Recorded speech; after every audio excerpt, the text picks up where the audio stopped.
nyo po sa YouTube, Pista ng Mapa 2020. Kung meron po tayong members ng ating tech team na pwedeng i-chat kung asan yung link ng ating YouTube, please go ahead para po mapuntahan din nila and ma-share. Thank you!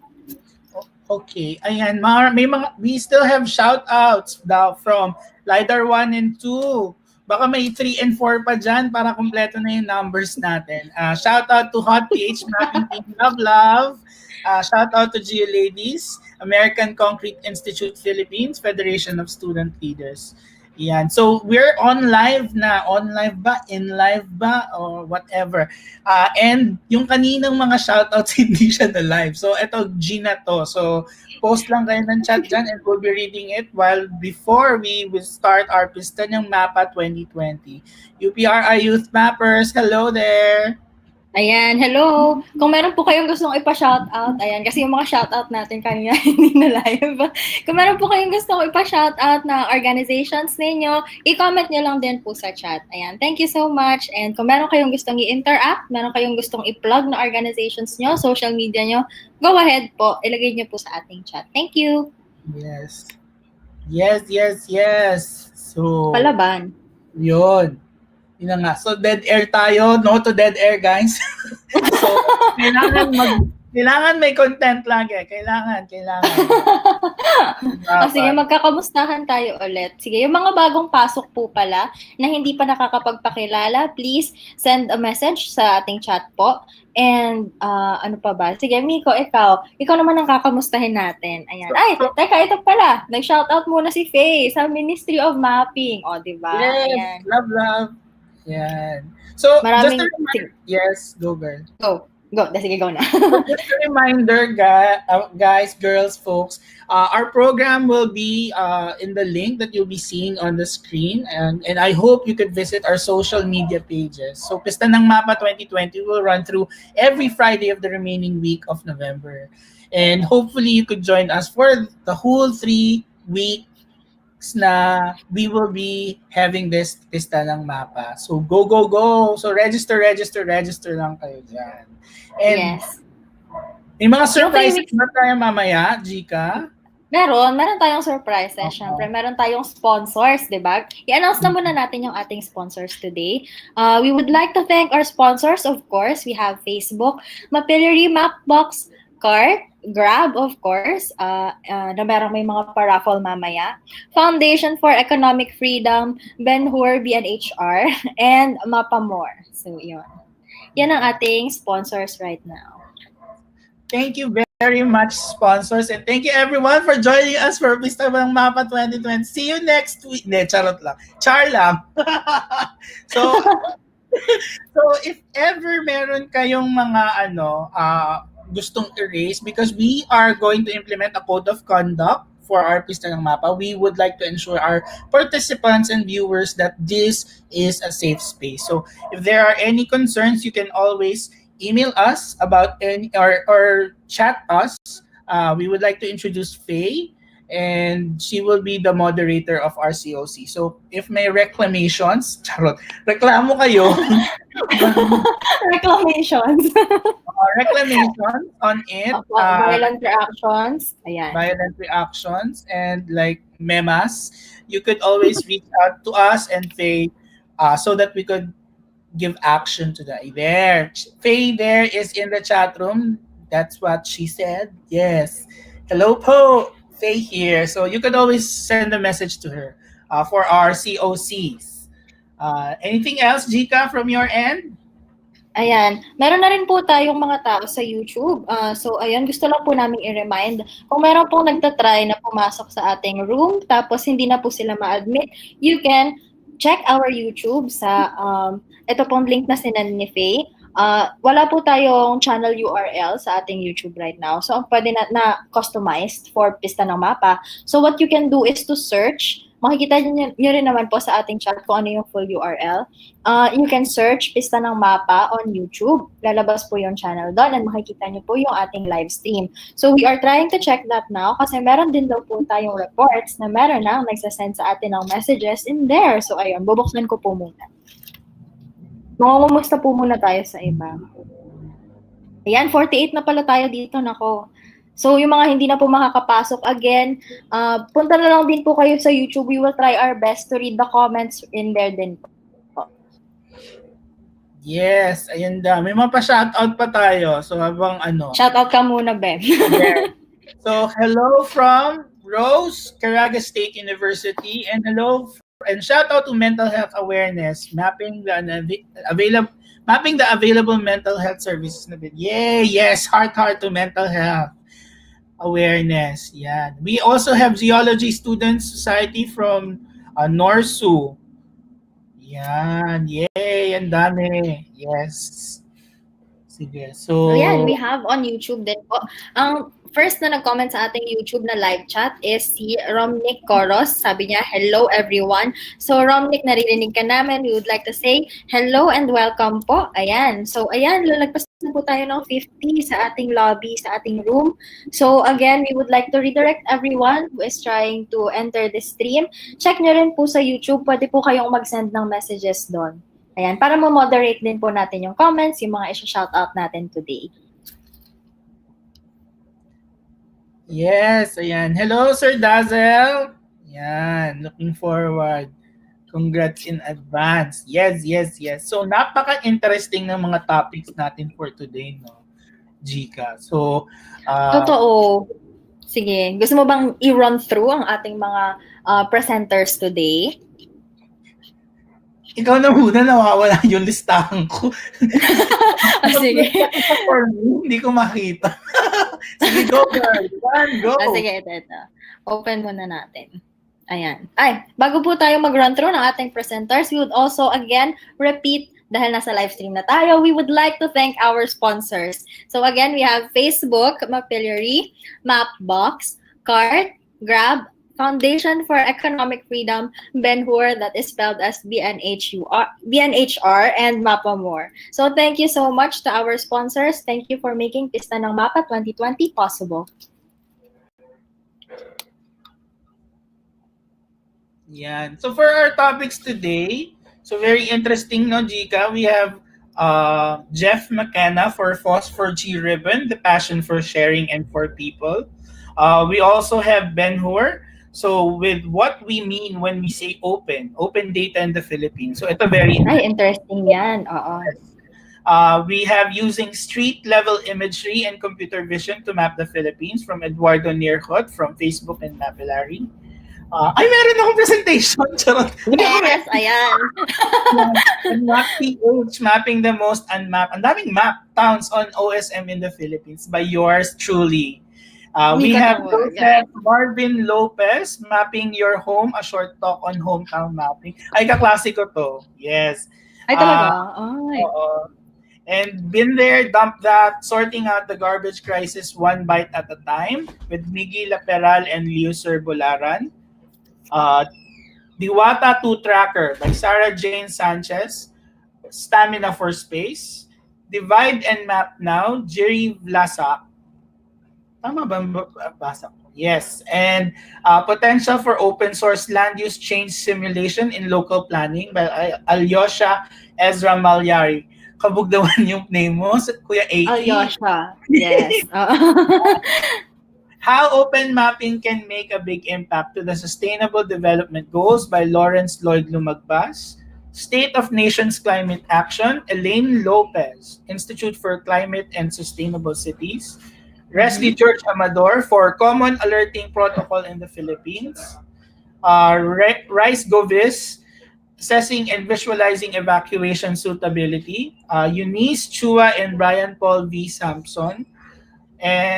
And The State of MapRoulette by Martin Van Exel. So napakadami nating talks for today hanggang alas 9 and I hope everyone can stay and watch them. So if you weren't able to reach the live feed here in our 8x8 channel, you could always visit and rewatch it through YouTube. Back to you, Jika. Yes, taray. Parang back to you, Ted. Ganon. Ganon na ganon yung vibe. Ayan, napakarami po nating comments sa YouTube. Ayan, very interesting. So, ayan, we have Lay Lunas. Hi, everyone. I'm one of the Pista ng Mapa team for day 1. Hello, Lay. Thank you so much for making this possible. You can comment or ask questions here and I'll let the team know. Ayan. And she is letting us actually, she is sending us messages kapag merong bagong nagsasend sa atin ng messages on YouTube. Next, we have Miriam Conyado. Hello, everyone watching from Caraga State University. Hello! And then we have JR Rago watching from Eastern Visayas. Grabe yung reach ng event na to, diba? Pistang-pista talaga tayo. Ayan. Congratulations to organizers and speakers dito. Ayan. And then we have Charles Kasandag. Paano po yung attendance pag YouTube lang? Ay, nakakount pa rin naman yun, no? Kasi nakapag-register po ba kayong lahat? Send lang po kayo ng message pag meron pong hindi nakapag-register. Although we believe na kaya nyo na-access siya kasi nakita nyo yung registration. But if you have questions, please send us a message on YouTube live chat or dito po kung nandito kayo sa loob ng ating link, live stream link. Please send us a message rin po. We will read again. Mamaya babalik po kami sa ating live link. Next, we have Rosemary Grace Gumanit. Hi po from Caraga State University Main Campus in Butuan City. Ang dami nating nanonood from Butuan. Ayan. And then, Neil Christian Riego. Hi po from Pamantasan ng Lungsod ng Maynila. And then, si Noel Oblefias, ang latest na nag-comment sa ating YouTube. Good afternoon, everyone watching from QC. Ayan. Thank you po sa mga nag-shoutout sa atin, sa mga nag-hello. Miko, back to you. Basahin ulit natin yung nandito sa ating screen, sa ating live link. Ayan.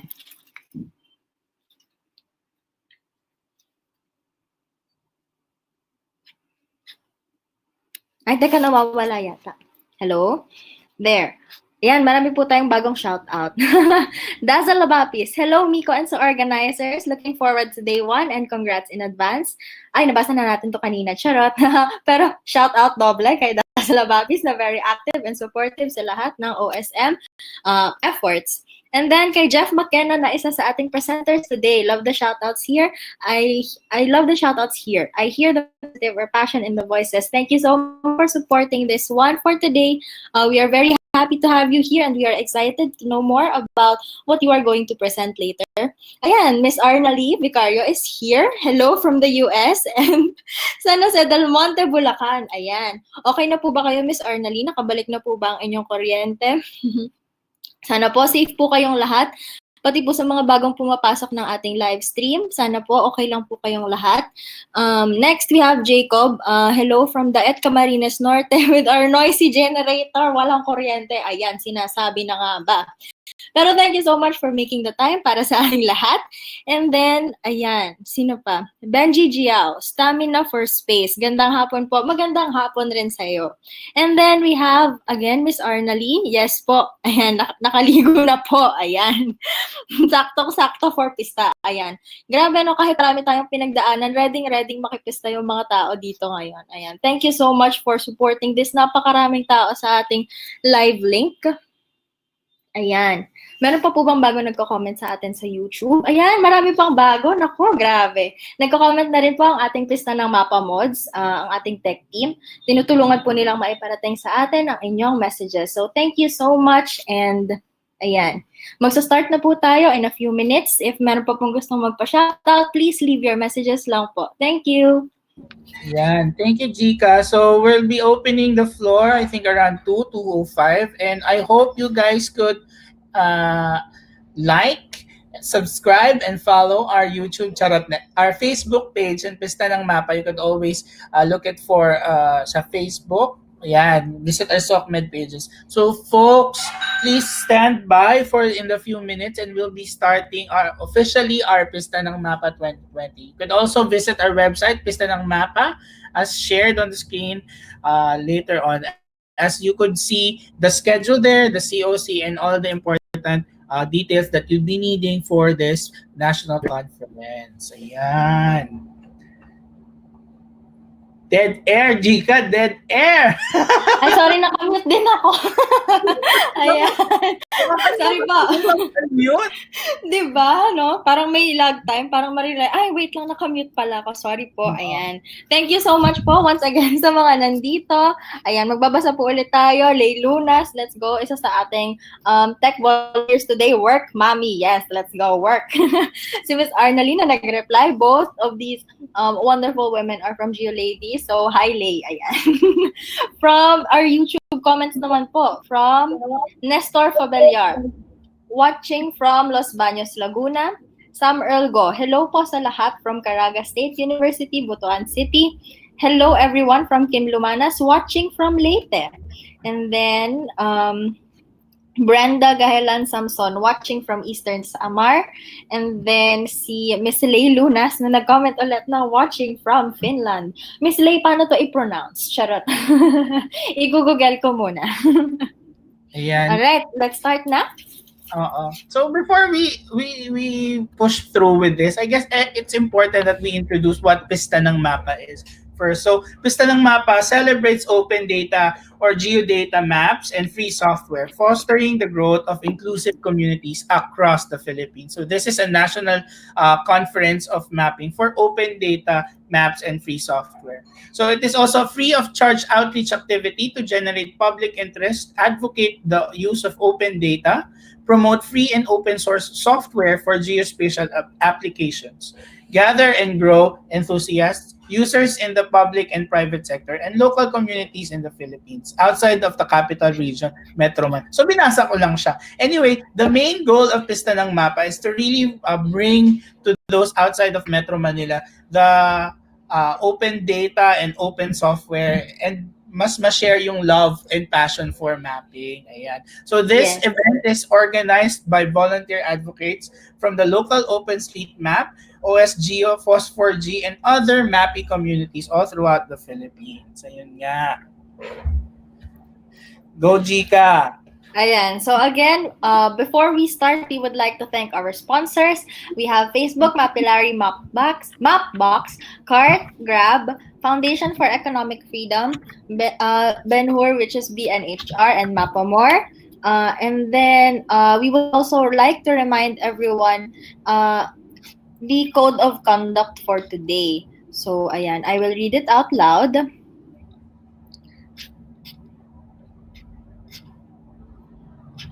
Ay, ano ba to?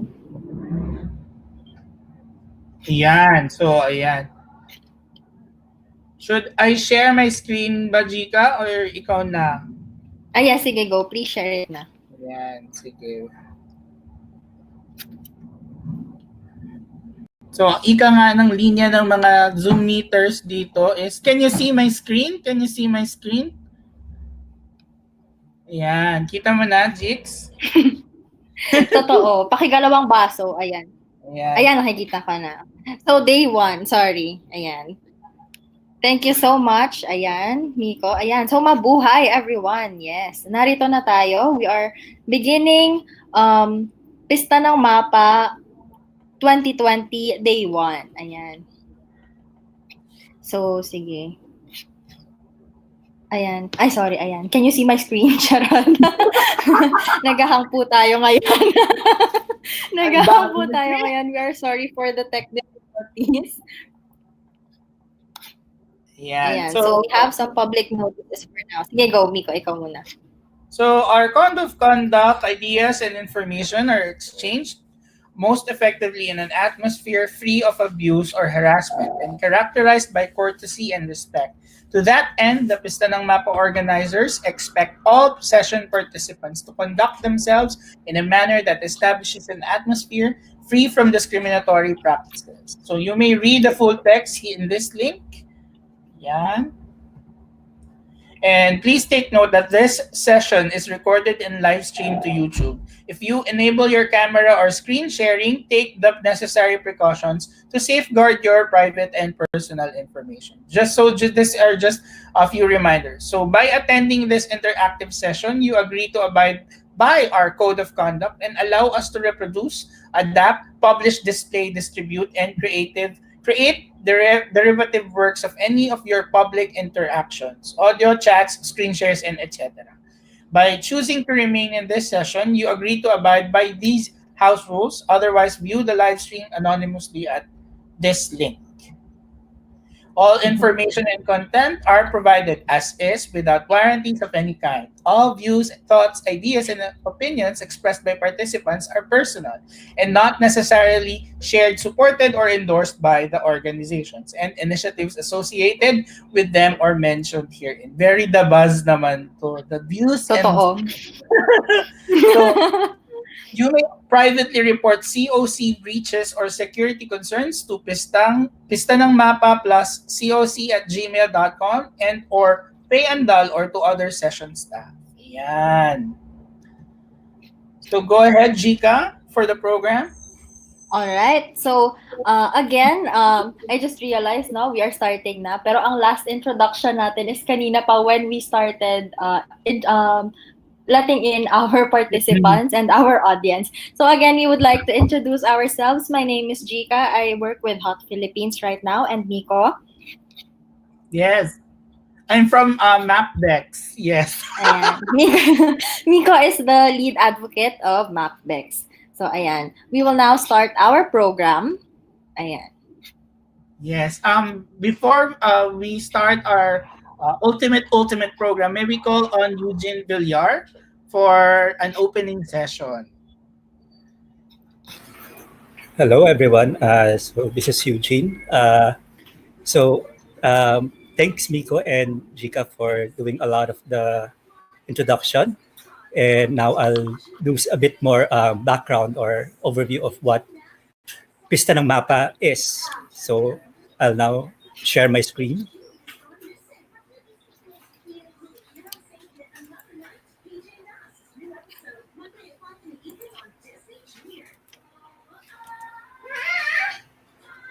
Okay, welcome to Pista ng Mapa,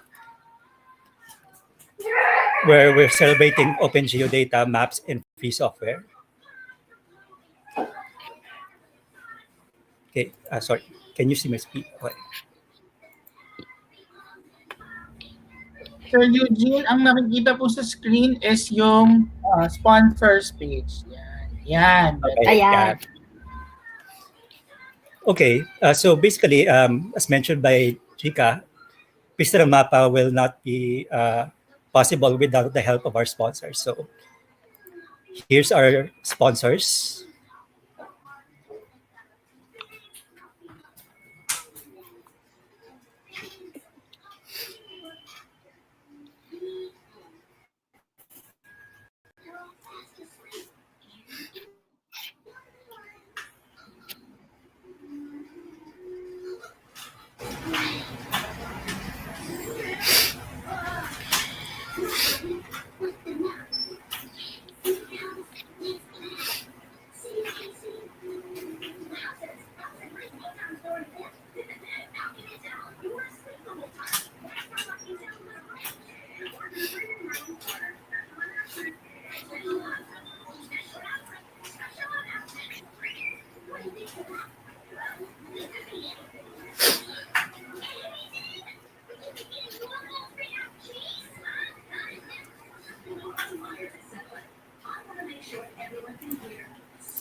So why do we have Pista ng Mapa? So basically, it's a free of charge outreach activity to generate public interest, advocate the use of open geodata, and promote the free and open source software for geospatial or FOSS4G. So this is organized by volunteer advocates from OpenStreetMap, OSGeo, FOSS4G, and other mapping communities in the Philippines. So we first organized Pista ng Mapa last year in Dumaguete. So here's a video of what went on last year.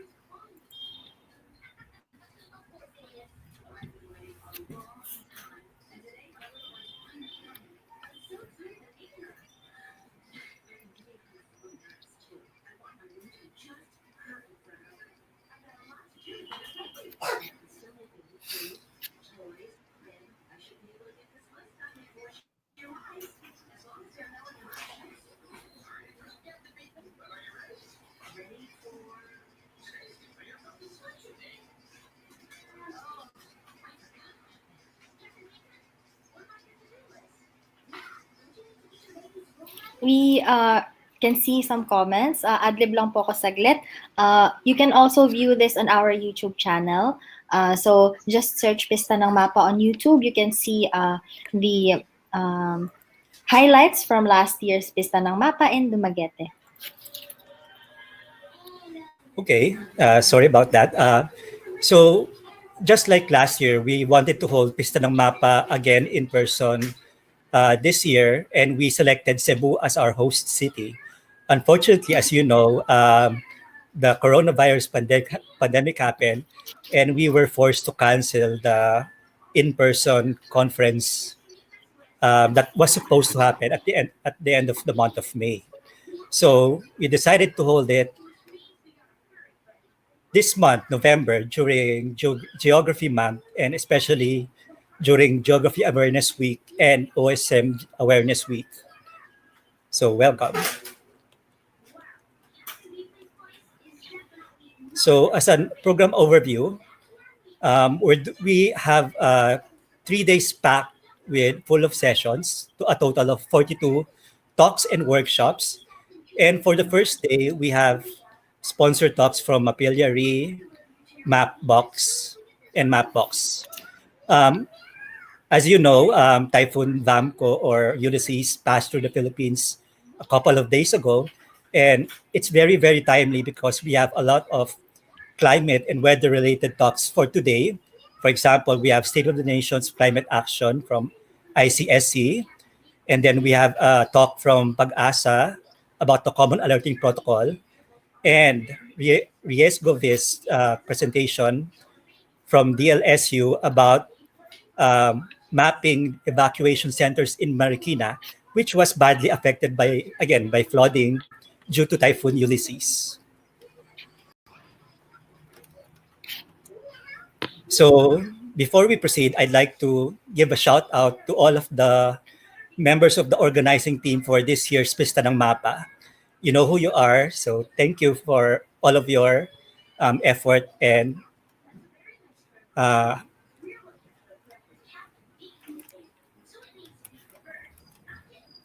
and that's it. Back to you, Miko and Chika. Thank you Ayan, very thank you so much po. Ayan, sige. Thank you. Yan. Game, let's start. Yes po. Ayan.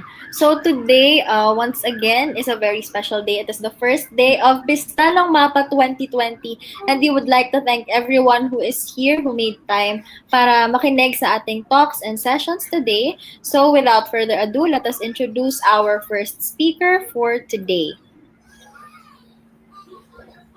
Yes. So our first speaker would be Mr. Jeff McKenna, and he will be sharing the Phosphor G ribbon, the passion for sharing and for people. So today, the Phosphor G ribbon, part of every Phosphor G logo across the world since 2004, is so visible that many people are unaware of its true meaning. What is the meaning of the ribbon? And why exactly has Phosphor G spread so easily all across the world? So here we go. Jeff, are you here? Hi, everyone. Very happy to be here and be part of the Festival of Maps and talk briefly with everyone and wow, help out kicking off the event. That's quite an honor, and thank you to the organizers for such an honor. And today's honestly, a short little talk. I've given so many long boring talks with thousands of Phosphor G pictures around the world. But today is a very short little talk about the Phosphor G ribbon and the passion for sharing. So a little bit about where I am right now, where this is being given from. So I work in a small little fishing village called Blue Rocks in the province of Nova Scotia in Canada. So in the sort of top right, you could see the Nova Scotia province, and in the small inset or key map, that's sort of North America, Canada, and then the far right east coast is a little red blip, and that's where Nova Scotia is. On the left side, you could see a couple pictures I took. That's my view. That's the Atlantic Ocean view from a few days ago, which is, you can see sort of the sun setting, and then the bottom left, which is more realistic and current, rain. And from what I understand, everyone in the Philippines is unfortunately going through typhoons. I hope everyone's okay. I can relate. We can relate here on along the Atlantic Ocean. We have obviously a big on the Atlantic Ocean. We have obviously a big hurricane season this year, a long one. So my thoughts and prayers to all the families in Philippines and elsewhere being affected by the typhoons. So yeah, in the bottom right, you could see a little note of where I am actually in OpenStreetMap. How could I put a map in this presentation without having the map being OpenStreetMap? So there you go. So of course, Phosphor G, we all know what that stands for.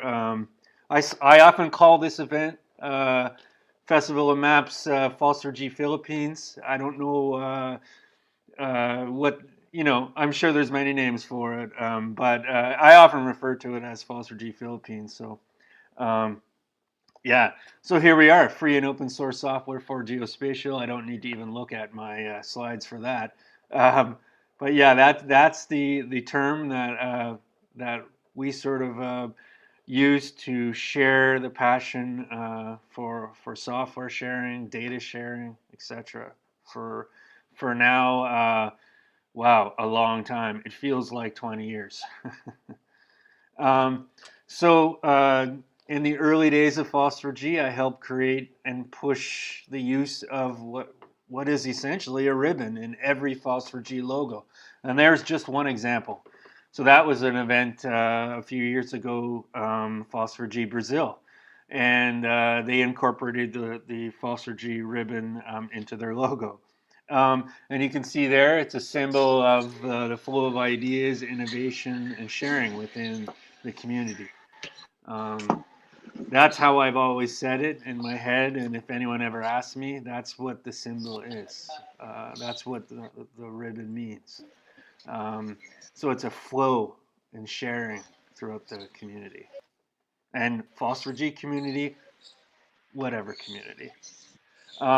So I always see Phosphor G about passing on knowledge to future generations. So I sort of saw someone tweet this image in the Japan community, and I sort of interpreted that. Although I did learn what that means, but my interpretation is that that's what that image is showing. Sort of like maybe an older brother / father telling a younger child, about the wonders of Phosphor G.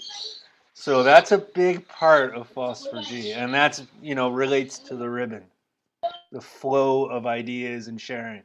So of course we can't talk, or I can't talk about Phosphor G without mentioning the people, right? So back in 2004, I attended arguably one of the first, or if not the first, Phosphor G event in Bangkok at Chula University, and I'm in the picture. I think Venka is taking it. Venka is in the far right, and so in the right picture, me in the middle. Venka is in the right. He actually coined the term, and so that picture right there on the right, the three of us met way back for Phosphor G Bangkok in 2004. We discussed actually during a typhoon. This is not often talked about out loud, but the three of us mentioned this. There was a big typhoon in Japan, and I can still remember the terrible winds. And during that typhoon, maybe on a metro / subway, we discussed about merging the grass and map server communities and into one annual Phosphor G event. So that picture is very special. Credit to Gerald for taking that photo of the three of us when we got back together at Phosphor G Europe. So just a little bit about how the ribbon spread. There would be literally hundreds of logos here if I could add them all. These are just a few samples. The one in the top left, of course, is Phosphor G Cape Town in 2008, and the ribbon is in the shape of Table Mountain. I thought that was very interesting. One of my favorites is right below it. That's Phosphor G Thailand, and actually I'm wearing the T-shirt right now. It's one of my favorites for sure. So you're aware of the Thai people. They often have wooden, typical wooden boats, and on the bow of the little wooden boats, often there are ribbons or tied around the bow, the front of the boat, or ribbons or flowers. And one of the organizers explained to me why the ribbon was placed there, or why it's often placed there on the boats. It's to sort of like a good spirit to protect the boat. And I thought it was very special, and so it's a special logo and use of it. The rest you can see some very interesting ones. There's the one on the right, far right. Volta is from Como, Italy, and so the organizers incorporated the ribbon into the battery, the flow of electricity through that, or flow of the charge. Interesting. Anyway, so you can see that it adds sort of a consistent branding. I don't like to use the term branding because it sounds so formal, and you think of rules and laws, and that's just not the case. It's more of Foster G ribbon comes with 0 restrictions. You can just use it. It doesn't mean you can't have this type of talk or that type of talk, as long as the event is about sharing. I have seen some people sort of try to get into those restrictions. You rarely see me mentioning anything about restrictions, and that's why it's spread all around the world. To me, it's an event. A Foster G event can be from 2 people to 1,500, and I attend them all. In fact, I prefer to attend the smaller events. So every Foster G event is special, no matter what size. And really, it is about that last point about becoming a member of the family, the Foster G family. So. And what is Foster G about? This is in my opinion, of course, but it's helping the world through sharing. It's about teaching students, professionals. It's about learning. It's about growing. It's about training, hands-on workshops, master classes, whatever term you want, helping economies of all sizes, whether it's the largest country in the world or the smallest.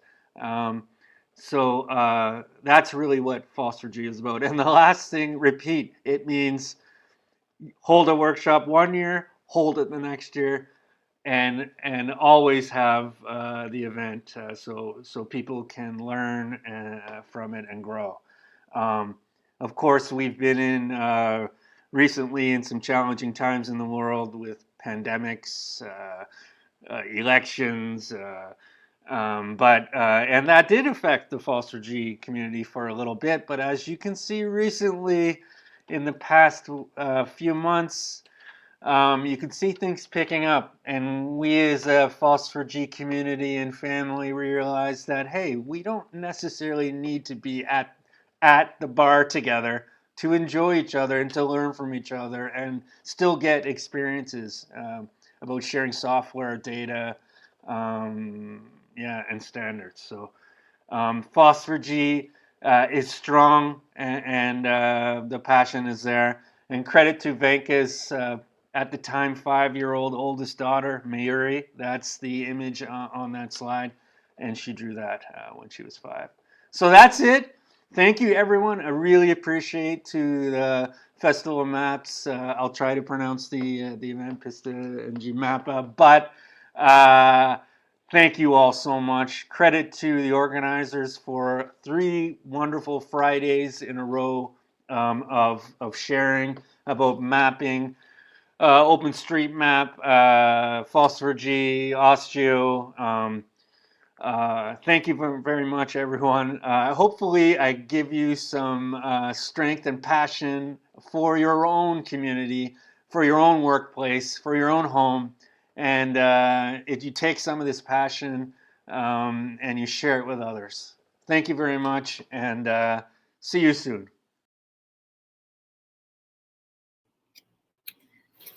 All right, thank you so much, Jeff McKenna. what I really liked about the talk is that Jeff says that the ribbon has no restrictions, but you can see even in the Phosphor G logos the respect for culture, diba? Even in the symbols they use.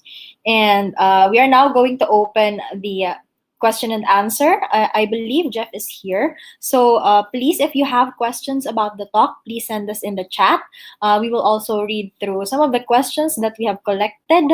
So ayan. And I also, speaking of chat, I also appreciate Jeff sharing in the chat that he knows how to pronounce ng in Pista ng Mapa. These tiny details, it's very important in recognizing and respecting culture talaga. So, okay, we will now read questions. Do we have questions na? I don't think meron as of now, but ayan. To our participants, Jeff, if you are here, please feel free to unmute yourself. Hi, everyone. Here live. It's Jeff. I love the energy. Hi, Jeff. How are you? Good. How are you? Great. I actually love your energy and listening to the shoutouts at the beginning. That's a wonderful addition. That should be part of every Phosphor G, hearing the little messages and hellos from around the world. Really enjoy that. Really enjoy. Oh, thank you so much. Yes. Right now, we also have messages for you. Lay Oh. Lunas. Yes, you can. Can you see the chat right now? Which chat? There's so many chats. The YouTube Oh chat? no! Oh, the live stream chat. The live stream chat. I was watching the YouTube chat. Oh, the Yeah, YouTube chat. I Okay. see it, but don't see any questions. Oh, okay. Lay says hi. Hi, Lay. All right. If anyone else here, if anyone in the in our participants have questions for Jeff, Jeff is here to answer your questions. So please go ahead. Feel free. There we have a question from Miko. I would read that for Jeff. So Miko says, "What do you think are the challenges that Phosphor G will be encountering in the following years?" Thank you, Miko. Yes, I think everyone knows that one of the challenges is just to stay connected, staying positive. We can still get energy from each other and share and learn, even through online events and online training sessions and webinars. And that's the best. That's the challenge, is to stay positive and stay connected in challenging times. And Phosphor G and the Festival of Maps and all the events in OSJU and OpenStreetMap community are all facing the same challenges in the world today. So I think it's just that it's not about attendees or anything like that. It's just about staying positive and staying and having fun. Remember, this is about fun. It's about helping others, in all communities, right? That's why we're all here. That's why I have energy at 2 a.m. locally to talk to you, to everyone here across the world, because I need to. So I get energy. We discuss about merging the graph. Go on. I see another question. Yes. From Arnalee. Oh, maybe I'm reading the wrong one. Oh, it's okay. It doesn't matter the order. This is from Faye. All right. Okay. So Faye says, "Hi Jeff, what motivated you to start Phosphor G?" I'm sort of a thank you. I'm also sort of a people person, and I love to. I actually love to travel, and I love other cultures, and that's sort of the reason why. It's the sharing, it's the experiencing other cultures and learning from other cultures, and it's not always about just software and not always about just data. It's often the people, and so I think that why I helped start Phosphor G was the people. That's my answer. The people. What else? Arnalee, how does one become a Phosphor G member? really, when you think about memberships, and that's OSGeo, the Open Source Geospatial Foundation. A FOSS4G member, everyone is a member, to be honest. There's no specific entity. So that's the answer there. Ed, thank you, Ed. Grown incredibly in attendees and awareness over the years. How would you like FOSS4G to look in 10 years? Wow, that's a great question. 5 years or 10 years? I would like to see more promotion from smaller events. I think we do a great job, the community of FOSS4G, to promote large events, and I would like to see more smaller communities and hubs all around the world join the passion for sharing and using the ribbon if they choose. That'd be great. So I think a focus more on the local community. What advantage is FOSS4G against proprietary software? Thank you, Ralph, Raymond. Boy, we need a 2-hour live stream for that. There are many advantages for FOSS4G against proprietary software, but one of the big ones is what the Festival of Maps is showing you now. It's the community and the passion, right? So that's the big answer to that one. There are many reasons why to choose FOSS4G over proprietary, but I think the biggest one is community. That little noise means someone's tweeting at me. Yes. All right. I think that's it, right? It. We have this one comment, last comment from Edward Nearhut. That's exciting, and I think we're on the way in terms of regional events. Yes, I think so too. And we are very happy to have Jeff here with us to answer questions. Thank you so much, Jeff. Anything you would like to plug to everyone to follow on social media? Oh, yeah, just keep, I always follow the FOSS4G hashtag. So if you ever come across any event that's maybe not getting the visibility and the spotlight that you think in the community it deserves, please use the FOSS4G hashtag, and I will be sure to watch and retweet your message. That's it. All right. Thank you so much, Jeff. We are very happy to have you here. And yes, that is it for Jeff's talk. Our first session is done. All right. Let's have our next session. We will now begin. Let's have our introduction. Need help with our TS, please? Yes, thank you, Jika, and thank you, Jeff. So our next topic would be what we mean when we say open data in the Philippines. So this presentation is about what it means to be free and open in relation to the Philippine context and experience. It will talk about the open definition, free as in freedom, 5-star open data, FOI and open data, data literacy, data ethics, data culture, as well as challenges and steps to move forward with open data in the Philippines. So may we please call on Mr. Benhor Pintor for this very amazing. Magandang araw. Una sa lahat, maraming salamat sa pakikipista sa pista ng Mapa. At maraming salamat na rin sa Magandang araw. Una sa lahat, maraming salamat sa pakikipista sa pista ng Mapa. At maraming salamat na rin sa pakikinig sa ating presentation. I'll talk about openness, or what we mean when we say open data in the Philippines. So, who am I? Sino ba ako? Ba't ba ako nandito? My name is Ben. Some of you may know me. For those of you that don't, I consider myself a geospatial generalist, an open stuff advocate, and a data activist/maptivist. I currently have my own consultancy, BNHR, where I help people solve their spatial and data problems using open technologies. I'm also the CTO and head of strategies for Smart City. We're a nonprofit organization whose aim is to put citizen participation and open data at the heart of smart city building in the Philippines.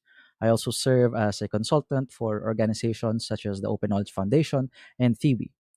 Previously, I worked as well with other organizations like HIVOS, School of Data, the Asian Development Bank, and many others.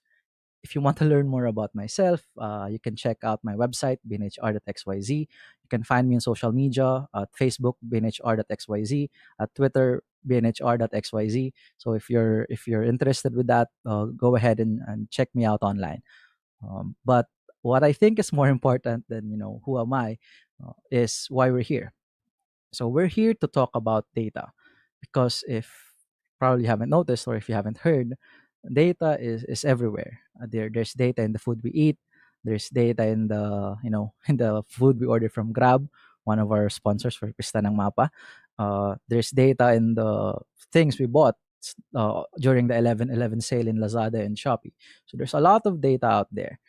For this talk, we'll focus on, or we'll talk about open data, because what I always say is that in the Philippines, when we talk about open data, we get the data part right, but the open part, not so much. Sometimes, medyo mali yung open part dun sa open data natin sa Pilipinas. So hopefully we can talk more about that in this presentation. By the end of this, hopefully we'll know what it means to be free and open, the importance of openness, the challenges of open data, how we can move forward with open data in the Philippines, and we can get more memes. So let's answer the important question first. What do we really mean when we say open? There's actually a formal definition or a convention on what openness means. It's from the open definition. It says that open means anyone can freely access, use, modify, and share for any purpose. Ibig sabihin, kahit sino, ikaw, ako, ang kapitbahay natin, malaya tayong makuha, gamitin, baguhin, at ipamahagi sa iba yung bagay na kinukonsider na open. Take note of that, because we'll try to think about that when we talk about open data in the Philippines later. So, another thing that commonly gets asked is, does open mean free? Ibig sabihin ba ng pagiging bukas ay libre? If it's open data, should it be free data? If it's open source, should it be free software? Well, yes, of course. Open means free, but it's not necessarily. It's not probably the free that you're the first thinking of. It's free as in freedom. It's kalayaan. It's malaya. It's not just free. Not just free T-shirt, like the free T-shirt we get from Pista ng Mapa. So when you talk about open data, when you talk about open source software and things like that, it's the free part of that isn't just about the cost. It's about the freedoms. It's about mga kalayaan na binibigay sa atin ng mga bagay na yon. So I talk about a lot about kalayaan or freedom. Ano ba tong mga kalayaan na to? Well, the open definition borrows and is very similar to the 4 essential freedoms from the Free Software Foundation, which tells us that free software, in this case we can consider it free data, provides us the freedoms to use, study, modify, and share. So I think I have to talk about modify here, because it's usually a very crucial topic for some. They ask, when you say freedom to modify, does that mean you can change the data that I have? Well, not necessarily. It means that once I get the data from you, I'm free to modify it so that I can use it for my own analysis. I can make summaries from it, and I can share those summaries. At the end of the day, people will still have access to the original data, which is from you, and compare if the things that I modified is, truthful or correct in terms of the data that you have. So that freedom to modify doesn't mean that I can take your data and change it, or I can access your data from your server, from your database, and change it. It's just that once I get the data from you, I should be allowed to put changes in the data, modify the data, create summaries, create analysis that will be useful for me and other people, and I can share the data with the modifications that I had. One common analogy that I use is the free and open adobo. So the free and open adobo gives you the freedom not only to eat the adobo, but also to add modifications to the adobo. Add more seasoning, add more salt, vinegar if you like, add more soy sauce. And it also gives you the freedom to share that adobo with your neighbor. At the same time, your neighbor gets those freedoms as well. They can change the taste of the adobo to suit whatever it is they want. So that's the free and open adobo. Imagine if we don't have those freedoms in our adobo. Imagine if we aren't allowed to change adobo but merely eat it as it's given to us. Life would be a bit boring for us Filipinos who really love our adobo. So that part talks a bit about the essence of openness, the essence of free and open data. This one talks a bit more of how do we operationalize or implement open data. There's such a thing called 5-star open data. It's a deployment scheme suggested by Sir Tim Berners-Lee, the inventor of the World Wide Web, wherein stars are awarded according to the state of open data that you have. So the better your openness of your data is, the more stars you get. It provides a very good framework for assessing where you are in terms of opening your data. At the same time, it also gives you what steps you need to know to move forward with your openness. If you want to know more about it, you can go to 5stardata.info to read more about 5-star open data. But in the TLDR of it is that you have 5 stars. The first star is you release the data in whatever format under an open license, so something like Creative Commons, GNU GPL, or licenses which are considered open by the Open Source Initiative or under the open definition. That's once you release data under an open license, you already have 1 star. And then for the 2 stars, you have data that's available in structured machine readable formats. So instead of releasing PDFs, you release Excels or spreadsheets. And then the 3 stars, which personally I consider to be the sweet spot, minimum least amount of effort for the maximum impact, is releasing data in non-proprietary formats. So instead of releasing it in Excel, release it in CSVs or release it in ODS. The fourth and fifth stars are more about making sure that the data is within the web and it's linked together. So using URIs and providing proper context. Machine readability. Uh, when we talked about openness earlier and as well as the 5-star open data, we talked about machine readability. We talked a bit about machine readability and what does machine readability actually mean. So when is data machine readable? In the context of open data, machine readable does not simply mean openable by a computer. For files and formats to be considered machine readable, they should allow for the easy extraction, processing, and analysis of the data that they contain. In this sense, a PDF is not machine readable. A JPEG, image is technically not machine readable. Because it's very difficult to extract, process, and analyze, tables found inside PDFs or tables found inside JPEG images. So, as much as possible, when talking about data, especially tabular data, we move away from PDFs, JPEGs, and documents. Just try as much as possible to release them or get them in machine readable spreadsheet formats like CSV, ODS, Excel files.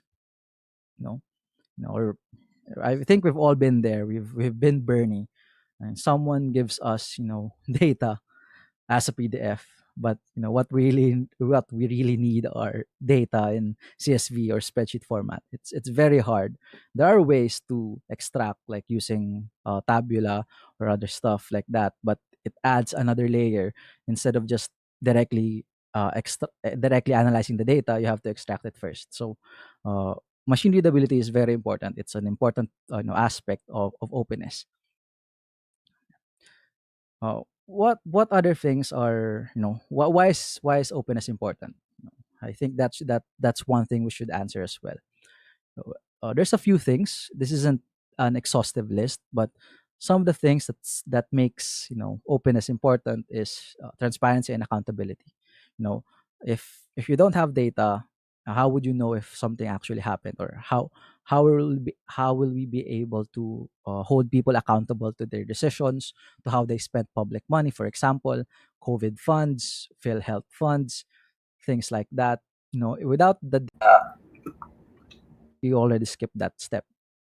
And I think one of the most important is you can't create solutions to problems you have no data of. So this is especially true in terms of visibility, in terms of sectors of society that's underrepresented. If we don't have data about them, how can we know if we have problems there? So, di ba, madalas, sometimes people think there's no problem because they currently don't have the data to show that they actually have a problem. So some ignorance is bliss kind of thing. With that, let's talk a bit more about open data in the Philippines. There's actually a lot of open data and open data portals in the country. So you have data.gov.ph, you have OpenStat from PSA, you have the EconDB from PIDS, you have the Philippine Geo Portal, you also have PhilJeps has data sets opened for procurement information. So there's a lot. It's just that sometimes it feels like it could be a bit better, or there could be a bit more. Like there could be a bit more data sets on data.gov. It could be a bit more updated. Hopefully, data from GeoPortal would allow features instead of just map layers to be there. But there's a lot. There's a lot of open data and open data portals in the country. And if you notice, there's another part of the open data paradigm in the Philippines that's not here. It's freedom of information, or FOI. You know, and I think this is something that needs to be talked about more in terms of open data and openness, the relationship between open data and FOI, because freedom of information and open data, even though they have similar goals. They want the same things. They want government transparency. They want people to have access to data. They're not the same thing. You cannot and you should not replace one, with the other. Don't be like Pam. No, there are subtle differences between FOI and open data if you go down to the nitty gritty of it. Think of the scenario, for example. If you need to get data under an FOI, under FOI, you need to submit a request to the office and then wait for them to respond, where they can either grant or reject your request.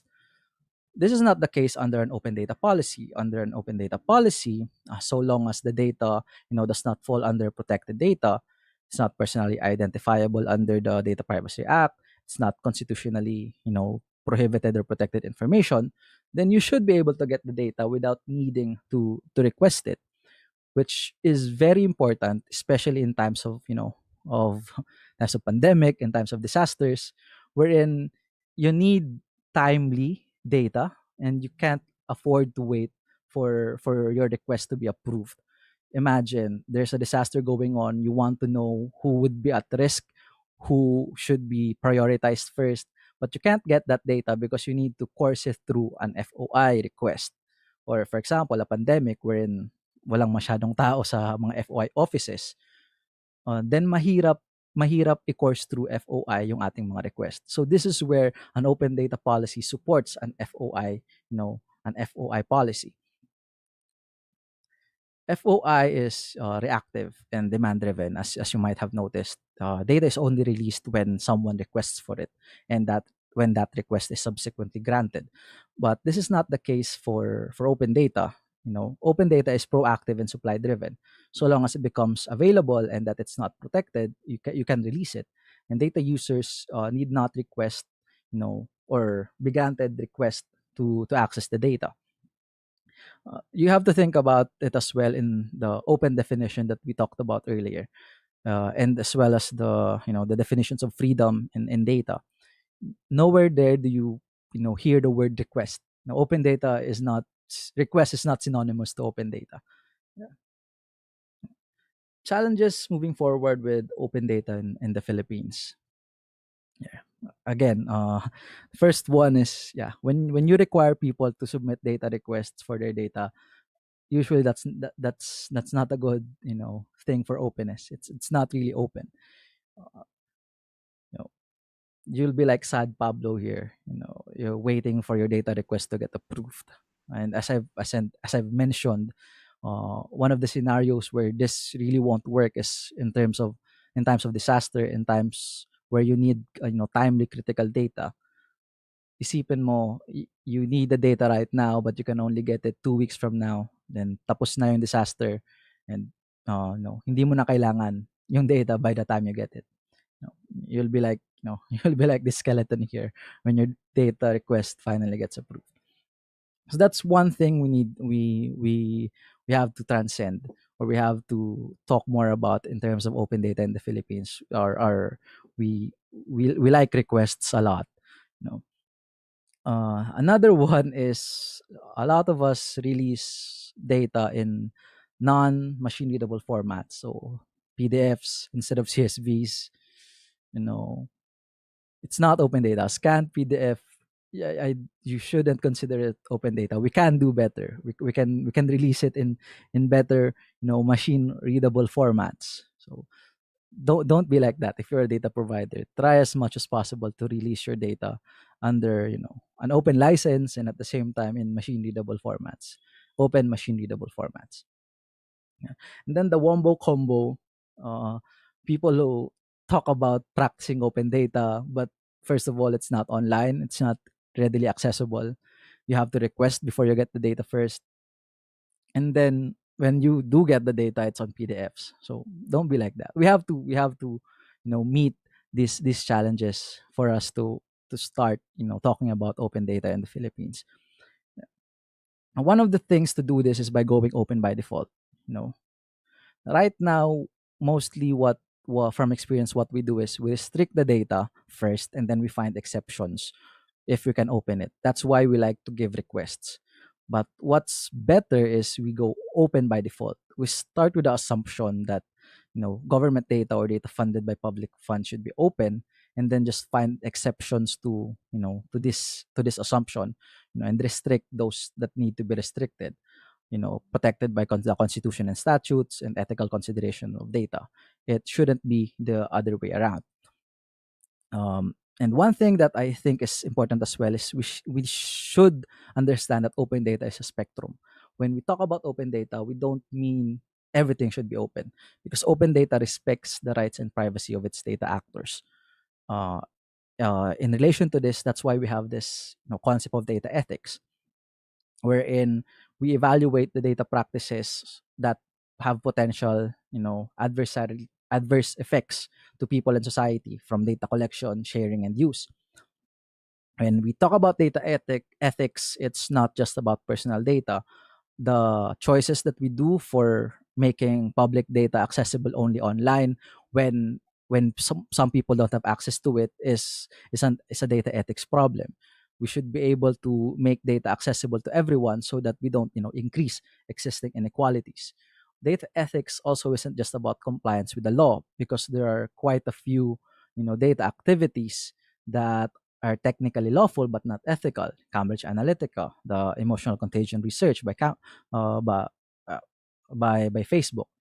It's also not just about how data is used, because even our decisions to collect data affects people negatively. Like, for example, it's bad to not collect information about a certain group of people, but it's worse if we only collect negative data sets about a certain group of people, because we're putting them at a higher risk of discrimination and profiling. One such example is collecting data on HIV/AIDS solely on members of the LGBT community. And then data ethics isn't just about restricting access to data, because if we have an ethical approach to data, it would actually lead to more openness and more trust between me, the data, the person providing my data, and then the person collecting the data.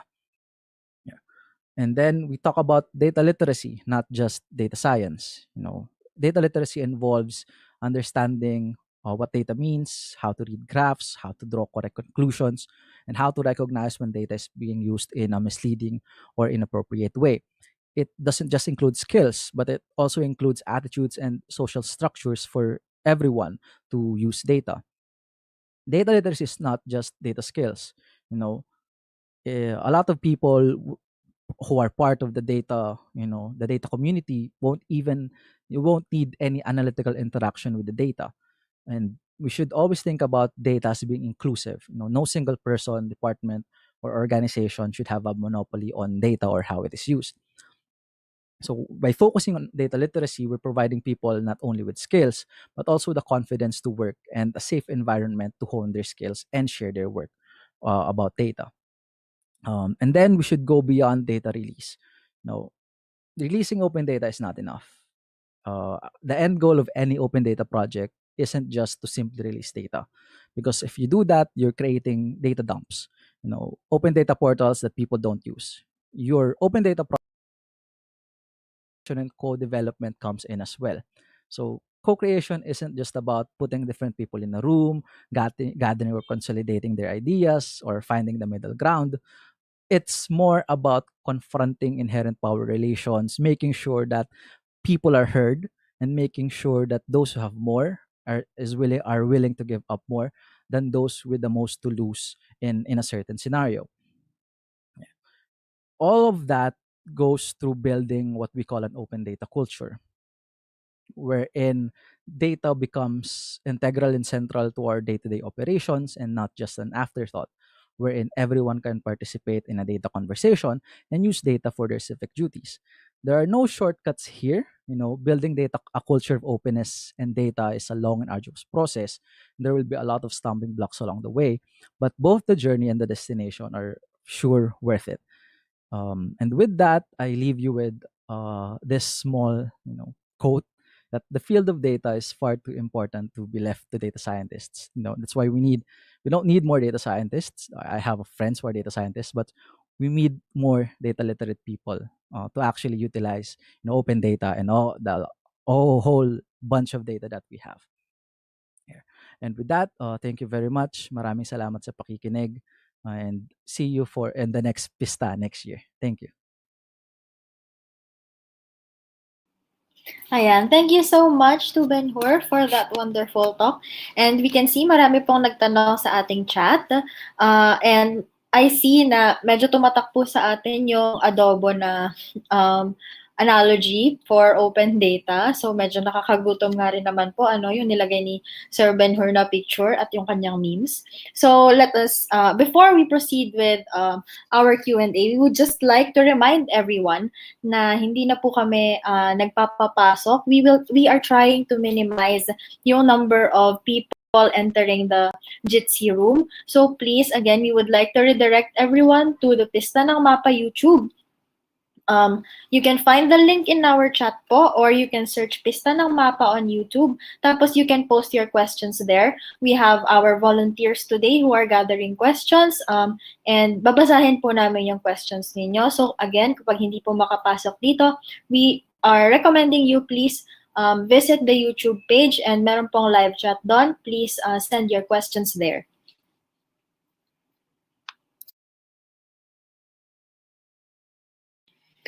Okay, so now we have Sir Ben-Hur. Andiyan na po ba kayo, sir? Yep, nandito naman. Hello, ayan. Hello. Magandang hapon po. Ayan, napakarami Magandang nating hapon din. questions. Okay, sige. Simulan na po natin yung Q&A, sir. First Sure, question po is from Arnali. Does the modified data from the open and free data should be or required to be open and free as well? Usually, maraming salamat sa tanong, Nali. Usually, oo. Especially if depende kasi sa open license na gamit mo. But most open licenses, especially yung mga tinatawag dati na copyleft licenses, they require you to release yung data or yung modifications mo with the same license as the one that you got it. Pero meron din namang mga open licenses na mas permissive, na they don't actually require you to release kung ano man yung modifications mo or yung stuff na binild mo using that data or you're using that software. You're free to choose whatever license you deem necessary. But I think it's worth noting, or yung important kasi nung idea nung releasing it in open data as well, is to preserve yung openness. So parang ayaw din naman natin na open data siya tapos magsa-stop sa'yo yung openness na yun, di ba? That's why kung ako yung tatanungin, I would recommend na if you use open data, you release your output as open data as well para naman magamit din ng iba. That is true. Para we can all build on knowledge. Ano po? Sir, meron po tayong request bago po tayo proceed sa ating question and answer. Baka Oh. naman daw po pwede nyong i-open yung camera nyo para makita naman po kayo ng Sige. ng ating mga participants, ng ating audience. Ayan. Yan. Ayan, hello po. Hi. Ayan. Ayan. So, sir, ito na po. Next question po tayo.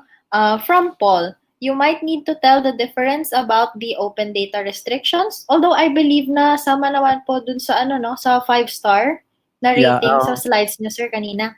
Yes, pati na rin yung sa dati I failed to mention it, but now I try to mention it as much as possible that open data is a spectrum.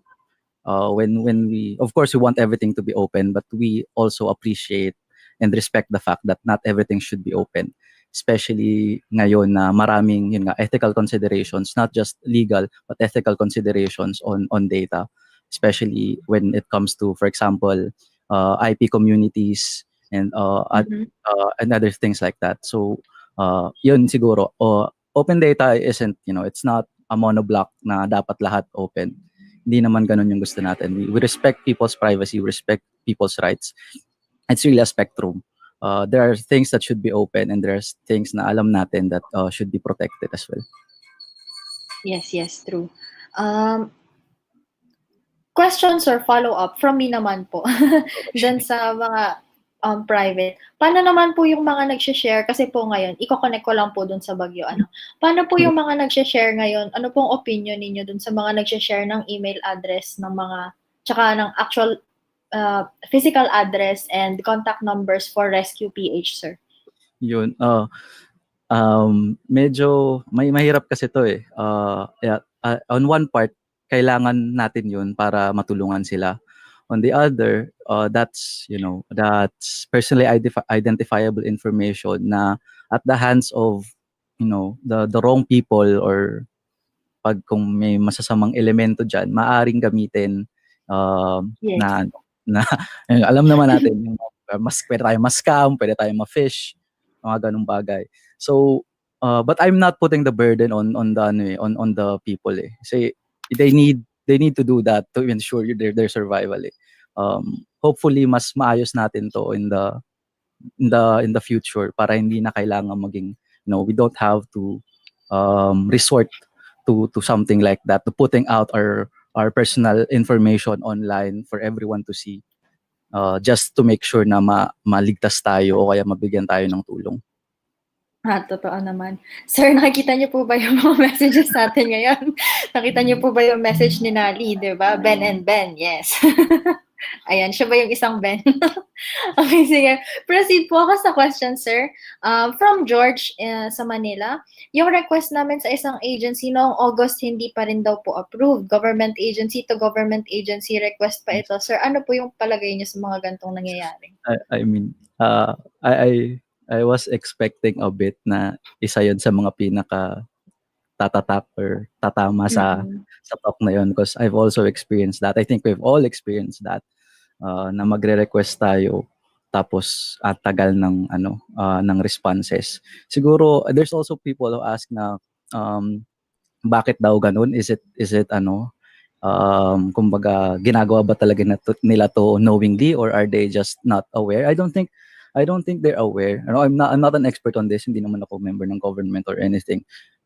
But from my experiences kasi, they would like to err on the side of caution. Kung titingnan din kasi natin yung ibang policies natin, yung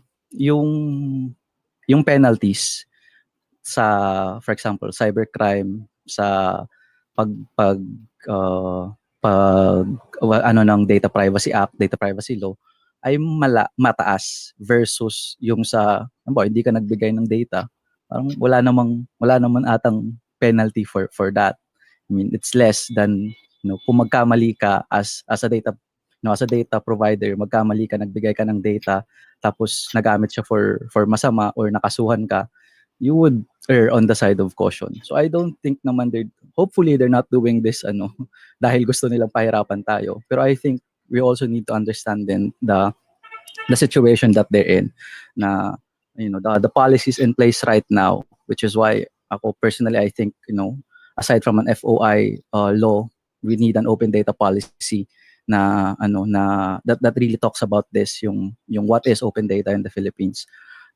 Kasi yun the current policies right now that they move around with, medyo restricted din naman sila. Nakakatakot din naman na may nag-request sa'yo ng data, hindi mo alam na pag binigay mo yun, what if makasuhan ka na dapat pala protected yung data na yun, or hindi pala dapat maibigay yung data na yun. So may fear din on their part. So I think as much as possible, ayoko rin namang i-put yung blame sa mga rine-requesta natin. Although I'm sure lahat tayo na experience na yun. Totoo naman po. Sige po, marami po tayong questions right now, pero mag-overtime na po kasi tayo. So, gusto ko lang pong mag-thank you kay Sir Ben-Hur and i-announce na lang din po namin right now, dahil po marami po tayong questions, we have compiled your questions, everyone. So, we will try our best to answer these off stream. Maybe you can visit our social media pages. We will try our best to post the answers there from Sir Ben-Hur. We will work with our presenters for today para po masagot yung mga tanong ninyo. So once again, Sir Ben-Hur, thank you so much po. And yes po, may isa pong panghabol. May I ask po if this will be saved po? Opo, sa YouTube po natin. So Sir Ben-Hur, maraming salamat po. Any last words po before we proceed? Yun, maraming salamat sa lahat. Tapos remember, open by default, free as in freedom. Open by default, free as in freedom. Thank you po and maraming salamat. Alright, so ayan, makikita po natin si Pista ng Mapa, ang ating pong admin. Nag-comment na rin po siya, the videos will be available in the Pista ng Mapa YouTube channel. And right now, we are currently streaming it, but as soon as the stream stops, it will be saved in our channel po. So maraming salamat po sa mga nagtanong. Please stay tuned and please follow Pista ng Mapa across all social media. So we have Facebook and Twitter, and of course, the YouTube channel. If you have questions that you want answered, please follow us on Facebook and Twitter, and we will try our best to answer there. And maraming salamat po, Sir Ben-Hur. Next, again, another reminder before we start with our next presenter. If there is anyone who is still trying to enter our chat, our stream, please note na we are live streaming on YouTube. So please redirect na lang po sa YouTube natin. Please search YouTube channel, and then you can type your questions there din po. Alright, moving on po sa ating program. Thank you so much sa mga taong nandito pa po and who are staying with us. We will have a sponsor talk by MapRoulette. Yes, alright. So we have using street-level imagery and computer vision to map the Philippines by Eduardo Nierhot, Facebook, MapRoulette. So I see Sir here earlier. So over the last year, MapRoulette has continued our efforts to make the street-level imagery and machine-generated map data available to OpenStreetMap. We'd like to share some of these improvements in this talk while giving clear examples of how they could be used in the Philippines. So please go ahead. My name is Eduardo, and I'm here to talk to you today about using street-level imagery and computer vision to map the Philippines. And very much a pleasure for MapRoulette to be at Pista ng Mapa this year on the 9th of November. I guess you'll be watching this video in a few days on Friday the 13th. But absolute pleasure to be sponsoring along with our partners at Facebook. And I think this will be really useful for a lot of people who are new to MapRoulette, who haven't heard of MapRoulette before, but hopefully also useful to those that have used MapRoulette but maybe haven't heard some of the latest things that we've been working on. So I've tried to make this presentation useful for both people new to MapRoulette and those that have been using MapRoulette for a while now. I'd first like to start by saying Maraming Salamat Pilipinas. I think the Philippines community has been one of the most exciting mapping communities around the world over the last few years. They've been contributing a lot to MapRoulette as well. So I thank you very much for the images you've contributed and the way you've been using MapRoulette throughout the Philippines and everywhere from Cebu to Manila and Palawan, all kinds of places, and for a variety of different tasks. So I thank you very much for that. And we really look forward to continuing to work with you on anything from humanitarian mapping to mapping cycling infrastructure to working out how we can use computer vision to map fire hydrants, all kinds of things. But it's always a pleasure to work with the Philippines. And this is just a small glance at some of the projects that people have been doing, from humanitarian in the top right with Dan B. Joseph contributing imagery to people contributing through verification projects. This is one that Erwin organized to map fire hydrants, but very much a lot of action in the Philippines in various places over the last few years. In terms of what we'll be covering today, I want to start by looking at what MapRoulette is, so giving that high-level introduction into why you might be interested in capturing street-level imagery. Then we're going to walk through capturing with MapRoulette. So how do you contribute images via the mobile apps and via dedicated cameras? Next, we'll be looking at mapping with MapRoulette, so how you can actually take the images that you've contributed and use them to improve OpenStreetMap. We'll then look at some helpful resources that I think are really a must go to for anyone who's trying to get the most out of MapRoulette. And then lastly, just some of the avenues in which you can connect with us. So what is MapRoulette? We like to describe MapRoulette as a collaborative platform for street level imagery. And this means that anyone can contribute from anywhere at any time using all kinds of cameras, whether they're an individual contributing or a larger organization, whether they're contributing for their own work or they're doing it just for fun. We really encourage everyone to contribute and to upload imagery to the same platform. And that way we can benefit from each other's imagery and very much in the platform. And that way we can benefit from each other's imagery and very much in the same vein as collaboration is useful in OpenStreetMap and in projects like Wikipedia. And this has been really successful over the last 7 odd years. You can see that there's been 1.35 billion images contributed in all kinds of locations, and this continues to grow. The second aspect to MapRoulette is that it's a snapshot of the world at any given point in time. So if you're capturing imagery, keep in mind that you're basically showing the world at that point in time. Very much similar to satellite imagery. If you're mapping with satellite imagery in various parts of the Philippines, you'll see that sometimes there's cloud cover. Sometimes you might be mapping a building that is no longer there, or you might be mapping a road that has maybe been paved or had its geometry corrected. So always keep in mind that that local perspective that you can offer is really useful to complement the imagery. And this is just an example from Ottawa of cyclists that have improved the infrastructure here after a road incident where a cyclist was hit. And the organization, Bike Ottawa, worked with the government to get better cycling infrastructure. And you can see the snapshot in time, the first one, and then how the infrastructure has changed. And MapRoulette is just a useful way to reflect that, to record that at that point in time, and then the improvements, and then get that into OpenStreetMap. And the last really important aspect of MapRoulette that might be interesting for you compared to other places to host your imagery is that it's powered by computer vision. So every image that you upload, we process it and we create a 3D reconstruction. So we work out where there are overlapping points between images, and we use that to identify objects, which I'll talk about in a little bit. But you can see this 3D point cloud that's created in this GIF here. And that helps us to place all kinds of objects that we automatically detect in 3D space. And you can use those to improve the map. We also blur faces and license plates, and that's used, that's done using the same technology. So computer vision is really fundamental to everything we do.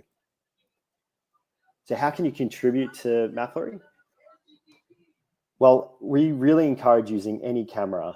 And the reason we encourage all kinds of cameras is because we believe it means you can contribute imagery in a much greater variety of locations. So whether you're in the Faroe Islands here walking with a 360 cam, whether you're on your bike or in your car or you're just walking down the road, by supporting all kinds of cameras, we can cover a lot more of the world. And sometimes it's good enough just to have an Android smartphone contributing imagery. That's all you need sometimes to be able to go back when you're at your computer and edit in OpenStreetMap.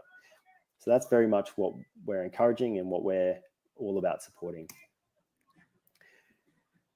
So for those that are new to MapRoulette, I encourage you to check out the mobile apps. I am happy to jump on a call with you at any time if you need a hand getting up and running with the mobile apps, but they're available on Android and iOS, and they allow you to capture and upload, but also to explore images that other people have contributed.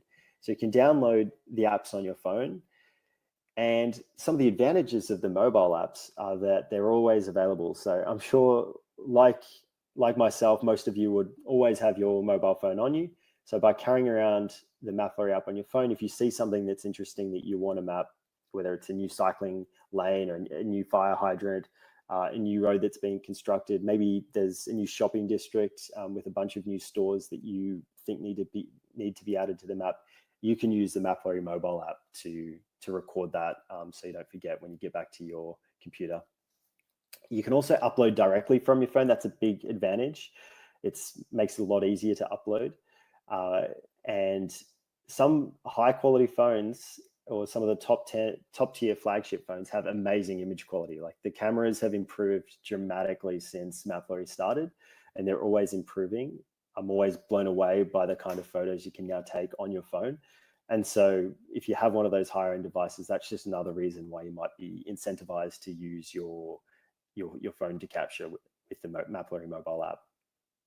And the software is also optimized for MapRoulette. So if you look here, there's an automatic mode that runs by default. And that means that as you walk, it'll take photos at intervals. You can have it so that it takes photos based on GPS, and it will try to take photos every few meters, which often means many photos a second. And this is very useful from a mapping point of view. And then you can go into the gallery view of the phone and upload all the images you've taken without having to worry about transferring files across to your computer. The second way that you can contribute imagery is through dedicated cameras. So we get a lot of questions about this. I think I might have some questions after Pista and Mapa, and I'm going to be there in the next few hours to answer your questions. And of course, in coming days, if you want to contact me via email. But dedicated cameras are great in addition to your smartphone, because they're often more versatile than a smartphone. They're tougher. You can mount them in more places. You can put them on the front of the car like this. You can put them on your bicycle. You wouldn't want to do that with your phone. You'd probably get pretty worried. And so that's a huge advantage of having a dedicated camera if you have it available. One key requirement is that you record GPS in some way. A lot of these devices, in fact, all the ones I show here, have GPS embedded, but some dash cams do not, for example, and some lower end action cams do not. You can still use them, but then you probably need to use your phone to record GPS externally. We have a lot of documentation on how to use these cameras, and I'd love to walk through it with you in a call if you're interested. And I can also point you to some resources where we tell you how to use these cameras to greater effect. A lot of them have high quality images, and they can also capture at high frame rates. So for example, the dash cam here, that captures up to 60 frames per second, far more than you need for mapping, but you can really just use the software to tailor it to whatever you need. And it just ensures that if you're driving at high speed down the highway, you're not missing anything from a mapping point of view. You're not missing traffic signs. You're not missing maybe the exit sign. That is a really important addition to the map. Some people are really interested in 360 images, because this is really what you imagine when you think of street level imagery. You think of that Google Street View type experience where you get that whole panorama. And consumer grade cameras have come an enormous way in terms of the quality of the image, how easy they are to use. And the latest is that we're recommending is the GoPro Max. So that's what you see here, the GoPro Max 360 cam. It stitches on device. So it's got two cameras, one here, and use MapRoulette software, which I'll show you in a moment, to upload those images to your account online at MapRoulette. This one here is the GoPro Hero 9 Black. So the Hero 9 Black and the Hero 8 Black and the Hero 7 Black, they all have GPS embedded, and they have what's called time-lapse photo mode. And this is a really good mode because you can have it that it takes a photo every 0.5 seconds. So in other words, 2 photos every second. And this is excellent for street level imagery. It's recording the GPS into every single photo, and then you can just drag and drop those into our upload tool and they'll appear in your account. Same goes for the dash cam. This is a black view dash cam that we support. We have more information on that in our blog and on our help pages. But if you are driving a lot, let's say you drive to work a lot, this could be a good option for you, because then you don't need to worry about attaching it to the front of your car or on top of the roof. It just sits in your windshield and will be capturing always. Another benefit of the dedicated cameras is larger storage. You don't want to run out of imagery capacity or storage capacity on your phone, but with these kind of cameras, you can just quickly swap out an SD card, which makes things a lot easier. You can also do the same with batteries. So for example, the GoPro, when I'm traveling, I often have two to three batteries available. They're quite affordable nowadays. And so if the battery runs out after 1 to 2 hours capture, you can just switch the battery and continue to capture.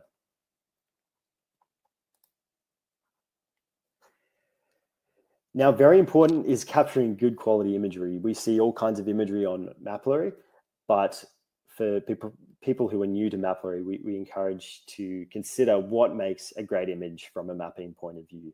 And so here are 7 tips that I'll walk through. The first is to keep the camera level with the horizon. So in landscape mode, as you see here in this bottom GIF, up the top as well, it's fairly level with the horizon. And this just makes it a lot easier to see everything in the image. You're not capturing too much of the road, you're not capturing too much of the sky. Generally, unless you're mapping tall buildings or something, this is the best way to go. You're keeping the camera consistent during your capture. So choose a consistent direction. Most people are doing front facing, but you might be mapping shops. If you're mapping the shops on the side here, you'd want to have the camera angled maybe 45 degrees to the right or 270 degrees to the left. It doesn't matter which direction you choose, but just make sure you're consistent. And that means that it's facing that direction relative to your direction of travel throughout the sequence. And if you want to change the direction of travel, just stop the sequence and start a new sequence. And a sequence is what we call a series of images. So rather than just taking one image, we take multiple images and they form a sequence.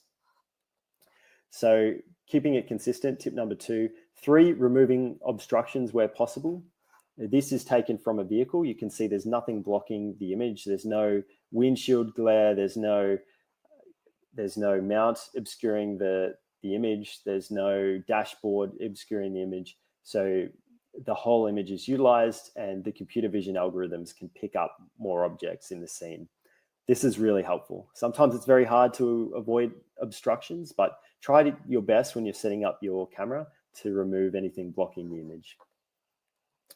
Utilize automatic mode, which I mentioned before, which will take images at a very frequent interval. This will ensure a lot of overlap between photos. Take sequences, not single images. So I just described what sequences were, but don't just go and take one image. Try to take a sequence where you're walking, like Jan Erik is here, with the camera taking multiple photos a second. And then 2 probably fairly obvious tips is try to avoid capturing into the sun. That just creates a lot of glare and often leads to dark images where you can't see anything at all. And 7, do not capture images at night. MapRoulette is not really well suited to nighttime imagery. It's just going to make it hard if someone else is mapping in, say, Cebu and is trying to find a useful image. It frustrates them if they're on OpenStreetMap and seeing only nighttime images. So try to avoid doing that as well. Now you've captured imagery and you're ready to upload it. We have 2 main tools now that we encourage for upload purposes. The first is what most people use, and that's the desktop uploader. You can download it on Windows or Mac OS. And this allows you to drag and drop images, anything from images you've captured with your GoPro to maybe your Blackview, if you have a Blackview dash cam, which is supported, but drag and drop experience with images as long as they're geotagged. and you can upload them to your account or to an organization that you're a part of. Just a very easy graphical user interface to upload your images. Again, this is what most people use because it's easy, because it allows you to see the images and where they are on the map before you upload. So if there's any issues, they're quite obvious here and you can correct them before upload. The second tool is MapRoulette tools. Now this is a command line suite of tools and you can access it on GitHub. Again, if you're interested in this, we can link to it. I also have some links further on in this presentation to some of these more dev-centric tools. But this is a great tool. Video here, all kinds of video. You can take a GPS file and link it to video. So you have a lot of options when you're using MapRoulette tools. So it's a very powerful upload tool, supports many camera types. And one thing that it does that the desktop uploader doesn't do is it supports Linux. So if you are on Linux, you might be using this. If you're on Linux and you're not comfortable with the command line tools, just reach out to me and I'll see if there's other solutions. So we also have a web-based uploader, which we're starting to phase out. But if you're using that and you're on Linux, please do let me know so we can see how we might be able to support you in future. So we've talked about capturing imagery. Now, in the last few minutes, I'd like to talk about mapping with MapRoulette. To view the images you've uploaded, you can go to maproullette.com/app, and this is our web interface. You'll be able to click on the map. You'll see a large map, and you'll see green lines with dots, which is where images have been taken. And if it's a 360 image, you'll see this enlarged circle around the dot. And that means it's a 360 image. You can click on it, it'll open up this viewer and you can swap between the map view and the image viewer. You can use these to navigate between any images nearby, these arrows here. You can see who's taken the image and the date. There's a quality score, which I'll speak to in a moment. And you can use these arrows up here to navigate just this sequence. So key distinguishment, or I guess a key point to distinguish here is that if you click these arrows, it's going to take you to any nearby image. But if you click these, it's only going to take you to images in this sequence. And this sequence is highlighted here. I think most of you, though, will hopefully be using the imagery in OpenStreetMap. So here's just a road that I've looked at in Cebu earlier today. I accessed this by going to the map data layer in OpenStreetMap's ID editor. I toggled MapRoulette images, which shows me the images that people have contributed in this area. Often takes a moment to load. And then I also loaded the other layer, which is for traffic signs. And so I can see one traffic sign identified here. The series of images is going around the corner, but it has picked up this 40-kilometer-per-hour sign in the distance. So I can click on this road and it wasn't added previously, and I can see that this speed limit applies to this way here in OpenStreetMap, and I can add that in. I could also add surface type, whether there's a bridge or not, all kinds of features that you can identify from the image itself. The second aspect to the MapRoulette plugin is so this is JOSM we're looking at now, which is the other OpenStreetMap editing tool. And you can have a MapRoulette viewer here as well. You can also view traffic signs. You can also view map features, which I'm going to speak about next. But map features are available in both ID and in JOSM now as well. You can toggle them as an additional layer.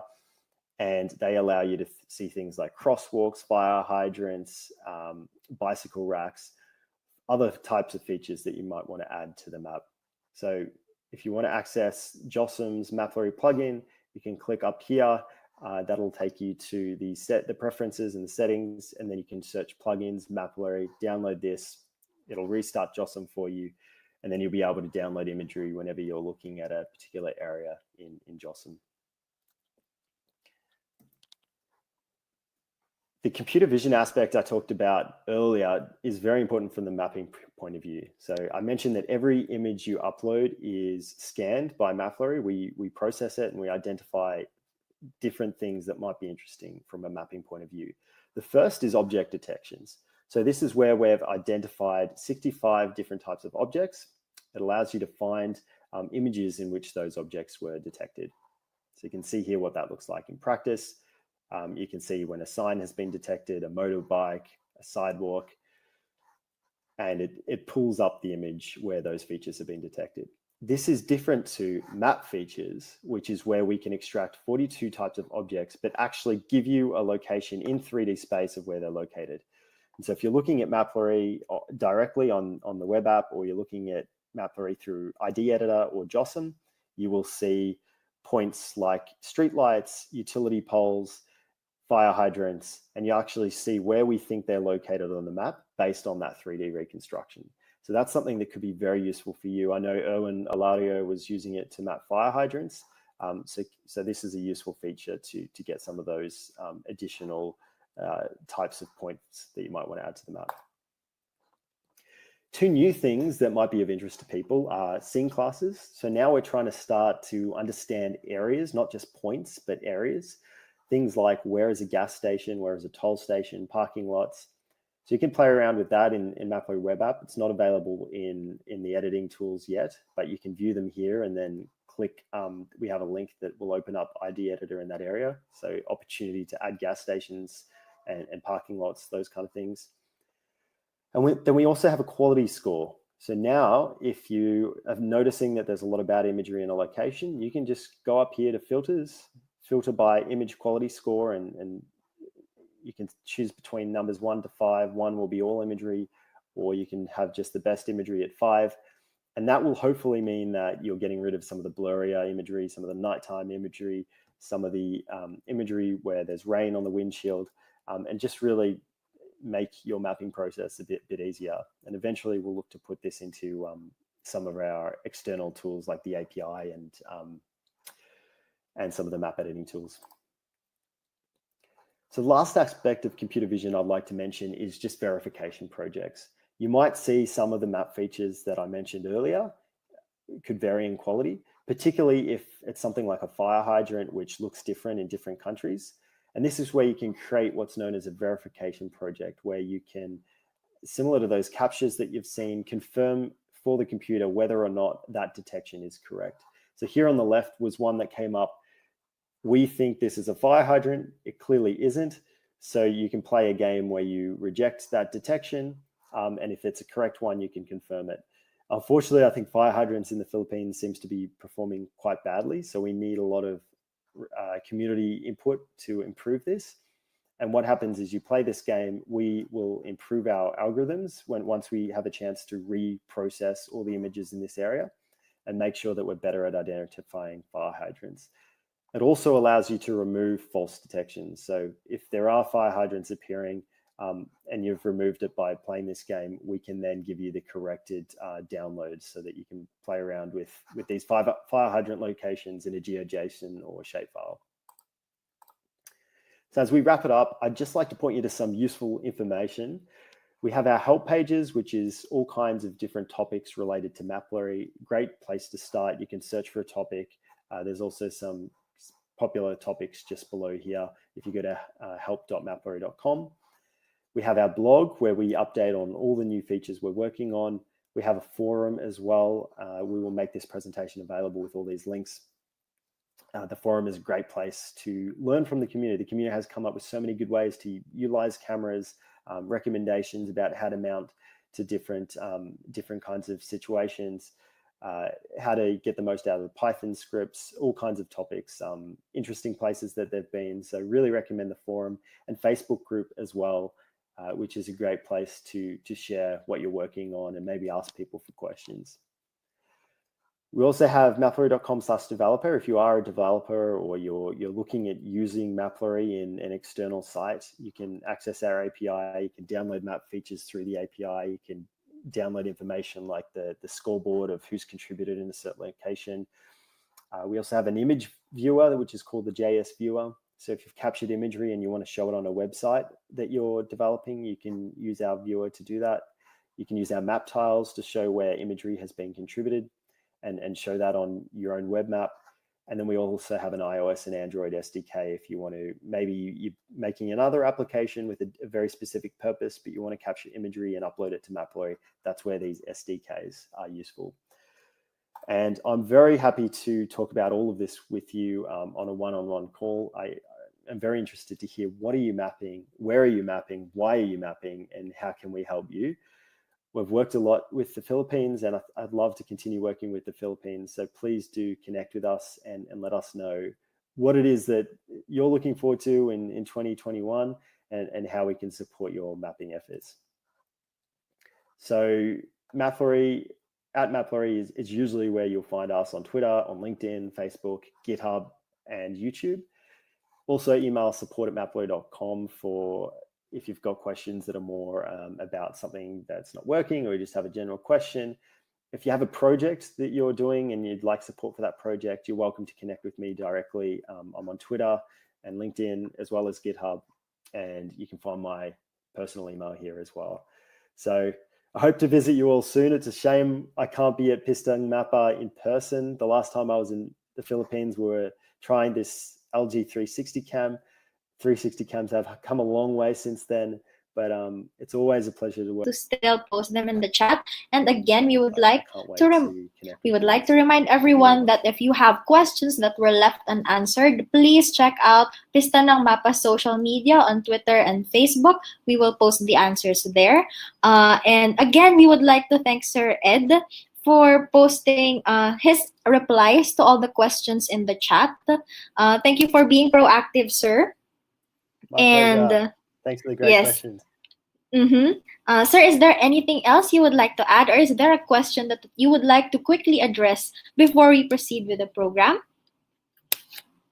I think one of the questions was about contributing imagery in a location that already has imagery. And the answer to that is the more imagery, the better. You can capture the same road again and again, multiple times. That's good for OpenStreetMap. It's good for MapRoulette because we can see how it's changed. So don't be afraid to capture the same road again and again. If you do have any other questions that can't be answered today, just feel free to email me or hit me up on Twitter. We have support@maproullette.com and would love to answer your questions there, and also look more closely about how we can work with the Philippines once the recovery from the typhoon starts to get underway. All right. And sir, one last quick question. Where will the presentation be made available? Because you mentioned this during your talk, for the links that you posted, aside from the ones that you posted here in the chat. You know what? I'll put it in the chat here now so everyone can access the presentation. All right. Thank you so much, Sir Ed, for that very comprehensive and very informative talk. We are very happy to have you here. My pleasure. Thanks very much, guys. All right, everyone. Again, I would like to remind everyone that we will have a quick break until 3:35 p.m. Philippines time, because we will resume our program in around a few minutes. So if you have to drink water or make coffee, or you have to use the restroom, please go ahead and do your business now. And other reminders, please fill out the evaluation form today for those who are planning to join the raffle.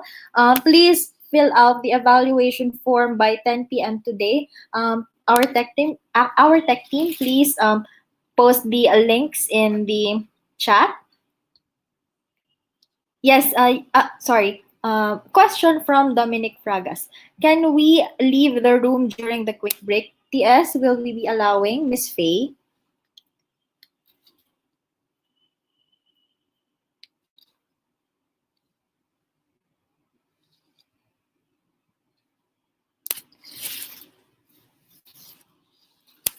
All right, Ms. Faye says as long as you have the password, you can enter. So if you want to leave the room during this quick break, please go ahead. Message from our organizers, the links will not be distributed until the end of the session for those who are asking. So 9 p.m. tonight, please make sure to check your emails for the evaluation links for those who are planning to join the raffle. So we have a few minutes break. Please go ahead. And right now, do we have people who just joined us recently na mga hindi natin na shout out kanina ni Miko? Speaking of Miko, Miko is preparing for his talk. He will be the next one. So kung na-miss nyo siya, babalik na po siya maya-maya lamang. Andito pa ako, girl. Ay, andyan ka pa. Nako, ayan. Kumusta ka naman? Ready ka na ba? Nandito lang ako para sa presentation kasi may drag performance ata. Yes. Ay, pak. Yes. Sige na, ready lang ako.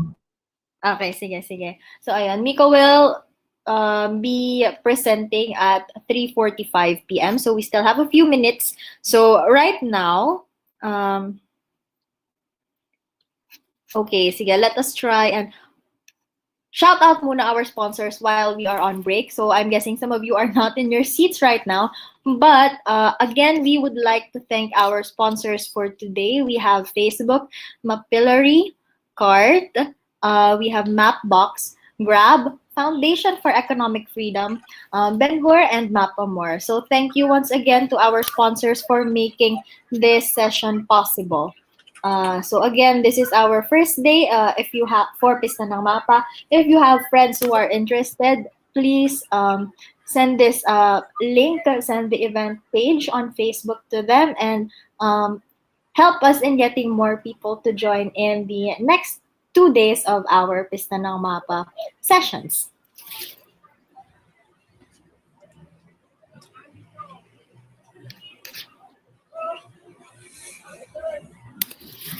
From Rick Saturay, is the password the same as the order reference in the ticket?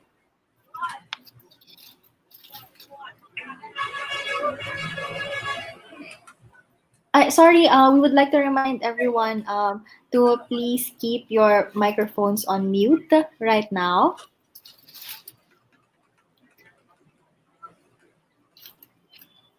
From Kinlea, also I can reconnect later kasi gonna go home and need to travel for 40 minutes. All right, we understand. But again, we would like to remind everyone sa mga gusto pong sumali sa ating raffle, please fill out the form. Mamaya pa naman po 9 p.m. So, ayan, if you are going to miss some of the presentations, which we understand kasi nga naman po workday ngayon for other people, please feel free to catch up. Tapos, sagatan po natin yung form. Again, 10 p.m. po ang ating deadline.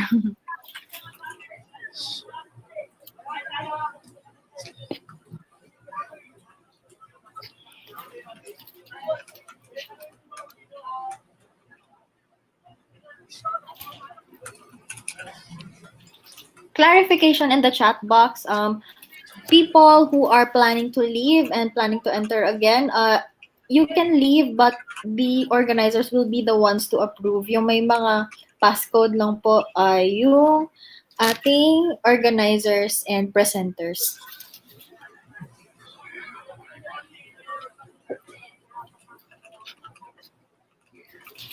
Okay, in case ma-disconnect. Sure, go ahead.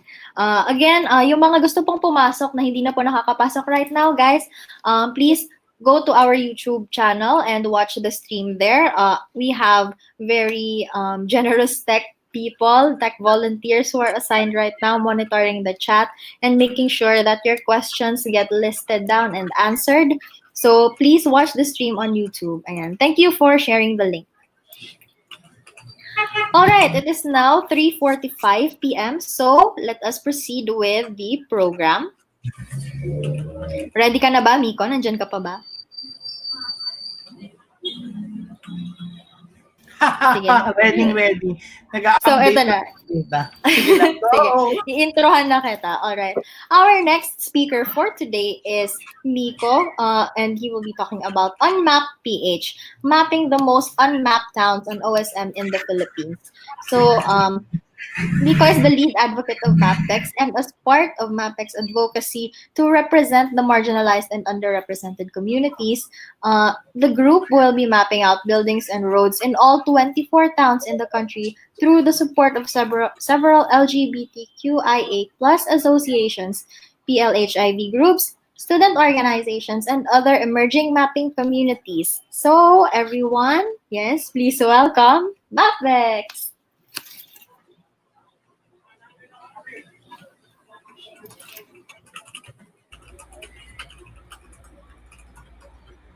Hello. Calling out all mappers out there. Let us once again help our country in our match. Hello. Calling out all mappers out there. let us once again help our country in our very own spatial way. We are from MapRoulette, and in light of our upcoming first year anniversary celebration this December, we are inviting you to join Unmapped PH, an OpenStreetMap Mapathon competition that will be held from November 8th to December 8th. The main goal of this contest is to put 9 of the most unmapped towns in the country and engage more people to try out OpenStreetMap. The Unmapped PH campaign started out late September 2020 with the aim to map out those most underrepresented on the map. In a recent analysis by Thinking Machines just last June, they were able to analyze OSM building footprint completion per barangay, town, and province in the country. The image here shows the areas where there are still gaps in the data. The more orange a town or a province is, the more incomplete their building footprints are, while blue areas signify more completed datasets. Through this study, the team was able to identify 24 towns that do not have a single footprint in OSM. These towns represent more than 100,000 households or 500,000 individuals that are basically vulnerable just because they are not on the map.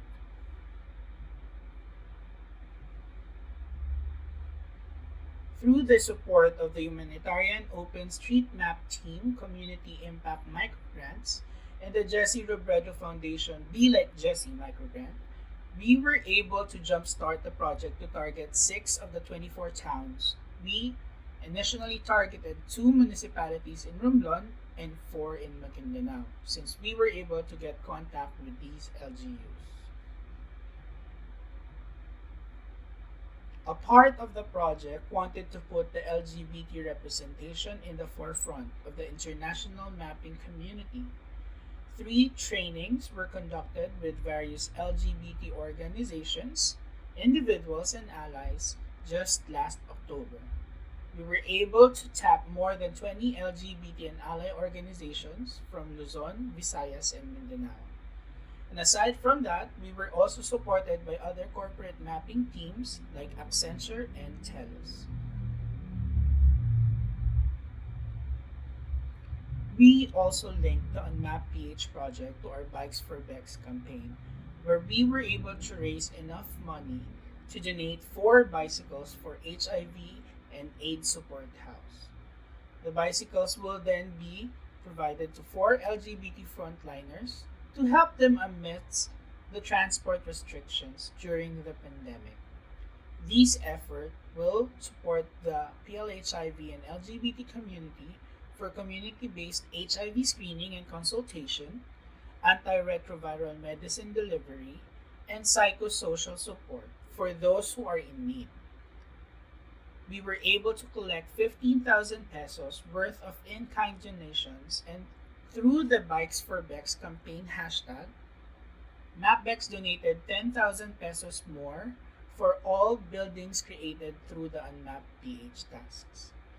People were more engaged in mapping when they knew that indirectly they were able to provide data to LGUs, but also directly help the LGBT community through the pandemic.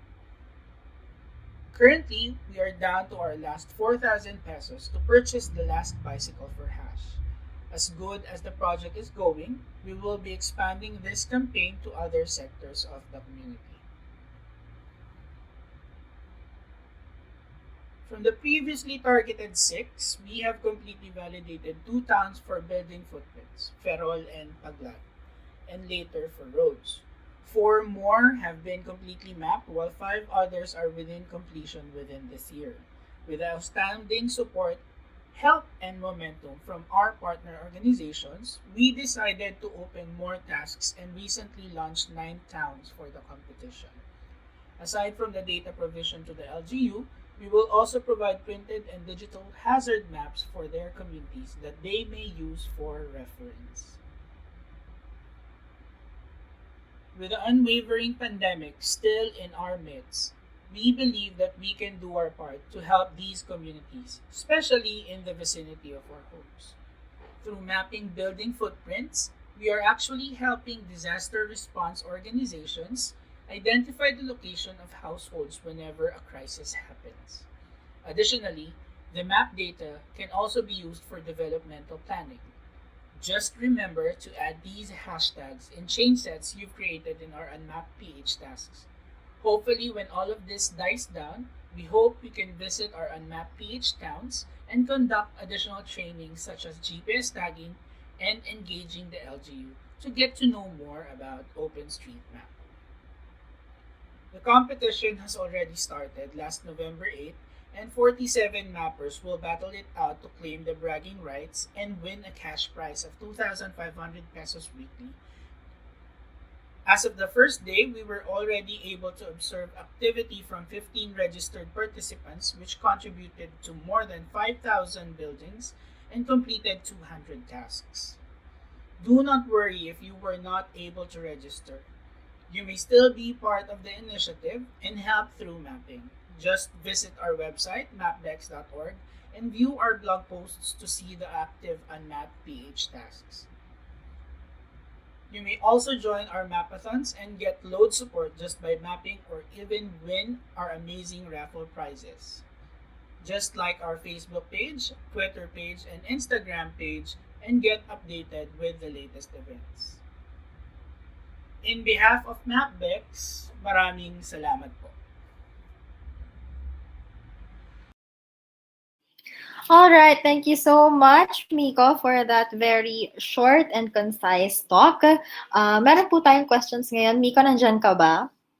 Parang ayoko na. Wow! Ayan, narinig na po natin ulit si Miko, di ba? Na-miss nyo ba siya? O, di ba? Ayan, okay, so, sige, basa na akong questions, First question from Faye, ayan. Are you going to conduct any fieldwork next year to validate the data? Ang hirap naman. The difficult question, important. Miss Universe, charot. Yeah, actually, it was part of our plan. If we ever hindi sana nagka-pandemic, we would really love to visit the towns that we are actually mapping. So currently, halimbawa is si Sultan sa Barongis, Paglat, and especially other towns in Maguindanao. We have had contact with them and they're pretty excited if ever we would push forward in visiting them and doing field work. Yes. Thank you, Faye.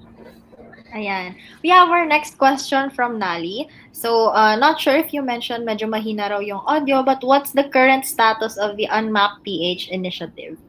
Okay. So currently, as of today, kaya nawala din ako kanina kasi I was checking the numbers before I would go to this presentation. So, Yes. out of the 24 towns, 2 have been completely finished and validated. So that's Paglat and Sultan sa Barongas, I believe. And then we are currently currently there are 18 towns open. Nasa 80 to 90% na yung mapping and validation. So they're pretty close to being finished by the end of the year. So update lang din with the competition. So tinignan ko din yung scores and it's currently day 4 and unfortunately medyo mababa yung input ng edits since sa bagyo, ang daming wala. So as of today, right now may 22,000 buildings na na-add through the competition and Wow. and closing 683 tasks then. So we'll be going through validation then in a few days. Ay, video, wag na. Ayan. Nakita nyo ba yan? Ayan, from Miss Nali, can we see Mika raw? Wag na. Hindi pa, wala pang tubig. Tigilan ako. Yes. Ayan. Sige. Ito from Miss Kinlea. Ayan. Pasensya na, di ako na-map. Medyo busy sa work. Habol na lang daw. Go lang. So we'll be updating the scoreboard then today. So I hope you guys could follow yung mapdex.org. There's a post there about the competition and it will be updated pretty much daily na. And ano pa ba yun? And ang good news here, since the G ladies have activated a new task for San Mateo and Rodriguez with this coming since yung nangyaring typhoon at ang daming nabaha, we are actually merging the tasks from Hot PH and Geo Ladies as part of the competition. So para hindi hati-hati yung attention ng ating mga competitors, We will be also including San Mateo, Rodriguez, Uwas, Pulangi, and Buhi for the building count criteria. So yes, ayun. Yun lang yung update from me. Okay. So for this one, clarify lang po natin, no? Ano po yung official hashtag para ma-count po lahat ng contributions nila for the Unmapped PH? Just as long as you use the tasking manager, we will be pulling out all data naman na. Like, no need for a hashtag for those 3 tasks that are open. Wow, okay, sige. And then we have a question from Miguel. Are there communities or places in the Philippines that can be at risk if mapped?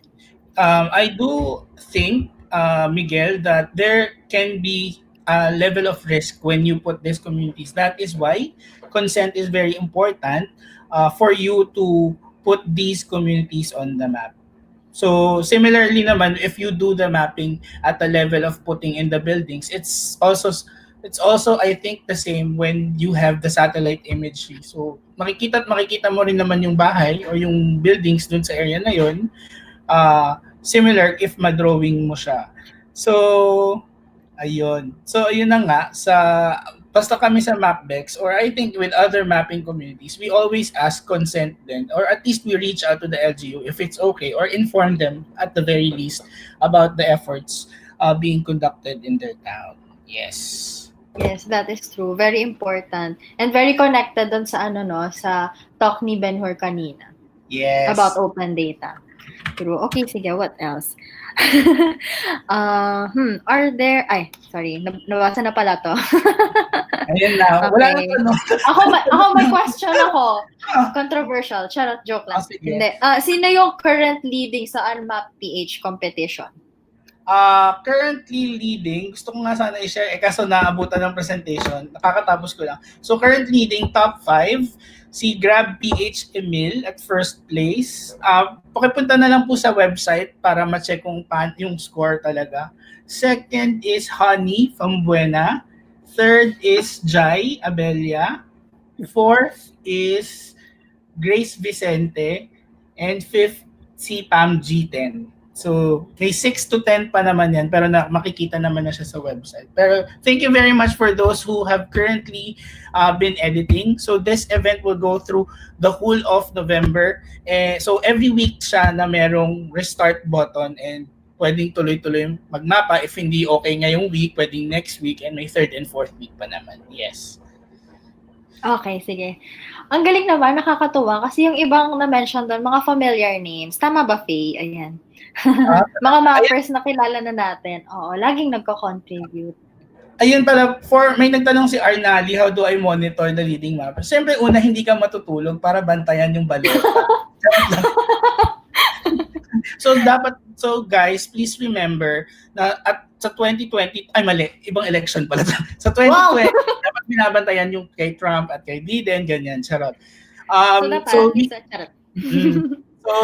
monitor actually namin yung leading mappers is we check yung mga dashboards na meron sa dashboard sa Kartong which na-pull out yung number of buildings per project na pwede mong i-filter out yung time. So, sineset namin yung time. Tapos yung sa accomplished tasks naman, we check yung hot tasking manager for the current tasks. Lastly, for QC, the top 10 mappers will battle it out naman for the quality checking. So kahit first ka ngayon, for quantity, hindi pa siya assurance. Dahil sa QC sa feeling ko sa QC may magdadalihan dito since malaking component pa rin siya. Ito, and then from Dazzle, sige, go. Can we still contribute kahit hindi kasama sa competition?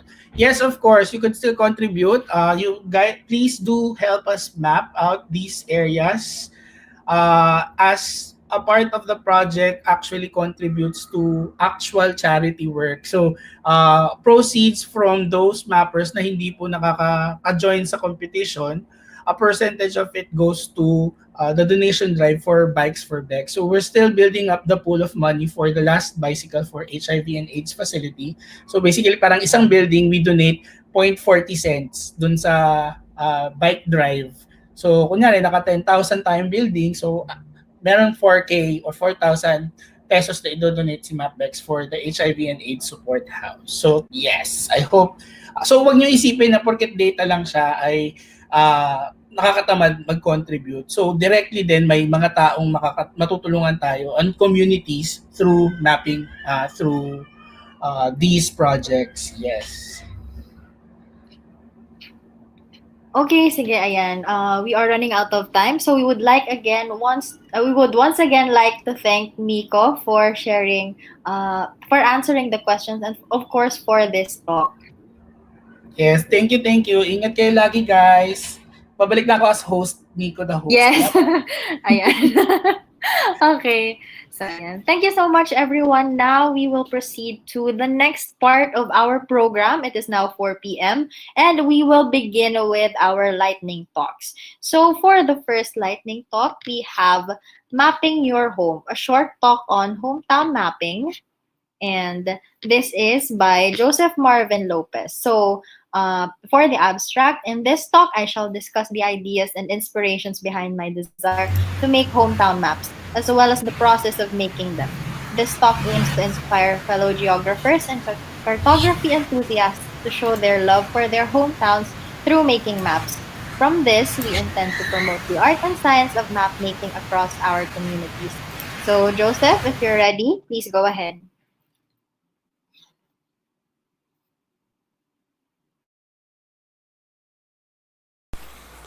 Greetings to everyone. First and foremost, I would like to thank the people behind the Pista ng Mapa for greetings to everyone. First and foremost, I would like to thank the people behind the Pista ng Mapa for giving me the opportunity to share my mapping experiences and insights. Hopefully, I can inspire more people to show one's pride and appreciation for their hometowns, especially through cartography. Before I begin with my talk now, let's try to recall the times when we were asked to make a map of our neighborhood. I think we're usually asked to do this on our Hekasi or Araling Palipunan classes. And I find this instance really interesting because we have that opportunity to exercise our geographic thinking. At that point, we used to think about different landmarks na malapit sa bahay natin. And relative to that, in my case, my geographic thinking focuses on my hometown, which is Las Piñas City, as well as its surrounding areas, since I believe that by knowing my place somehow allows me to know at least another part of myself. So from that, this will be the subject of my lightning talk. We begin with a brief introduction of yours truly, and then I'm going to share some reasons behind my love for map making, and then the processes involved on how I make my maps, and then some goals that I would like to achieve from my map making endeavor. And finally, I'm going to show some hometown maps that I have made just recently. Firstly, like most of us here, I believe, I also took up geography from the University of the Philippines. And there I have learned map making fundamentals, which brings us to the second point. As a cartographer or a cartography enthusiast, I started loving maps since preschool, which I'm going to talk more about later. And I started making personal maps about my places as early as my grade school years. Sayang hindi ko natago yung mga ginawa kong mapa before. And finally, since I'm from Las Piñas City, I'm also considered as a Southerner, or commonly known as a Saudi or Tiga South. Why do I love making maps? Una, it's because of my love for the science. I started loving geography as early as preschool, and I remember the time when our preschool teacher had presented to us a big children's atlas, and the title of that was It's a Big Big World. You can check that on Google. And I became fascinated with the illustrations of landmarks, the colors, and so forth. I also used to collect different kinds of atlases na usually nilaregalo sa akin during Christmas and birthdays. I also love traveling to different places, kaya kadalasan hindi ako natutulog sa mga biyahe. Next is geographic inquiry. To give everyone some context, no? Las Piñas City and its surrounding areas are generally residential. That's why there are no skyscrapers in those places. Kaya dati kapag bumabiyahe kami papuntang Alabang, which is a business district, I became curious on why there were tall buildings there. And I thought then, siguro, dahil malapit kami sa airport, daanan ng eroplano yung airspace ng lugar namin. And upon taking geography, I eventually understood a bit of zoning and some ideas about urban development. That's why I tend to understand more about this. The curiosity, however, remains, especially when it comes to the histories of the said places, which brings us to the third reason, which is the love for the places. And I find it nice to know the histories and cultures of every place, especially of our hometowns, since I believe that at least part of our identities is defined by our places of origin. Therefore, I began making the maps that I will show to you later, and through it, the learning continues. This point is also in line with the goal of South-based social media agencies such as South Snippets, Alabang Bulletin, Tiga South Ka Ba, Dyan sa South, and so forth. Their aim is to provide local information and stories na before their existence, hindi pa ganun ka-abundant sa lugar namin. These maps served as my inspiration for my creations, and very enticing sa akin yung mga graphics or the way they present information. However, I also observed that we only have these kinds of maps in the global and national scale, and wala masyado on the local scale. That's why I thought this before, bakit hindi ko din gawan ng ganyang klaseng mapa yung lugar namin? And the rest is history. So, how do I make my maps? First, I think about the content, kung tungkol ba saan yung imamapa ko. For my case, I generally get some ideas from other pages, such as Mapmaker ni Sir David Garcia, who was my instructor before, and yung Philippine map ni Kid Soltis. Next is data mining, since it's really important that the information that we share are verified and reliable. Thus, I seek information from local institutions and historians, as well as sa mga readily available official records. Although medyo limited pa ako sa mga online resources due to the ongoing pandemic. In case of hometown mapping, malaking advantage din yung existing knowledge natin about our places na usually nakukuha natin sa mga kwento ng mga lolo at lola natin. And then we have design. At this point, I determine on which color choices and typefaces suit the map's content. I also seek some tips from YouTube, and very helpful din yung pag-enroll sa mga online courses on graphic design when it comes to considering map aesthetics, color choices, and so forth. And lastly, the map making process, where I combine and lay out the content, data, and design using mapping and illustrating software. At this point, I also make adjustments using photo editing apps. So through these maps, I am looking forward to gain our appreciation for our places. I believe that we have much more to learn about our hometown as we discover new information thanks to the improvement of existing technologies. Likewise, I also look forward to gain further appreciation for the field of geography, since I think of this as an opportunity of enhancing the awareness of more people about the science. And with this appreciation and awareness, hopefully we can allow to have an exchange of ideas and information that could give new perspectives about our existing knowledge, about our places and the science. Through this, we can also convey knowledge through generations. So here are some of the maps that I recently made. The one at the left was inspired by the map that I presented to you earlier, the literal translations of country names. I'm also planning to update this since may mga nakuha pa akong additional information. The one to the right shows some basic information and trivia. For example, for the province of Laguna, I also displayed there the etymology of the said province. And this kind of map is what I am currently making. These maps show some notable landmarks, and these are inspired by the Intramuros Administration map. Medyo hinahasa ko pa yung paggawa ng mga vector illustrations, so more maps with more landmarks to come. This quote, I find this highly relatable sa naging discussion natin. This was said by Peter Greenaway, who is a Welsh film director. And he said, I've always been fascinated by maps and cartography. Map tells you where you've been, where you are, and where you're going. In a sense, it's 3 tenses in one.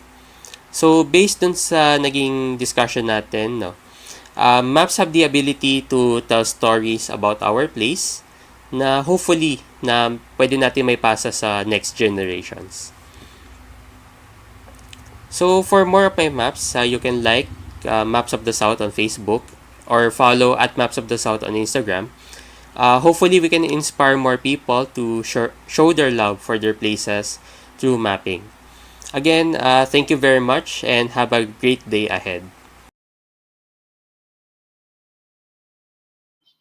Alright, thank you so much sa ating speaker.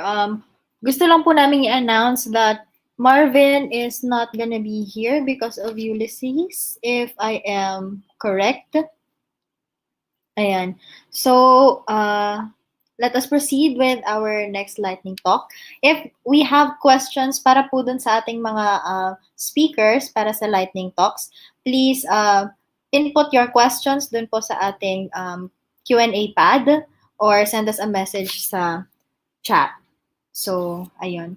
Alright, now we will introduce our second lightning talk. This is Been There, Dump That, Sorting Out the Garbage Crisis One Bite at a Time by Miguel Peral and Leocer Bularan from the UP Institute of Civil Engineering. So, Fun, man. Where did you go? We have the quick abstract lang. I hope to share my thesis output of mapping solid waste management facilities around Metro Manila, present our waste flow analysis, and the brief assessment of 6 LGUs. I hope to conclude by engaging the audience how we can use the data in further studies. So, yes, let's go. Good afternoon, everyone. I'm Miguel Peral. And I am Leocer John Bolaran. And we are recent graduates from the Institute of... Good afternoon, everyone. I'm Miguel Peral. And I am Leocer John Bolaran. And we are recent graduates from the Institute of Civil Engineering, UP Diliman. On behalf of our advisors, Assistant Professor Maria Brida Leadiola and Dr. Maria Antonia Tanchuling, we will be presenting our study titled An Assessment of Solid Waste Management Systems in 6 Cities in Metro Manila. Ecological solid waste management practices, as outlined by Republic Act 9003, are supposed to be the solution to the Philippines' growing waste problem. Given the importance of Metro Manila as the political and economic capital of the Philippines, its urban density and concentration of 22.98% of national solid waste generation in only 0.2% of national land area, accurate and accessible data are imperative to ensure sustainable urban growth and resilience by measuring performance and highlighting best practices. The questions we wanted to answer through this research are: how differently do LGUs practice ecological solid waste management? And what best practices in operations and policy can be learned from these LGUs? The study assessed how differently 6 LGUs in Metro Manila practice ecological solid waste management in terms of reduction, collection, diversion, and disposal systems in high, Quezon City and Manila, medium, Pasig and Marikina, and low, Navotas and San Juan, waste-generating LGUs. Performance was assessed using both qualitative and quantitative methods with 5 criteria per subsystem: effectivity, efficiency, cost-effectiveness, environmental appropriateness, and civic participation. By using a comparison-based benchmarking methodology, we were able to identify common problems and solutions and highlight the best practices of each LGU and what can be learned from each pairing. Information like city ordinances, problem areas, and recommended solutions were compared in each of the 4 subsystems. Financial data, when available, was compared with qualitative data for a quantitative analysis. Geospatial analysis was then used to assess the accessibility of waste recovery facilities, namely MRFs, or materials recovery facilities, junk shops, and recycling centers, based on an assumed walking distance of 200 meters, also mapped on an open source website. Lastly, a mass flow analysis was conducted in order to visualize and communicate the path of waste from consumer to final disposal, allowing more granular and technical policy and operations interventions. Findings in the waste diversion subsystem were then spatially mapped within each LGU and compared with population density. These findings were then uploaded to our website app platform hosted on MapContrib, which facilitates an open source, data-driven, and participatory platform which aggregates information and promotes transparency. Thus, the public can easily access information, foster accountability, showcase best practice, and become empowered key decision makers. Before we discuss our key findings, we would like to thank Miko Tamura, Faye Andal, and UPRI Youth Mappers for their guidance and support for our study. Now I will discuss the key findings of our research. It is difficult to measure the waste reduction in the 6 LGUs, so we limit the assessment to a comparison between population growth rate and waste generation growth rate. From the graph, we can see that QC, Manila, and Navatas expect greater waste generation growth estimates per annum compared to its population growth, suggesting that reduction programs should be further improved. San Juan generally matched its population growth and waste generation growth rate, while medium waste generating cities, Marikina and Pasig, showed the most successful and confident waste minimization and reduction. Common to all LGUs are reduction programs which involve the following components: youth engagement through school clubs, house-to-house and homeowner association campaigns, annual inspection of business establishments necessary for permits, postering, flyering, and other public announcement programs, market and commercial establishment campaigns, especially with limits of use of certain packaging items, and proper training programs for barangay officials for effective monitoring and enforcement. Most LGUs have adequate reduction policies. Pasig City's Green City Vision, Manila City Tax Reduction Incentive Program can be seen as best practices that provide a solid platform to solid waste reduction and minimization. The fair rating of Navatas is largely due to their unsystematic approach to waste reduction in terms of policies and programs. For the collection assessment, the table shows the collection data gathered from the various solid waste management plans of the 6 LGUs. The cities of Marikina and Navatas collect waste using government vehicles. QC, Manila, Pasig, and San Juan have private contractors on a clean all package to handle waste collection. All cities implement a cell-based collection system where one cell is rationalized to fill one full collection vehicle. All cities targeted different levels of stakeholders, with programs suited to households using various platforms.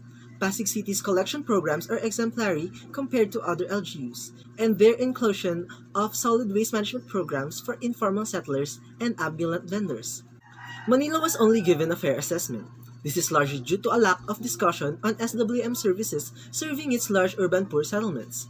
Although Quezon City has a rationalized cell-based collection system, a fair rating was given due to oversights in waste transfer monitoring.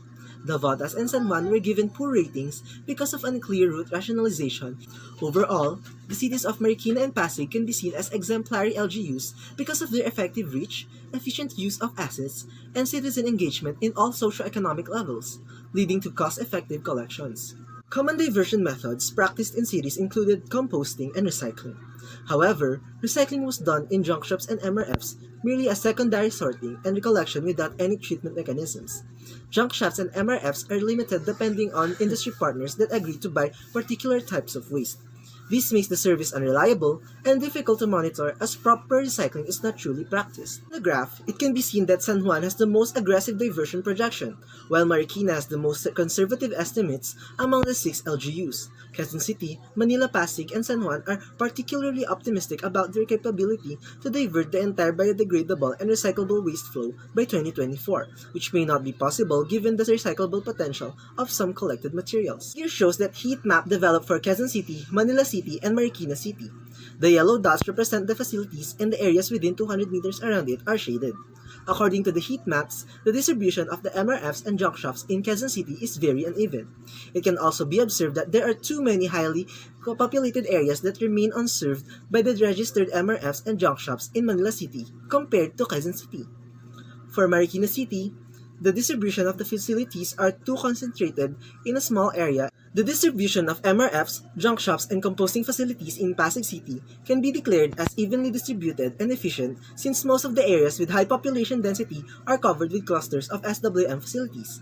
For the case of Diwata City, the concentration of diversion facilities are efficiently positioned within the areas where high population density is characteristic in the area. In summary, San Juan was given a poor rating because of the poor compliance to the minimum diversion rate prescribed by RA 9003. Marikina and Pasig were given good ratings for efficient diversion largely due to compliance of MRF serving each barangay. Although both Quezon City and Manila have the largest quantity of diversion facilities, the size of the LGU together with the urban density and waste generation profile exacerbates the need for efficient facilities, and many communities found to be underserved. For the disposal assessment, the common policies implemented in the 6 LGUs are the anti-littering policies adapted from MMDA guidelines and RA 9003 IRR. All LGUs dispose municipal waste in SLFs. However, no discussion, reports, or assessments were done on informal waste disposal prevalence according to the SWM plans. In summary, Manila and San Juan were given fair ratings due to high demand for street sweepers, suggesting that waste collection level of service may be lacking in some communities. Disposal efficiency and cost efficiency were low for San Juan largely due to the high SWM costs. A fair rating was given to QC's disposal due to transfer stations that have gone unmonitored without proper environmental clearances or inspections within the vicinity of the recently closed Payatas landfill. The figure shows that in the 6 LGUs, Quezon City has the most amount of generated waste. Although Marikina City has more waste generated than Pasig, Pasig City has larger disposal flow than Marikina City due to the significant difference of waste diversion between the two medium waste generators. In terms of policy recommendations, given increasing consumption leading to a greater generation of waste, many governments have reviewed and concluded that placing the responsibility for post-consumer goods on producers can mitigate and manage waste. Extended producer responsibility is a policy where commercial and industrial producers are given a significant financial and physical responsibility for the treatment and disposal of post-consumer products. This responsibility could provide the necessary financial incentives to prevent waste generation at the source, promote better product design for the environment, and support waste recovery and recycling goals. This would also come hand in hand with waste collection fees for better levels of service, proper waste treatment, and investment in facilities and programs. San Juan stated in their 10-year plan that fees could reduce waste generation and increase household composting and recycling up to 30%. Navota City is also in a position where most of its municipal ordinance frameworks are at their infancy, providing for a large potential for enacting ordinances and programs based on best practice learned from other LGUs. Ecological solid waste management aims to address growing threats to public health and the environment. However, its application in reality is often constrained by various physical, systemic, and technical boundaries. Despite the limitations presented by the data collected during the study period, the assessment methodology explored various waste subsystems using geospatial data and materials flow analysis, features the flexibility to be adjusted to suit any LGU solid waste management system. This model can further be developed as a decision support tool to better contextualize the management of facilities, systems, policies, and programs to better suit LGU resident needs while protecting public health and the environment. Overall, the result generated significant insight on comparing proper solid waste management practices on different levels of service, featuring various urban constraints while celebrating best practices that can be universally applied. From YouTube and universally applied. Here as well. So first, would it be possible to get a copy of your research from Anonymous on YouTube? Oh, of course. We can just ask, if you can just ask for your email, we can send over our PDF. Okay. Where can they send you should they send it via the website you posted on the chat? The website I don't think has a contact us page, but this is you can send it to this email. I'll put it in the chat. mclaparel@up.edu.ph. All right. Thank you so much for that. Up next, we have from Pat. Did you manually collect data for MRF facilities and junk shop locations? No, we got, thankfully, Environmental Management Bureau, or DNR EMB, had a 2020 list of registered junk shops and MRFs, and that's what we mapped in the 6 cities. So although we did not verify most of the sites that are present on our open source website, that was our source. It was the DNR. Up next, we have from Arnalie. How did you crowdsource or encourage people to add data?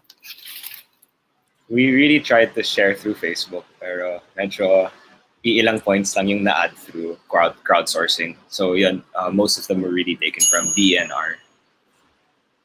But at this point, if you open the website and as long as you have an OSM account, you can add missing data. There's a button on the bottom right. You can add missing data there. Okay. And then from Marian Pino, hoping the MRF facilities points are available and accessible. Please link how to access, although I can see it in the website as well. Is that correct? Yes, well. Do we have other questions? Thank you, Miggy from Dazzle Labapis. Yes, you can read their comments then out Yeah, loud. I can see that. I can see that. Thank you so much, everyone, for your interest and for joining this talk. Like, I really appreciate just being able to have a platform to share our research. So thank you. All right. So from Arnalie as well, you can share your research through the Facebook groups, OSM Philippines community and Geographic Science community. Okay. Cool. All right. And what else? Is there anything else you would like to share with the audience? That's it. Thank you. If you can add All right. if you can just add data, like we'd appreciate that. We're trying to get published, so yeah, all the help counts. Hi, Miko. Miko commented. All right. Thank you so much. Asking for a friend. For a friend. Thank you For a so friend. much.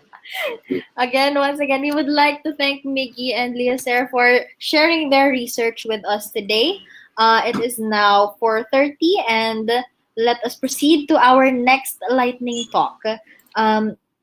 We have the Diwata 2 tracker by Sarah Jane Sanchez of Stamina for Space. And this is a demonstration of the Diwata 2 tracker and a brief discussion of JavaScript mapping libraries used to create this project. So let us now begin the presentation.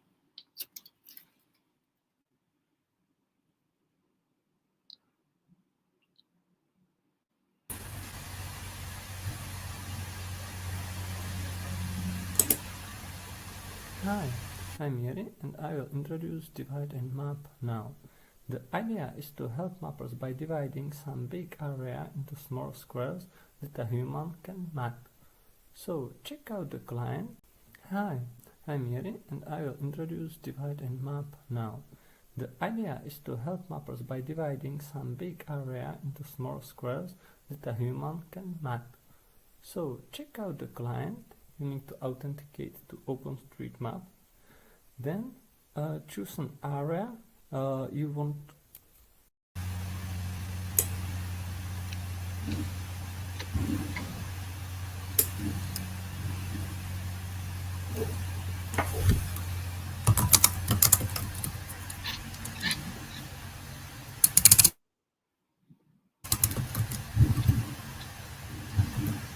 Sorry everyone, we're just having some tech difficulties. We're looking for the correct video. Here it is. Hello, I'm Sarah Jane Sanchez and I'm here to share with you the Diwata 2 tracker. Later, I'm going to demonstrate the tracker and share some of the libraries that we use to create this program. A little info about myself. I'm a university researcher at Stamina for Space program or Space Technology and Applications Mastery Innovation and Advancement program. So this program is a space research and development program which aims to further develop deep expertise in space technology and applications in the Philippines. So to know more about Stamina for Space, you may visit the website staminaforspace.upd.edu.ph. So what I do as a university researcher, I specifically work as a front-end developer, and one of our projects this year is to create the Diwata 2 tracker. So what is Diwata 2? Diwata 2 is a 50-kilogram Earth observation microsatellite of the Philippines built by researchers of UP Diliman and DOST-ASTI in cooperation with Tohoku University, Hokkaido University in Japan under the Field Microsat program.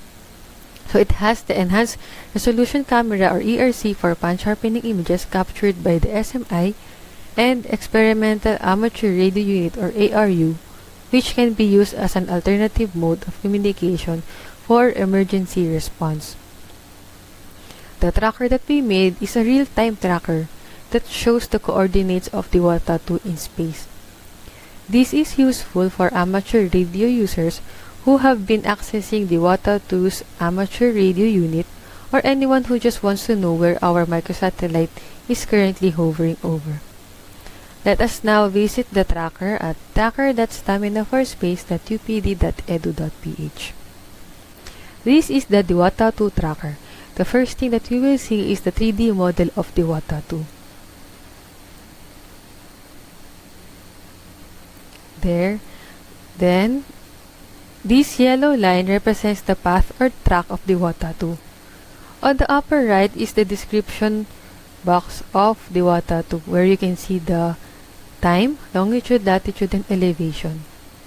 On the lower left, you can see the time-lapse control. You can stop and return it back to its default mode by clicking this button. Then, let's click this home button so we can view the whole Earth. You can also search for an address or landmark using this search bar. You can also change the map view from 3D to 2D mode. You can also change the style of the map.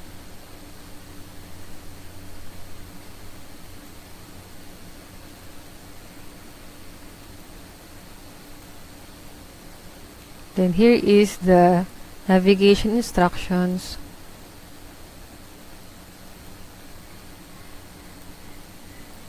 These small images are the ground receiving stations where it can download images captured by Diwata 2 or upload commands. Then you can click this button on the upper left so you can go back to its initial view where it zooms into Diwata 2.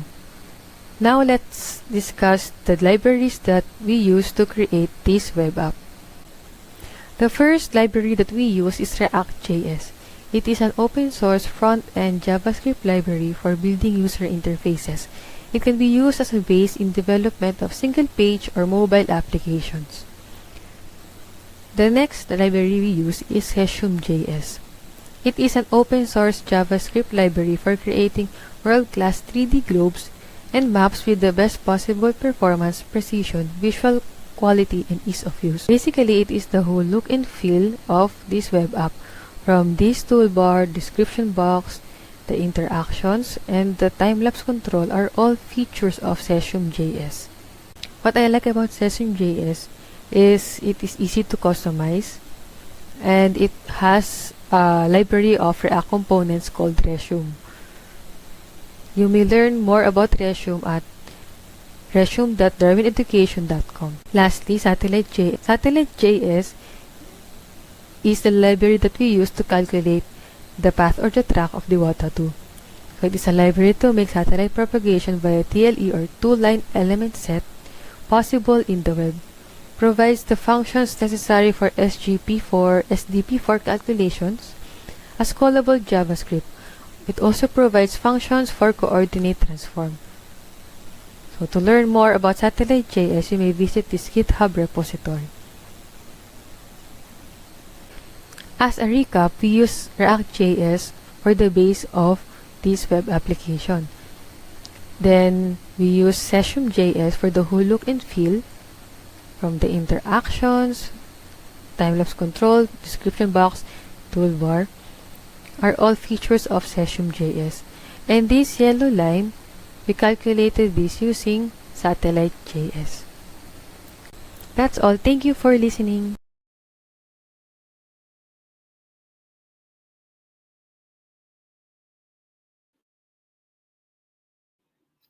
All right, thank you so much for that. I believe we have Sarah here with us.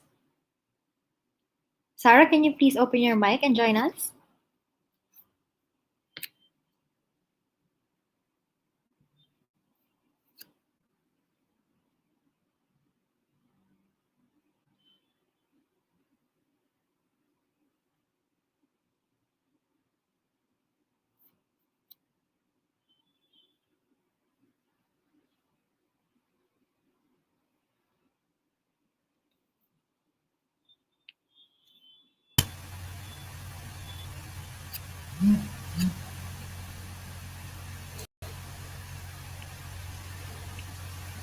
Hello?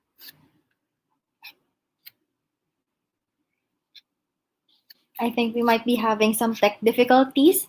If anyone has questions, I believe there are some in the Q&A pad. Please keep leaving them in the chat here on the Jitsi or on YouTube, and then we will get back to you.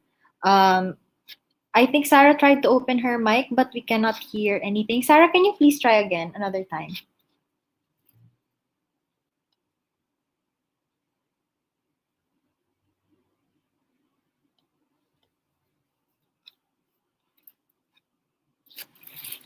Okay, so I don't think she is here right now. So I think let us proceed with the next speaker.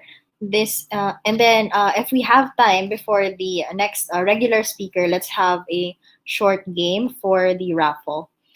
So next we have Divide and Map Now by Jiri Vlasak. If that's the correct way to pronounce your name. And if you are here, Jiri, please let me know. So here, our next lightning talk is Divide and Map Now. Divide and Map Now. The DAM project helps mappers by dividing some big area into smaller squares that a human can map. In this session, I will show how the DAM project may be used. Hi, I'm Yeri and I will introduce Divide and Map Now. The idea is to help mappers by dividing. Hi, I'm Yeri and I will introduce Divide and Map Now. The idea is to help mappers by dividing some big area into small squares that a human can map. So check out the client. You need to authenticate to OpenStreetMap. Then choose an area you want to map and just map it.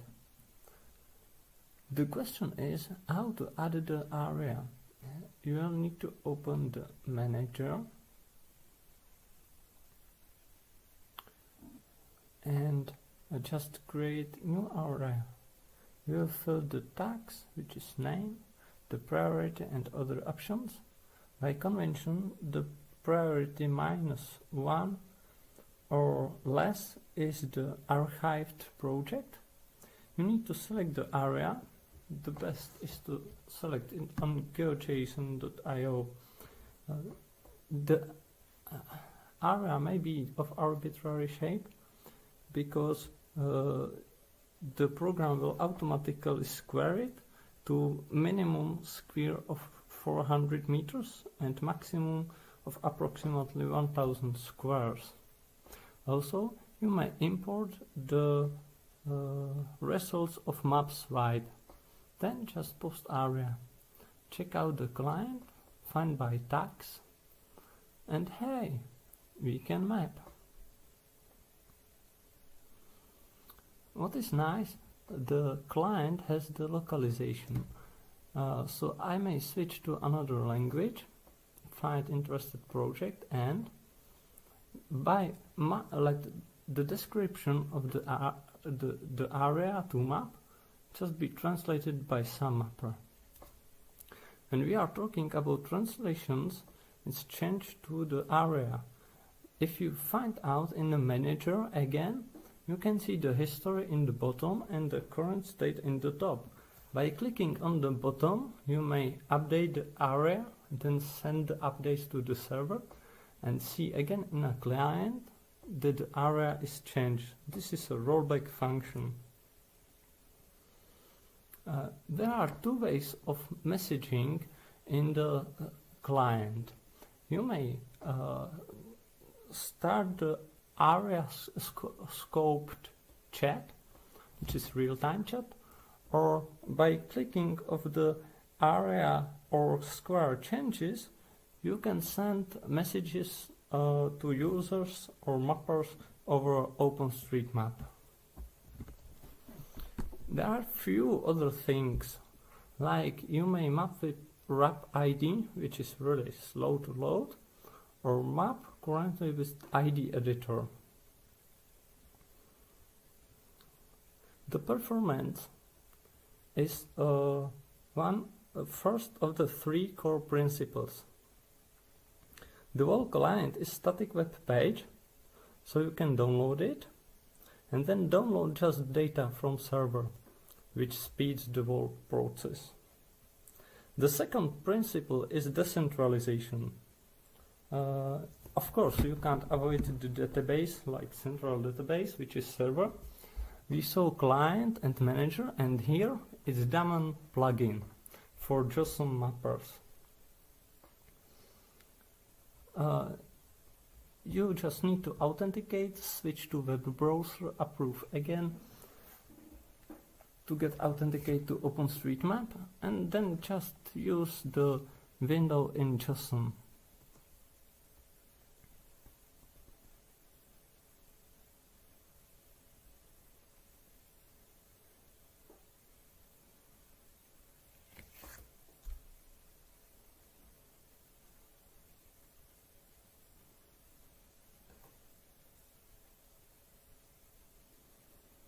So all the repositories are on GitLab.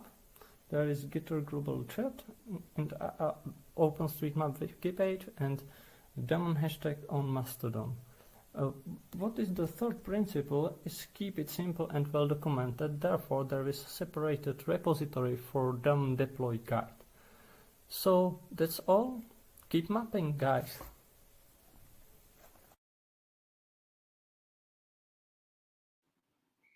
Thank you so much for that. I believe Judy is here with us.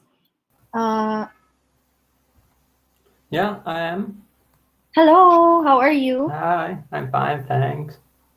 May we know where you are right now, currently? I'm from Czech Republic and I'm in Czech Republic. And yeah, on let's say cottage flat, I would say, because it's like outside of town, but it's flat. So. All right, it is Hiri, right? Is that correct? Is that how we pronounce your name? Well, in Czech it's Jiří Vlasák, but there is a problem with the R, and therefore just call me Jiří. It's okay. Okay. Or Jiří, I like it. Okay, sorry. All right, Yuri, I'll stick to that. So thank you so much for that talk. Can you please share on the chat the link for your project? Yeah, of course. I will do it immediately.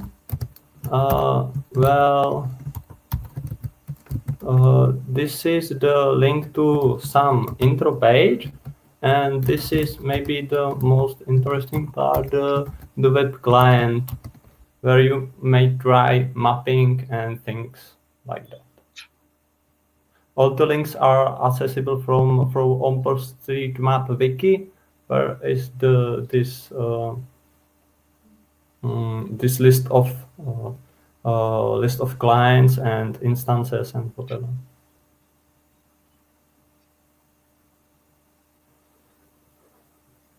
All right, so we have one question now from Arnali. Is there a difference between the DAM project and the OS Tasking Manager? Yeah, of course, there is a difference because I started the daemon project as the constructive criticism. Okay, well, I tried the first and I think the most important is that when I tried deploy the tasking manager, I have difficulties always. There was really a hard time to do it, and I've never finished the deployment of tasking manager. So this is the first thing, and therefore there is a separate repository for deployment of the daemon project, which is a complete how to guide how to deploy. So this is the first thing, and the second is performance. I really struggle with the performance of the tasking manager. I tried to understand the things deep inside the tasking manager, how they did things, and I know there are some problems, like you may log the square multiple times because they did it like they did it, and I was thinking about that. It must be there must be another approach that would be better, that would avoid these things, and it would be enough powerful, like with a great performance. And I think that the daemon project satisfies this. I did also the load testing, and I was also keeping track on how the tasking manager is load tested. And the last thing I found out was like testing, like loading data from tasking manager.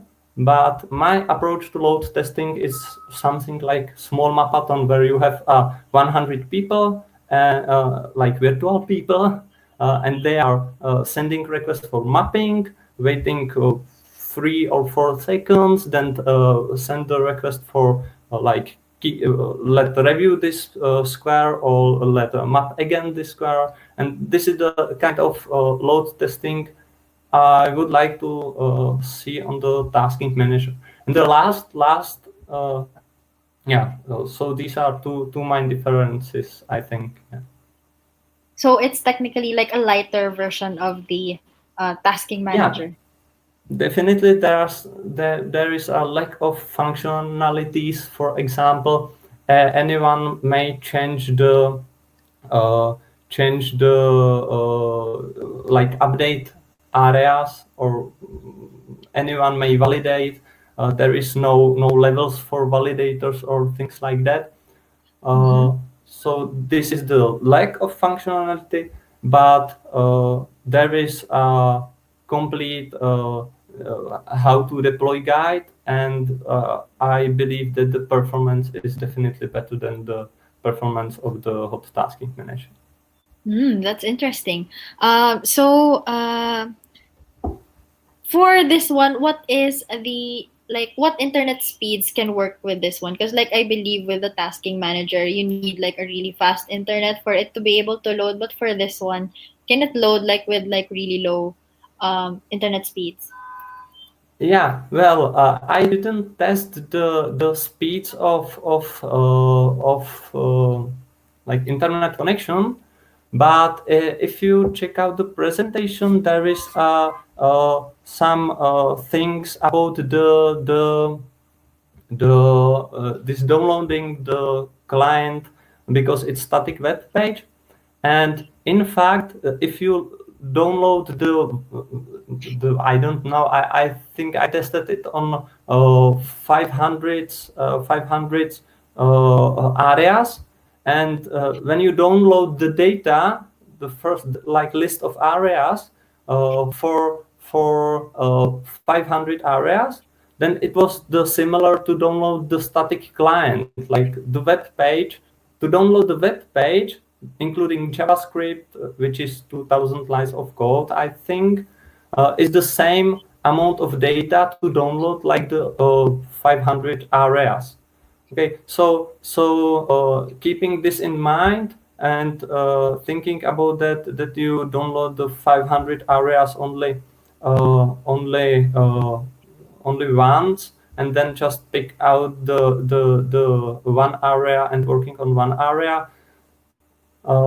This I think is possible for lower bandwidth. And the last thing is that I tried. It's not load testing of tasking manager, but I tried to download the data and wait few like in the Firefox you may try to analyze and things like that. So I run it for 500 areas in the daemon project, and for the basic number of areas, which is 14, you get from the tasking manager in the first page. And well, the speed was comparable, and I didn't check out how many data was downloaded, but so 14 like versus 500 is a huge difference. Already. Yeah, I was a bit surprised, but not so much, because if you check out the hot tasking manager, there is a lot of data, a lot of graphical things, and so yeah, so you are downloading not just the I think that when you download the data from Hot Tasking Manager, you need to download a lot of JavaScript libraries, a lot of data that are not the data to map and things like that. But if you use the daemon project and download data from daemon project, you just download the static web page and the data from server. Nothing more.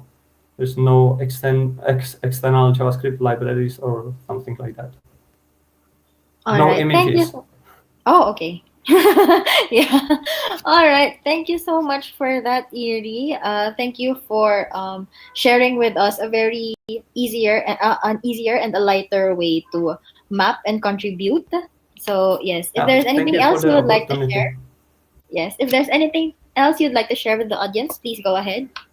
Yeah, well, if you have time and you would like to, and you are considering deploying the tasking manager, please just try the daemon project divide and map now, and of course let me know if it works better for you or not. All right. Thank you so much. And yes, we still have quite some time, but we have a request. Do we have Miss Sarah right now to answer the Q&A? Because we have some questions for Miss Sarah, our third lightning talk speaker.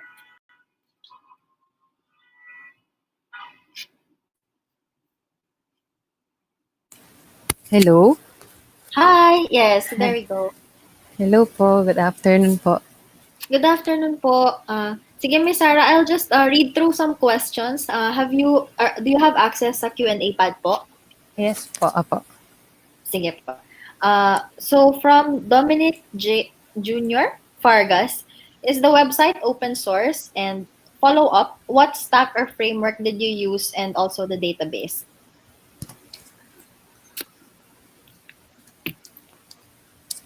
Yung tracker po is not yet open source, pero once mag-end yung project, we might release the code po. Hello? Hello, okay, sige. That is noted. Thank you po. And then the next question is, are the historical tracks publicly available? By John Louis Fabi. Historical tracks, yes po. We have available API for that. Okay, sige. We can Do we have... share the link po sa chat na lang. Yes, please go ahead. Thank you.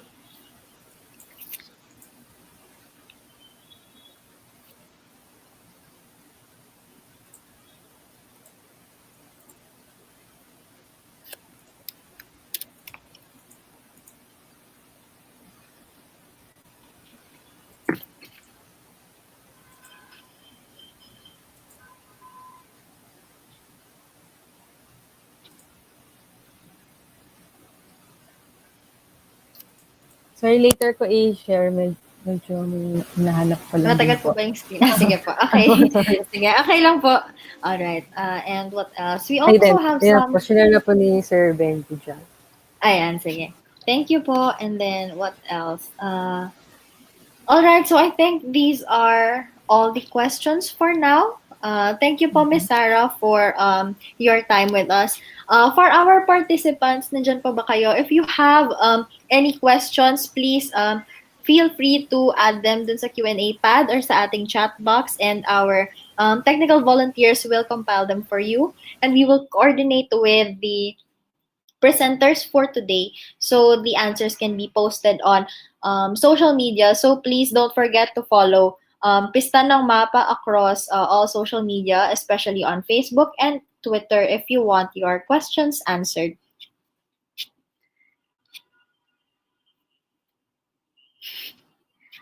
All right. So we still have quite some time. So kanina hindi natin nagawa yung raffle ng maayos kasi nagmamadali tayo. So I'll just ask a few questions, and then the first one to reply dun sa chat ng tamang sagot will win. So for the first question,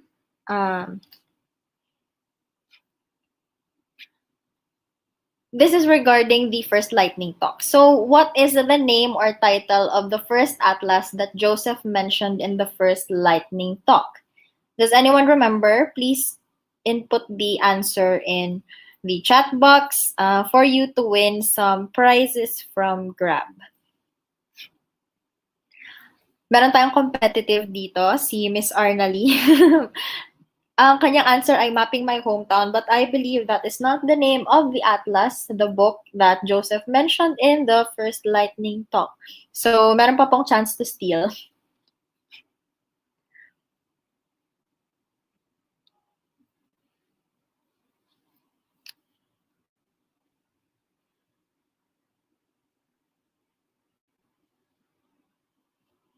City Atlas is the second one he mentioned. Meron siyang isa pang unang minention na mas friendlier for intro.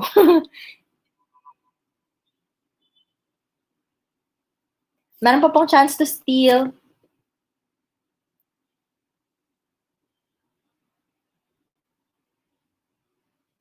Ayan, meron pong sumagot sa YouTube from Ian Lopez. It's a big, big world, and that is the correct answer. So, congratulations po kay Ian Lopez.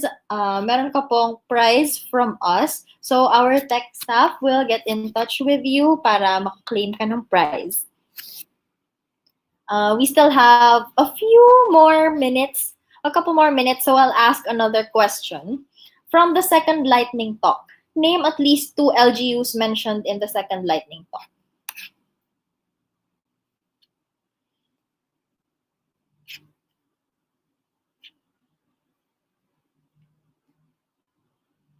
Alright, nauna po si George. Very fast. San Juan and Marikina. Okay, tama po ang kanyang sagot. And ayan, meron na po tayong winner for the second question, George. Again, our tech volunteers will coordinate with you. You win a prize. And then, sige, itodo na natin to. Competitive po. May mga nagsasabi more from Miss Arnalie. Okay, sige. Next. Question number 3. Doon tayo sa libraries na ginamit ni Miss Sarah. So, ano yung ginamit niyang library for the base ng kanyang project? From Neil Riego, DSCPLM, React.js, correct. You win a prize. Congratulations! More pa ba? Sige. Yung mga sumagot po ng Cesium.js, actually yun po yung look and feel, hindi po yun yung base. Pero thank you po for trying, points for effort, pero mananalo pa rin po ay ang sumagot ng tama. And also, he is the first one to answer correctly. So, sige, regarding the third one then, the third lightning talk, ano yung ano yung library para dun sa yellow line?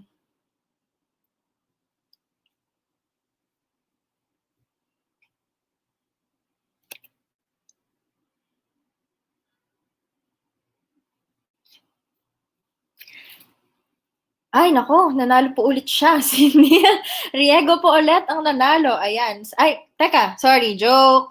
Maling announcement. Nauna pong sumagot si Raymond Bala ng Satellite.js. Sorry po, pero ayan, nanalo naman na po si Sir Nia ng isang voucher. So, si Sir Raymond rin po ay merong isang prize. Ngayon, sige, para fair na rin po, no, kasi nag-livestream rin po tayo sa YouTube. Ito naman po para sa ating viewers sa YouTube ngayon. So, pa-help na lang po sa ating tech volunteers. Ayan. Specifically for YouTube naman po ito na nanonood. So, sa talk po ni Yiri, which is the fourth lightning talk, what are the 2 ways of messaging in the DAM client? Sige, name at least 1.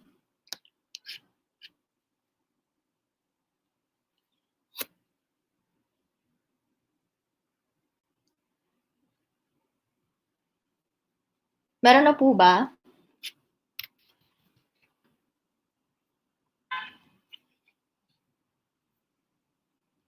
Name at least 1 doon sa 2 ways of messaging in the DAM client from Yuri's talk.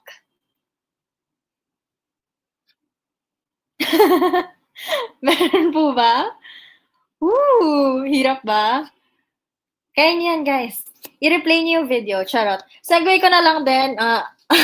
Kapag natapos na po yung lightning talk. Available na po sila sa ating YouTube channel. So please, kung nandito po kayo, 105 subscribers na po tayo. Nag-start po itong day 1 session ng 60 plus subscribers. So thank you so much to all the people who subscribed. Please, don't forget to watch the videos. They will be uploaded after this talk. So, sige.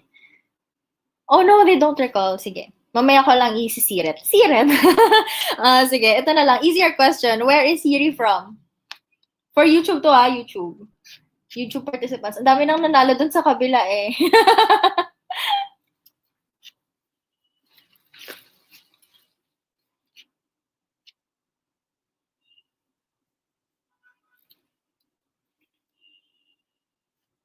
Ayan. Si Miss Cham na nandun din sa kabila. Czech Republic, that is correct. Very Czech yun. Okay, sige. Thank you. Ayan, Miss Cham. Ayan. Ay, si Miss Charlene pala to. Sorry. Charlene Mamador. Sorry po. Ayan. Congratulations po. And you win a prize. Yes.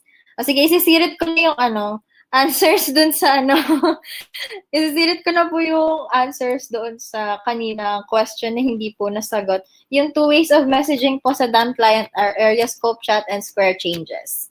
So, ayun po. Thank you po for participating again. Available na po ulit yung ating videos on YouTube. They are already public in the YouTube channel. So, kung gusto nyo pong i-replay, you can head to our YouTube channel and watch the videos there. So, ayan. Let us continue with the program. Next po, tapos na ang ating lightning talks and we are back with our back to our regular speakers or sessions. It is now 5 p.m. and the next speaker is Alyosha Ezra Malyari, Potentials for Open Source Land Use Change, Simulation in Local Planning. So for this one, the session covers the following topics: background of land use, change modeling or simulation, outline of different land use change models, Philippine context of land use change modeling and simulation, and future directions of open source GIS application for land use simulations. So let's take it away.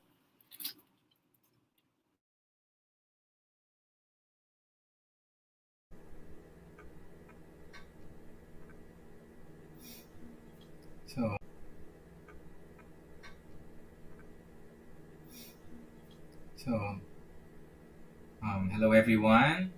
I am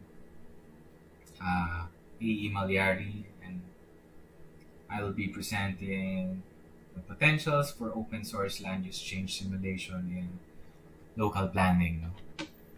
So this is a presentation for the Pista ng Mapa 2020. So to introduce myself, I am A.E. Malyari again, and I'm a PhD student at the School of Urban and Regional Planning, the University of the Philippines. My dissertation is related to land use change simulation as a planning tool, and I'm also a licensed environmental planner. And I've been involved with different research projects on climate change vulnerability assessment before, and also on land use planning projects. So for today, I'll be presenting, I think, about 10 to 12 slides. So, sige po, I might, before I start, I think I might go from English or also Taglish din po, no, for our viewers or our participants. Okay, so then you better start, no? So, for the background and rationale, studies of land use change serve as a guide for policymakers in long-term urban planning. Recently, there have been emerging spatial models to aid land use planning, but this has been done in other countries, no, for most of the researches. And the simulation of land use change, according to several authors, is important for planning and management issues, since these models can provide baseline scenarios to show the future land development patterns. So I think as planners, we need to know the future conditions so that we would be able to create plans, programs, and policies that consider the consequences of land use change. It's important to analyze the consequences of the land use change models. Okay, so these are some examples. This is on the left, you can see a simulated land use, and I think this is in China. So this was done in 2002, and on the right is a time series map using a software called Land Use Sim. No? This was done 2 years ago in 2018. So you can see it's almost 2 decades, and there have been already a lot of research is done before, no? And until now, no, on land use change simulation. I think it's very relevant in times right now.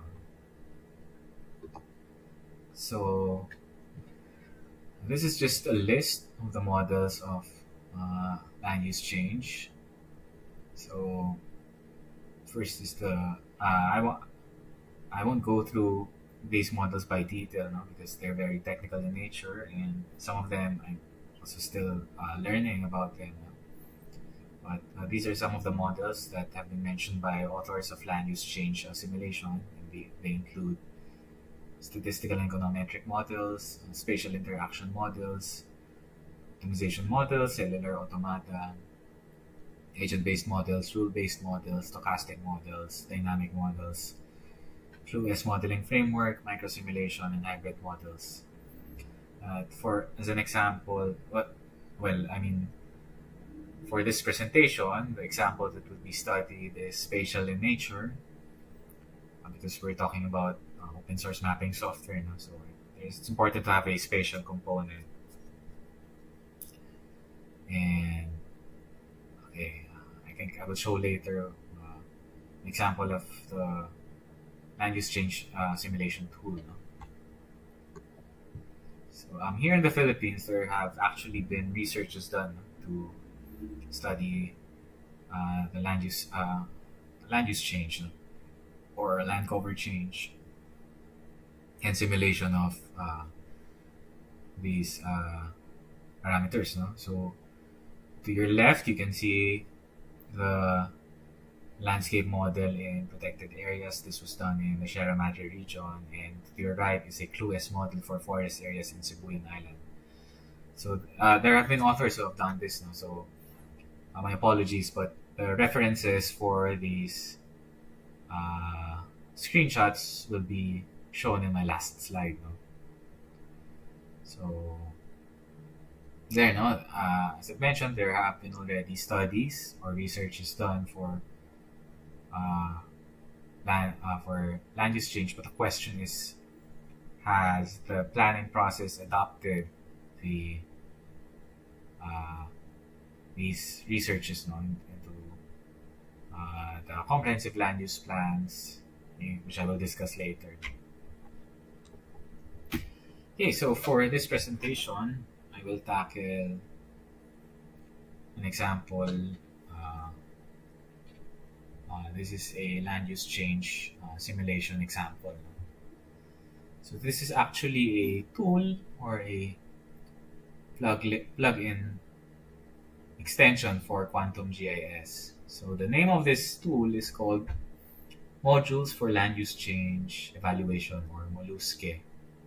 It's a shorter acronym for the software. And some of these features include that it is as I've mentioned earlier, it's an extension tool for Quantum GIS, which we know is an open source software. So I think this is the theme of Pista ng Mapa. I've actually used other land use simulation tools, but those require they entail some costs. No, they're not for free, unlike this tool. Okay, so that's the advantage of this tool, is it's open source software. It's part of Quantum GIS, so it's easily accessible. And it also has some features like it uses cellular automata for assimilation, which is allocating the future land uses in the raster basis. And also it uses transition probability modeling, which I will explain in the next slides. No? And another feature which I haven't put in this slide, I'm sorry I forgot, is the integration of the spatial driving factor. No? So an assumption is that the future land use change is dependent on the proximity to a spatial driving factor. So, for example, in land use change developments, normally they, for example, if we talk about built-up areas, common development is that they grow near existing built-up areas already. That's why we have urban expansion, or they develop along roads or infrastructure for transportation access. Sometimes they also are near commercial areas for economic opportunities. So those are different examples of driving factors, which I will show in the example in a bit. Okay. So this is how the modules for land use change evaluation is used. No, so this is a case which I've practiced using the software. No, I've done this a few years ago. So input to the Mollusque extension tool requires 3 major components. The first one is the initial land use. As you can see, the box on your left shows how the extension tool looks like in QGIS. So as you can see, the first input is the initial land use. So it's 2010. So in TIFF format, it's in a raster, and this is it. No, it's the land use at period 1. So we say, for example, 2010. And another input is the land use at year 1 plus X. No? So a number of years after the first time period, or the first period, sorry. So you can see this is, for example, this is a land use at year 2017. So for this example, this is actually a real land use shapefile from a barangay in a municipality. No? And the dark additional built-up areas. So you can see there has been a land use change. For example, there has been change from agricultural to built-up. Okay, the third input, which I mentioned in the previous slide, is this spatial driving factor. So for this exercise or this example, we will use the existing road network as a driving factor. This means that the land use change will be most likely to occur along or near the road network of the municipality. So it will be likely to occur along the road network, no? So because it is used as a spatial driving factor.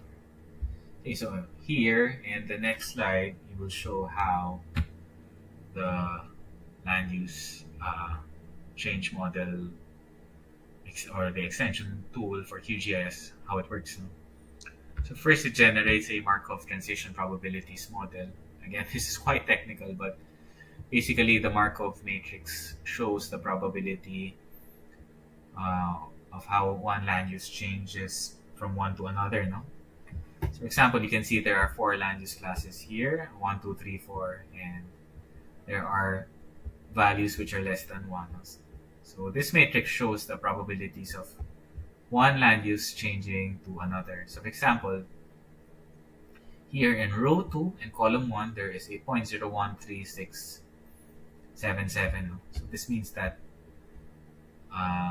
the probability of the second land use category changing into the first land use category based on the 2 shape files or the 2 raster files that we've inputted is it's just roughly 1%.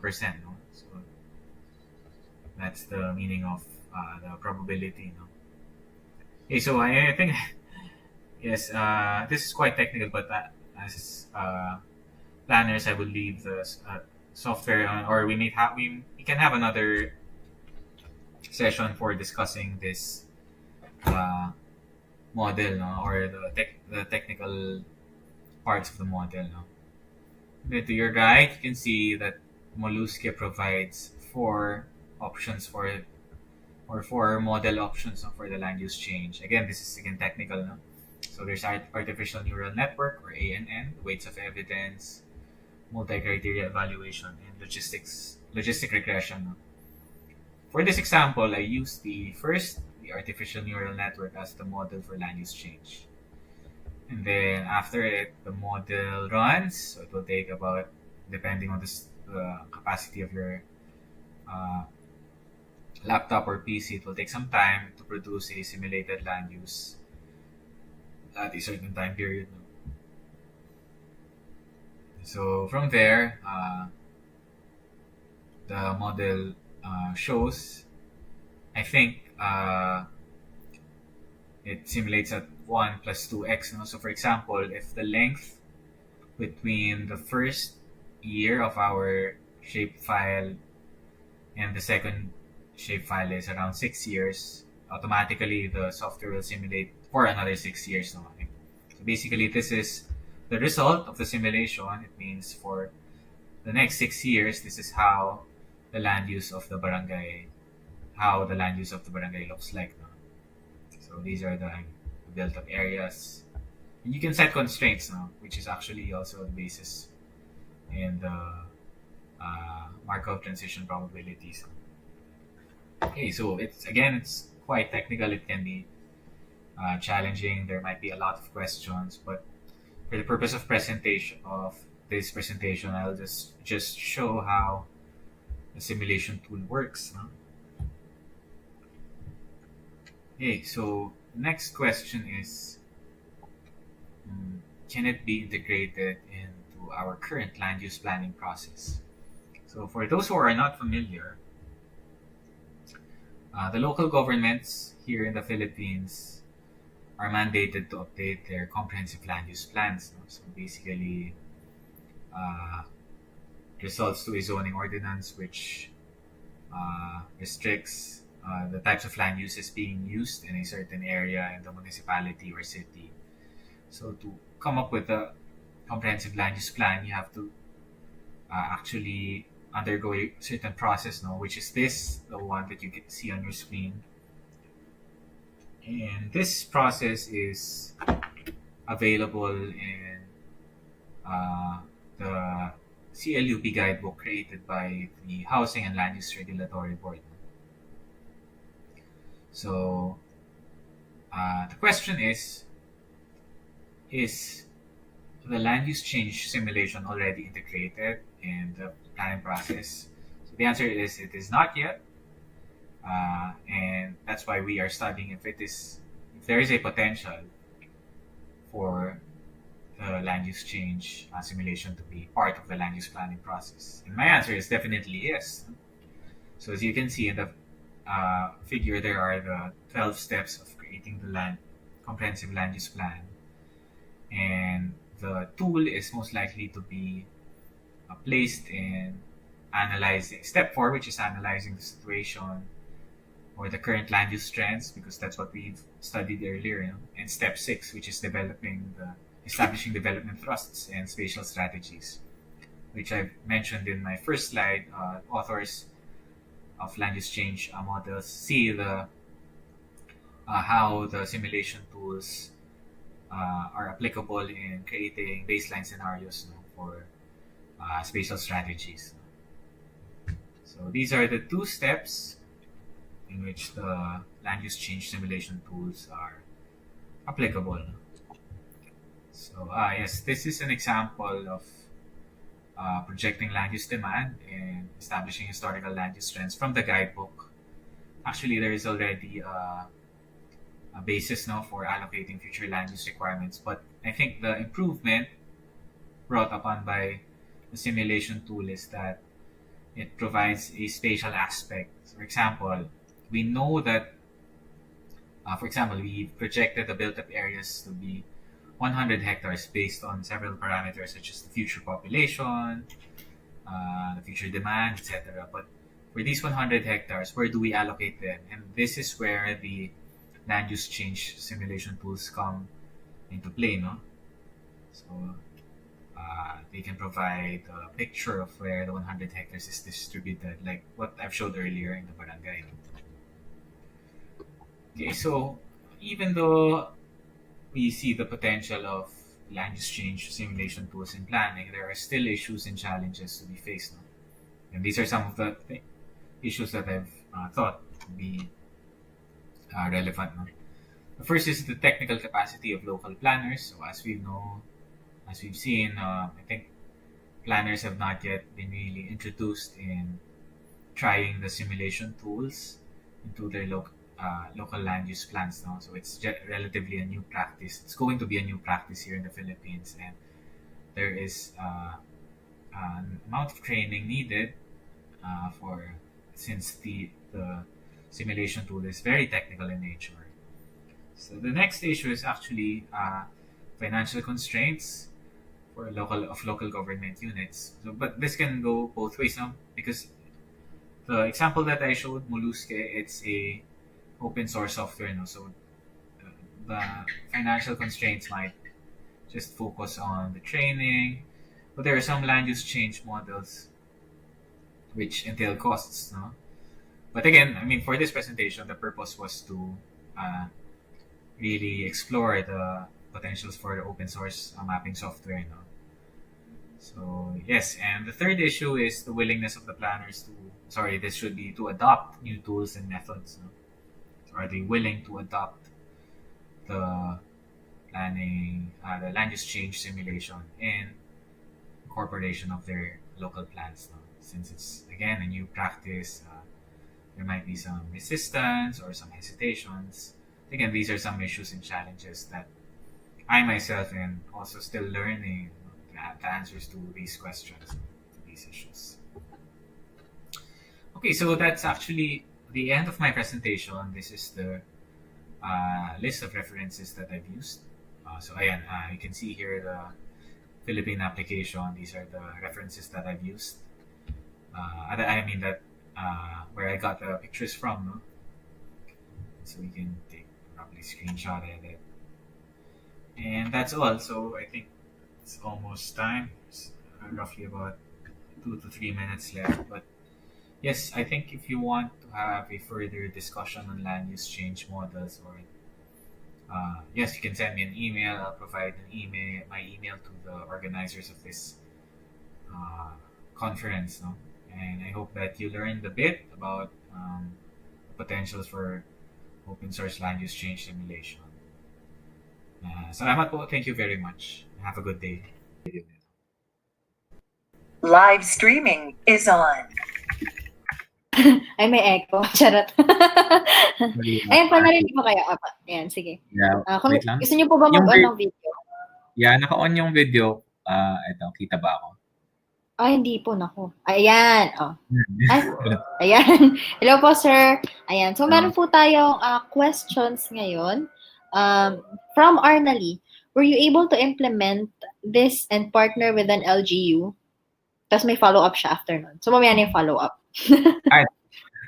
Ito yung nasa chat box. So, good afternoon, everyone. Would like to thank the organizers for this event. No? So, salamat po sa pakikinig. For Ms. Arnali's question, no, I wasn't able to implement this. Actually, I just tried using the extension tool nung QGIS. And so yun po, wala pang, hindi ko pa siya na-try na i-implement with a partner LGU. Pwede ko siguro sagutin yung follow-up question kasi related doon. Or, yan. Yes, I think yes, I think there's a future plan. Pero to a specific LGU, yun ang hindi ko pa sure, no? Kung merong willing na LGU na mag-volunteer siguro to let them experiment on their their land use plan. So I would yun bro, no, be open to cooperate with them, no, and try the simulation tool. Although siguro there are also I have encountered some medyo may mga bugs pa yung nung ginamit ko yung Mollusque na tool. So siguro before ma-apply siya sa LGU, I think i-check ko ulit yung updated version, no? Kasi yun po, no? May konting bugs lang nung na-try ko siya. Although yung na-run ko naman yung simulation nung barangay na tinest ko. Yeah, but I think yes. Sorry. It's okay po. Ayan. Meron pa po tayong ibang questions from YouTube naman po. So from Marian Trinidad, Marian Tino, sorry, nagdikit-dikit yung letters.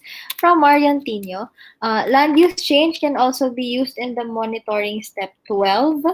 Ay, tama po ba? Ay, sige. Sorry, hindi ko kasi kita yung sa YouTube. Pwede ba pa lagay ng question sa chat box? Ay, sige po.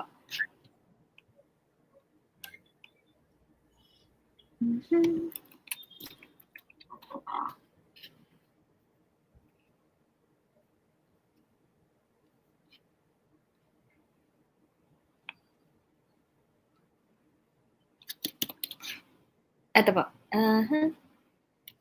There. Sorry po sa dead air. Ayan.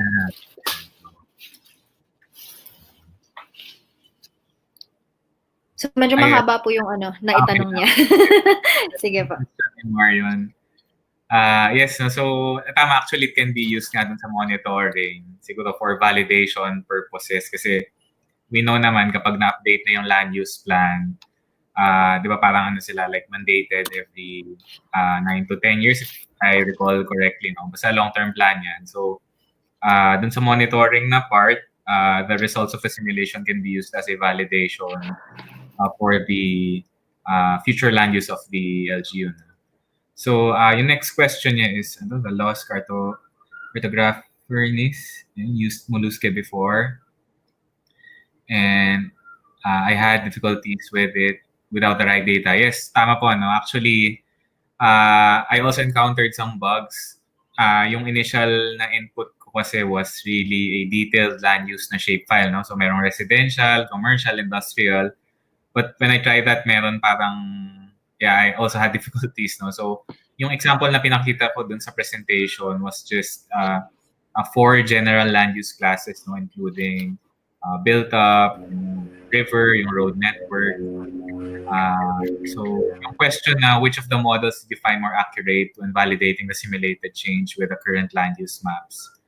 Actually, I haven't tried, yun yung wala din sa presentation, I haven't tried validating the results of the simulated with the current land use map kasi yung problem din sa LGUs natin is we have parang limited yung spatial data natin, especially yung shapefiles na ginagamit. So minsan hirap din tayo mag-validate. Although ngayon meron na tayong mga yung at least in the recent years, no, we have other tools to validate the data, no, or the land use of the LGU, no. But ayun, so maganda actually yung isa din na gusto ko sana i-encourage sa mga developers din if they can create more simulation tools lalo na dito sa open source, no, or sa FOSS4G para mas magamit ng LGUs natin yung simulation tool. Sige. And then sorry, sagutin ko na rin ba yung kay yung ibang YouTube comments question? Yes, please. Go ahead. Sige. Okay, yung kay Tom Marie Rentoy, how often should land use change be updated? So, ayun po, no, for the comprehensive land use plans, it's usually, I think, recommended ngayon ng HLDRB around 9 to 10 years because it's a long-term plan, no? And mas maganda sana, yun, co-terminus din dun sa current na elected na executive official ng LGU. So, yun, mga ganun po, no? And the next question is interesting, no, from JR Ragub, UP Planades did a project on doing the settlements development model, but they used land use sim sa simulation.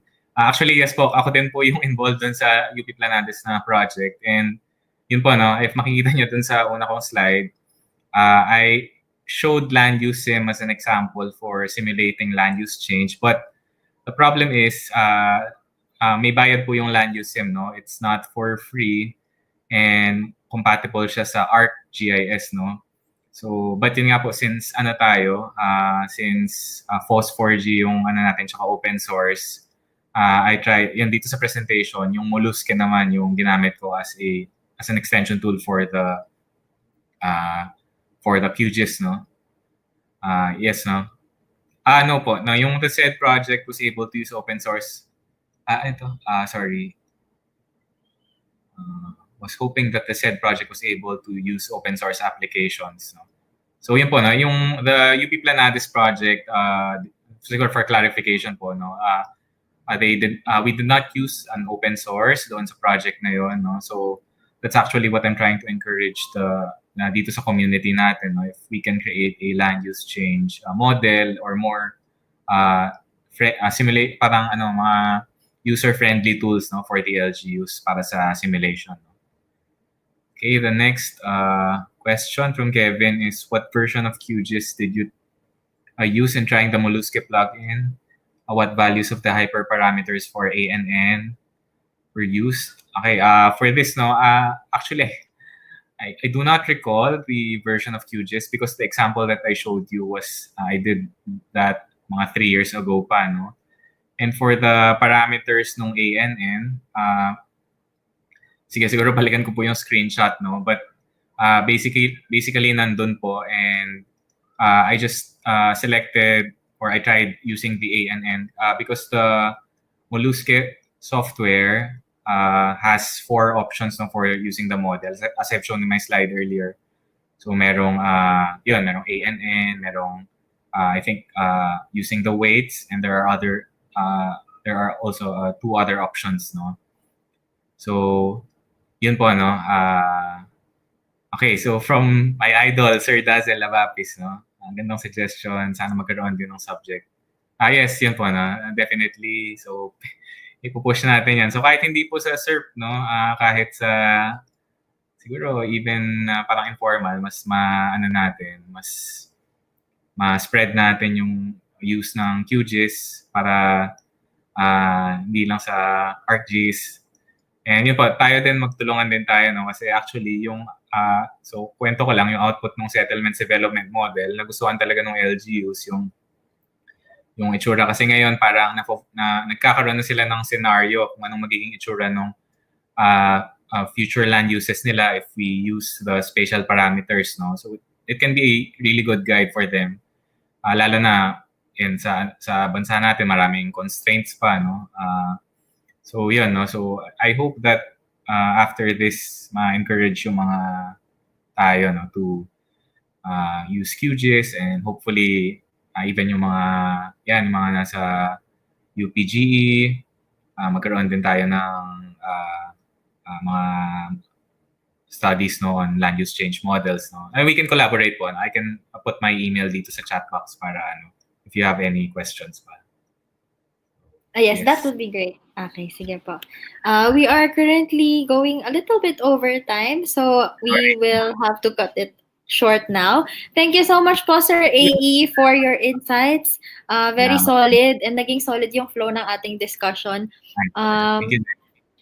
Ayan. If there is anything else you'd like to share at this point, please go ahead. Okay na, sige. Para hindi na tayo mag-overtime. Exit na. Thank you po, sir. Maraming salamat po. Salamat. Ano ba? Alright. Or pwede ba? Sorry, paano ko i-off yung video? Ayan. Okay. Ayan. Okay. Now, kung makikita niyo po yung ating program, it is a 30-minute, a 1-hour break, sorry. It will be the dinner break, and we will show you a slideshow of our sponsors. Pero bago tayo magkaroon ng break, magkaroon muna tayo ng isang pag-giveaway. So, Ayan, ready na po ba tayo? Kailangan ko po ng help ng ating mga TS para kapag sinabi kong go, i-paste po natin yung link ng ating flash giveaway. So, ang mechanics po ng ating pag-giveaway, may ipopost po kaming form. Hindi pa po siya naka-activate. Kailangan nyo po siyang sagutan within 5 minutes para po manalo kayo ng mga papremyo natin today. Care of our sponsors. So, ready na po ba? Ayan. Pasignal na lang po sa ating TS.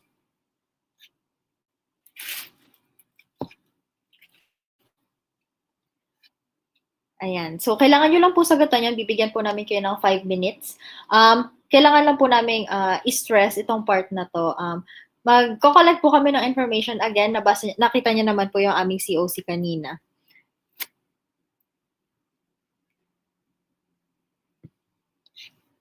Kompleto na po ba? Na-post na po ba yung links natin? Sa YouTube po ba meron ng link?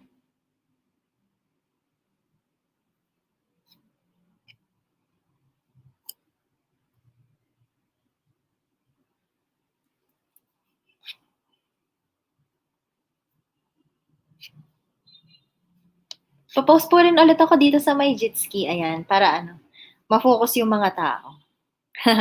Sige po, ayan. Alright, makikita nyo na po ba yan? Di pa po active yan. Hanggat di ko po sinasabing go, hindi po mag-active yan.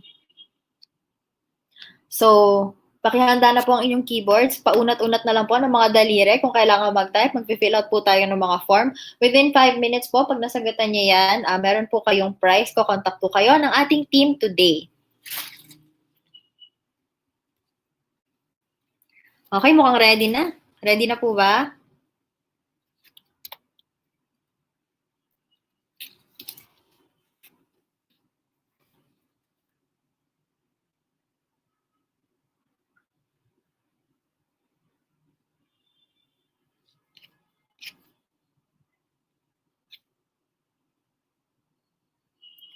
Okay, ready?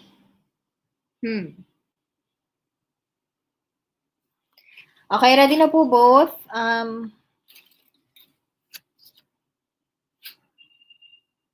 Tech team po, paki-enable na. 1, 2, 3, go! Open nyo na po sa new tab. I-refresh nyo na po hanggat di po nag-open. At bibigyan po namin kayo ng 5 minutes. Ayan, naka-timer na po ako ngayon. I-check ko po kapag tapos na ang ating time. Kaya, paki-fill out na po yung form. Maraming salamat and good luck.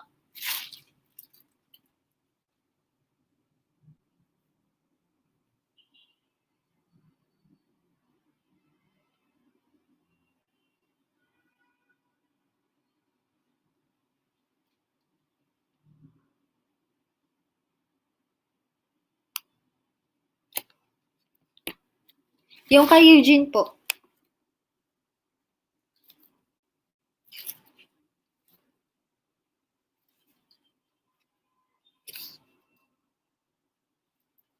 One page lang naman po ito. Ayan po. Sa mga hindi po nakakakita ng form, tatanungin lang po ang inyong full name, ang inyong ticket or registration number. Kaya make sure po nakabukas ang inyong mga email. Ayan. Sino pong nag-inform sa inyo tungkol sa inyong prize? Saan po yung inyong, where are you from, city or town? And how did you participate in the conference today? So, ayun. 5 minutes lang po kayo to answer. Kapag paulit-ulit po namin nakita yung email address ninyo, isang prize pa rin po yung ibibigay namin sa inyo. So, huwag nyo na pong spam yung pagsagot dito sa form. Thank you.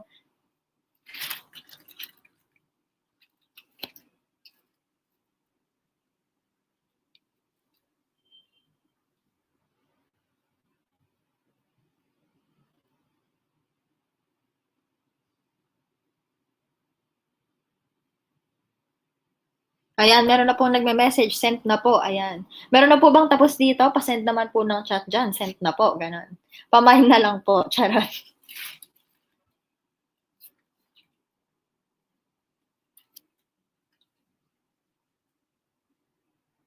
Ayan, meron na rin pong 7 people. Nako, exciting. Ina-update po tayo ng ating organizers today. Maraming salamat po sa kanilang hard work for today.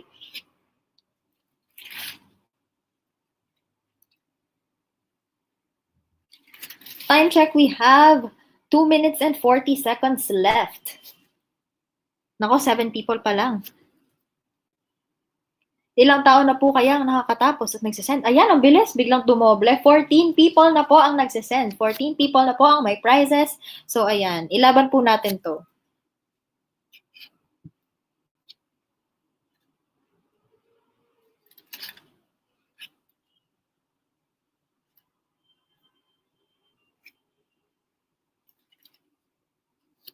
$17 na po, update. 17 na po.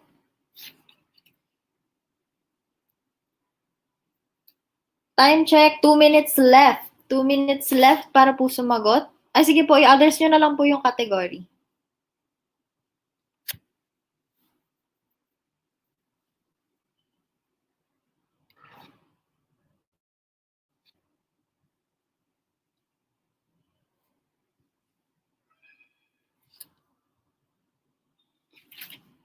Meron po bang nagsisend? Ayan. Pa-send na lang po. Pamay na lang kapag nakapag-send na kayo.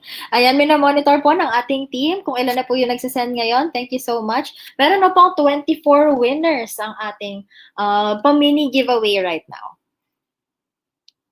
Napakasipag ng ating participants. Hanggang ngayon, nagvo-volunteer pa rin. Ay, nagsasubmit pa rin sila. Nagsasagot pa rin sila ng mga form. Ayan.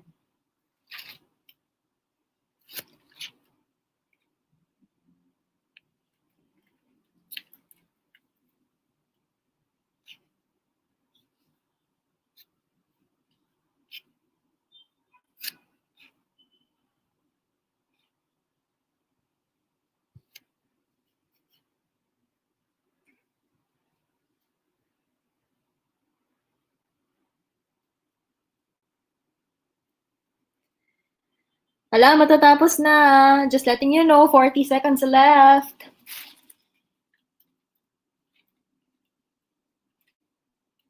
$34 people na po ang may prize. Grabe, grabe. Ang daming nananalo ngayon.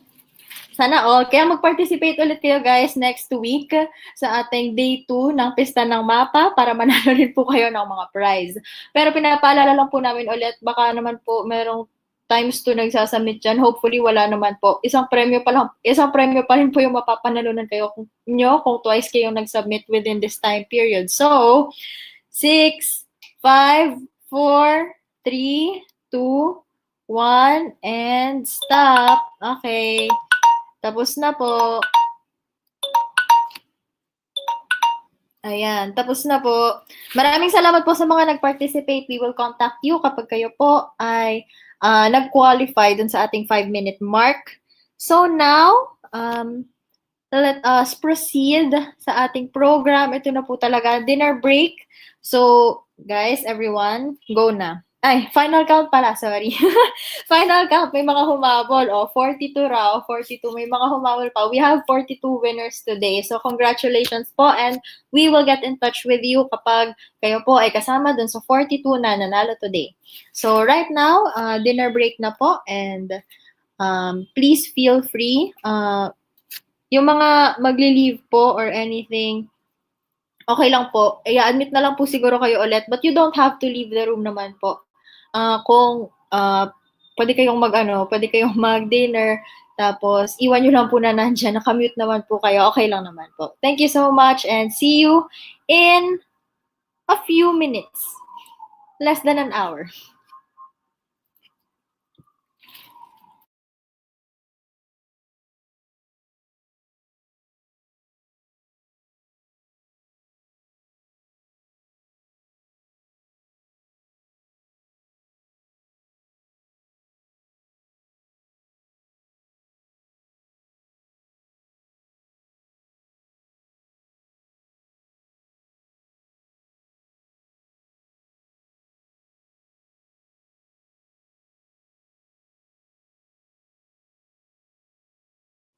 Hello, sorry, ayan. Nagsasalita ako, naka-mute. Reminder lang po pala, kapag hindi po kayo nakaka-access ng program right now, reminder po, magbabalik po tayo, magre-resume tayo at 6:30 p.m. So, please have your dinner break now, tapos resume po tayo ng 6:30 p.m. Baka po mag-lobby tayo ulit. So, just letting you know in advance, balik po kayo a little bit earlier than 6:30 para po makapag-proceed tayo with the program. Thank you so much, everyone, and have a good evening. See you again later.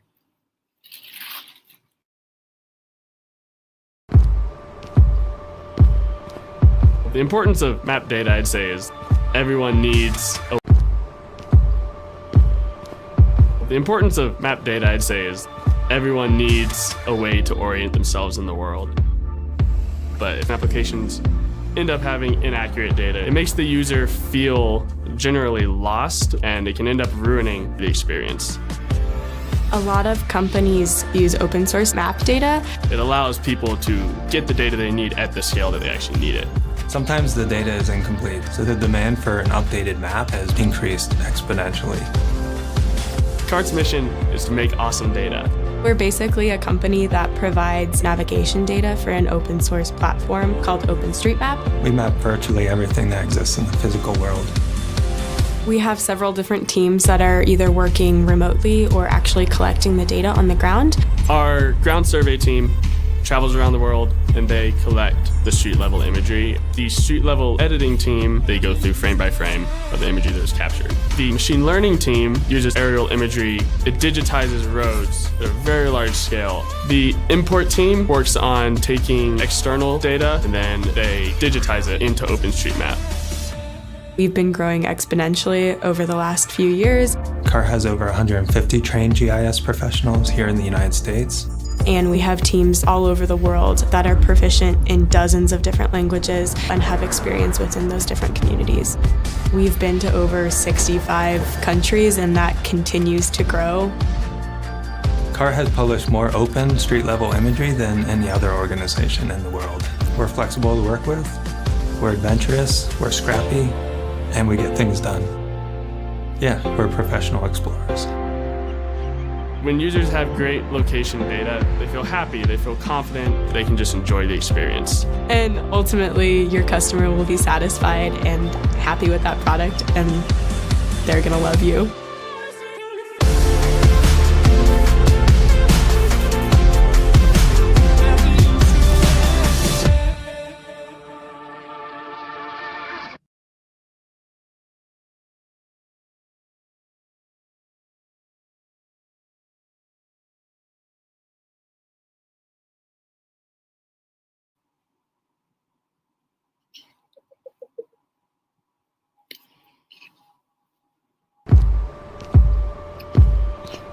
The importance of map data, I'd say, is everyone needs a way to orient themselves in the world. But if applications end up having inaccurate data, it makes the user feel generally lost, and it can end up ruining the experience. A lot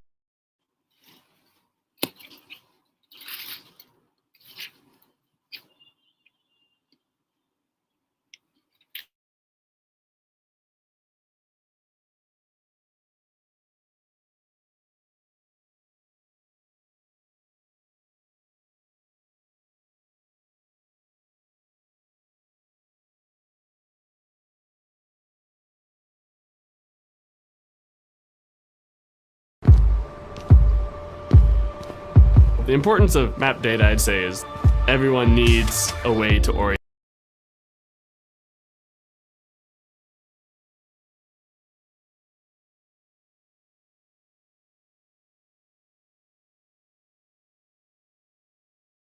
At this point, it's not the question of whether or not we can eliminate malaria.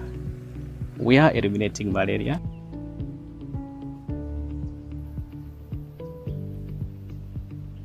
You have different partners that bring different skill sets to the table. Each and every one of them has given valuable insight into what could possibly be done. Location is important because we understand that the incidences of malaria across the district is different in different localities. We use this information to guide what package of interventions that we need to put a specific health facility catchment area. So data is extremely critical. That is what we use to make decisions. We were using some types of maps, but they were not as detailed as the maps that we're currently using that have been developed by Visualize No Malaria.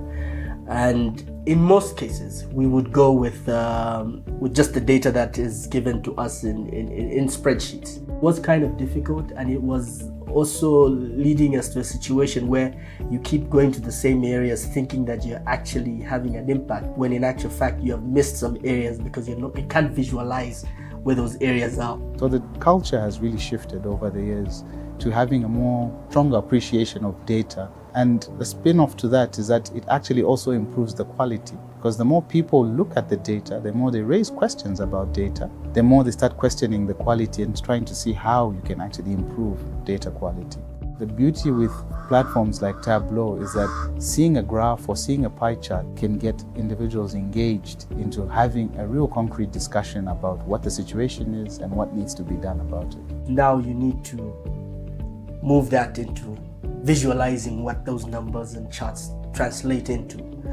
A map culture is the next logical step to the data culture. Maps for us have been a game changer, I would say, in terms of time management and also in terms of allocation of resources. Now with an elimination agenda on the table and focusing on the one size does not fit all approach, data needs to be utilized for us to be able to basically target the different interventions. We are using data to, to make vital decisions, and we're able to visualize that using, Tableau and Mapbox. So this is something that we are really proud of. The nation has a vision, and the district has a vision. Even the community, they have a vision. So this is something that we are doing together.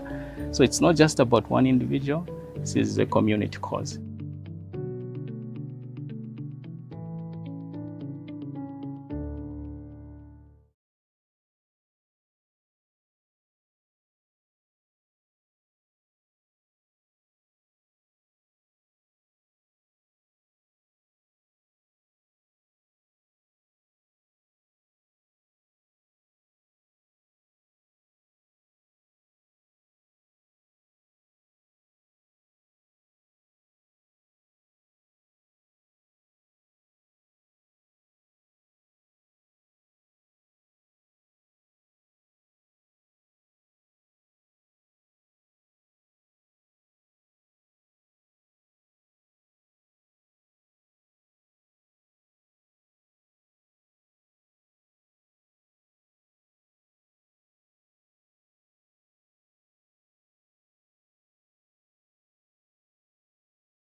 Pharmacies and supermarkets are some of the critical amenities that will remain open during this time.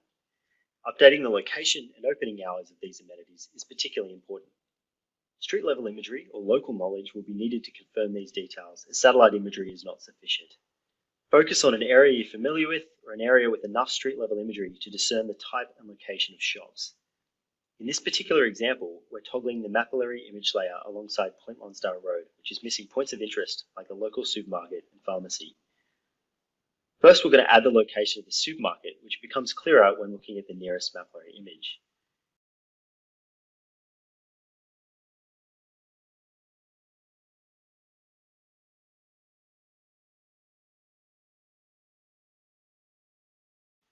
Opening hours are also helpful, and they are available on the supermarket's website, so I will add those as well. This will appear in applications such as OSMand and Maps.me.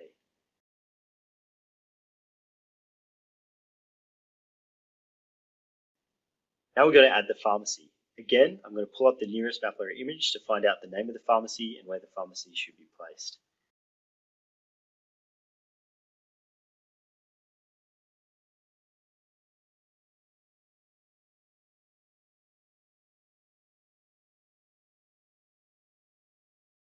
The local government business directory shows the phone number and address of the pharmacy, so I will add those details as well and save my change step.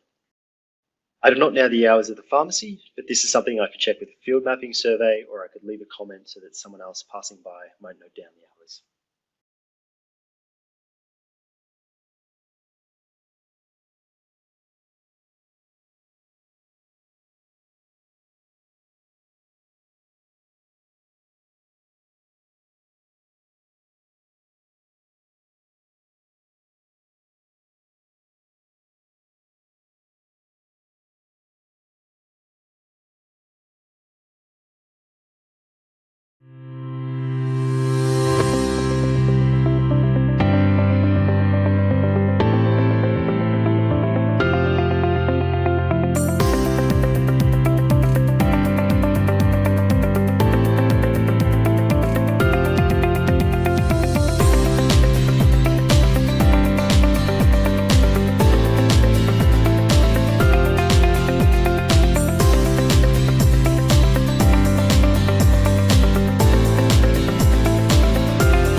So we need to learn to use these tools. There has to be somebody on your team who is an expert of these tools.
Keep maps up to date using cameras. MapRoulette extracts map features from street-level imagery contributed by anyone. Now introducing 42 new map features.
The importance of map data, I'd say, is everyone needs a way to orient themselves in the world. But if applications end up having inaccurate data, it makes the user feel generally lost, and it can end up ruining the experience. A lot of companies use open source map data. It allows people to get the data they need at the scale that they actually need it. Sometimes the data is incomplete, so the demand for an updated map has increased exponentially. CART's mission is to make awesome data. We're basically a company that provides navigation data for an open source platform called OpenStreetMap. We map virtually everything that exists in the physical world. We have several different teams that are either working remotely or actually collecting the data on the ground. Our ground survey team travels around the world and they collect the street level imagery. The street level editing team, they go through frame by frame of the imagery that was captured. The machine learning team uses aerial imagery. It digitizes roads at a very large scale. The import team works on taking external data and then they digitize it into OpenStreetMap. We've been growing exponentially over the last few years. CART has over 150 trained GIS professionals here in the United States. And we have teams all over the world that are proficient in dozens of different languages and have experience within those different communities. We've been to over 65 countries, and that continues to grow. CART has published more open street-level imagery than any other organization in the world. We're flexible to work with, we're adventurous, we're scrappy, and we get things done. Yeah, we're professional explorers. When users have great location data, they feel happy, they feel confident, they can just enjoy the experience. And ultimately, your customer will be satisfied and happy with that product, and they're gonna love you.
We need more from our maps than ever.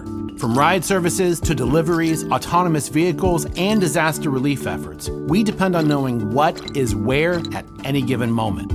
Unfortunately, the maps that power all of these services are limited. They're only as helpful as the data that was used to make them. And accessing accurate map data is incredibly complex. First, we need more from our maps than ever.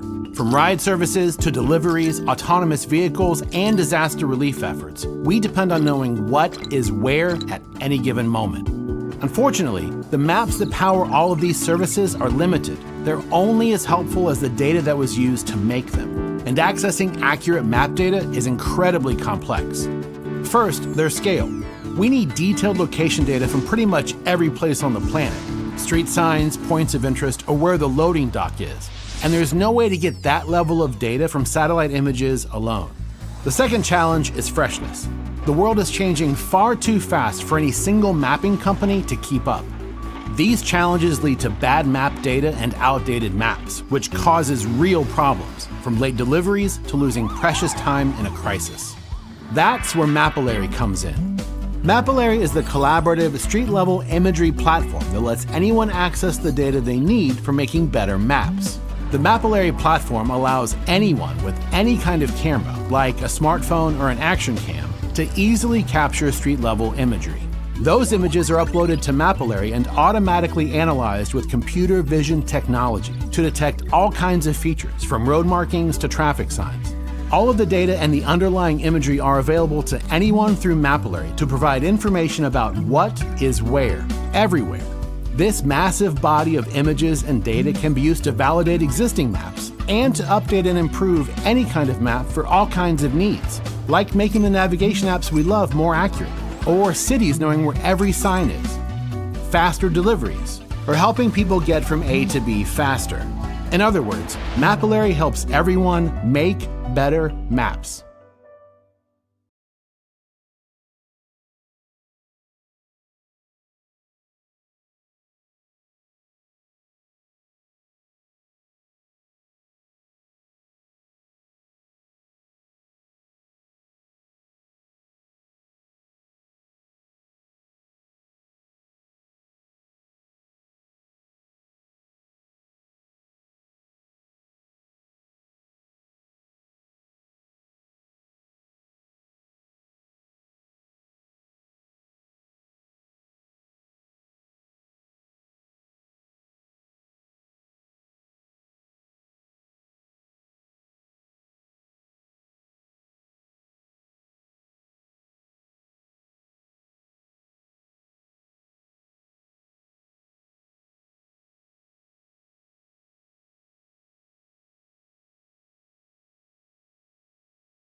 At this point, it's not the question of whether or not we can eliminate malaria.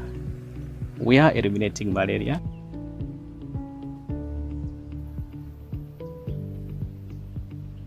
You have different partners that bring different skill sets to the table. Each and every one of them has given valuable insight into what could possibly be done. Location is important because we understand that the incidences of malaria across the district is different in different localities. We use this information to guide what package of interventions that we need to put a specific health facility catchment area. So data is extremely critical.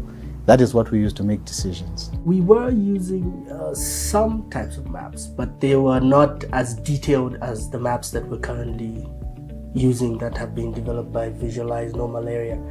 And in most cases, we would go with just the data that is given to us in spreadsheets. It was kind of difficult, and it was also leading us to a situation where you keep going to the same areas thinking that you're actually having an impact, when in actual fact you have missed some areas because you can't visualize where those areas are. So the culture has really shifted over the years to having a more stronger appreciation of data. And the spin-off to that is that it actually also improves the quality, because the more people look at the data, the more they raise questions about data, the more they start questioning the quality and trying to see how you can actually improve data quality.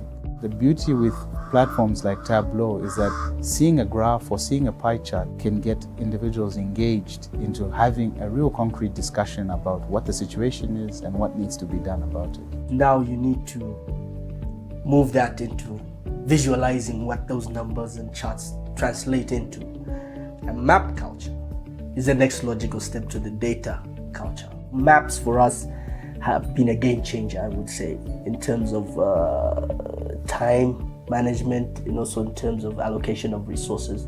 Now with an elimination agenda on the table and focusing on the one size does not fit all approach, data needs to be utilized for us to be able to basically target the different interventions. We are using data to make vital decisions, and we're able to visualize that using Tableau and Mapbox. So this is something that we are really proud of. The nation has a vision, and the district has a vision. Even the community, they have a vision. So this is something that we are doing together. So it's not just about one individual. This is a community cause.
Good day, everyone. My name is Lawrence Lumagbas, and for today, I am tasked to give you a presentation on how open mapping can make a big impact to the Sustainable Development Goals, or the SDGs.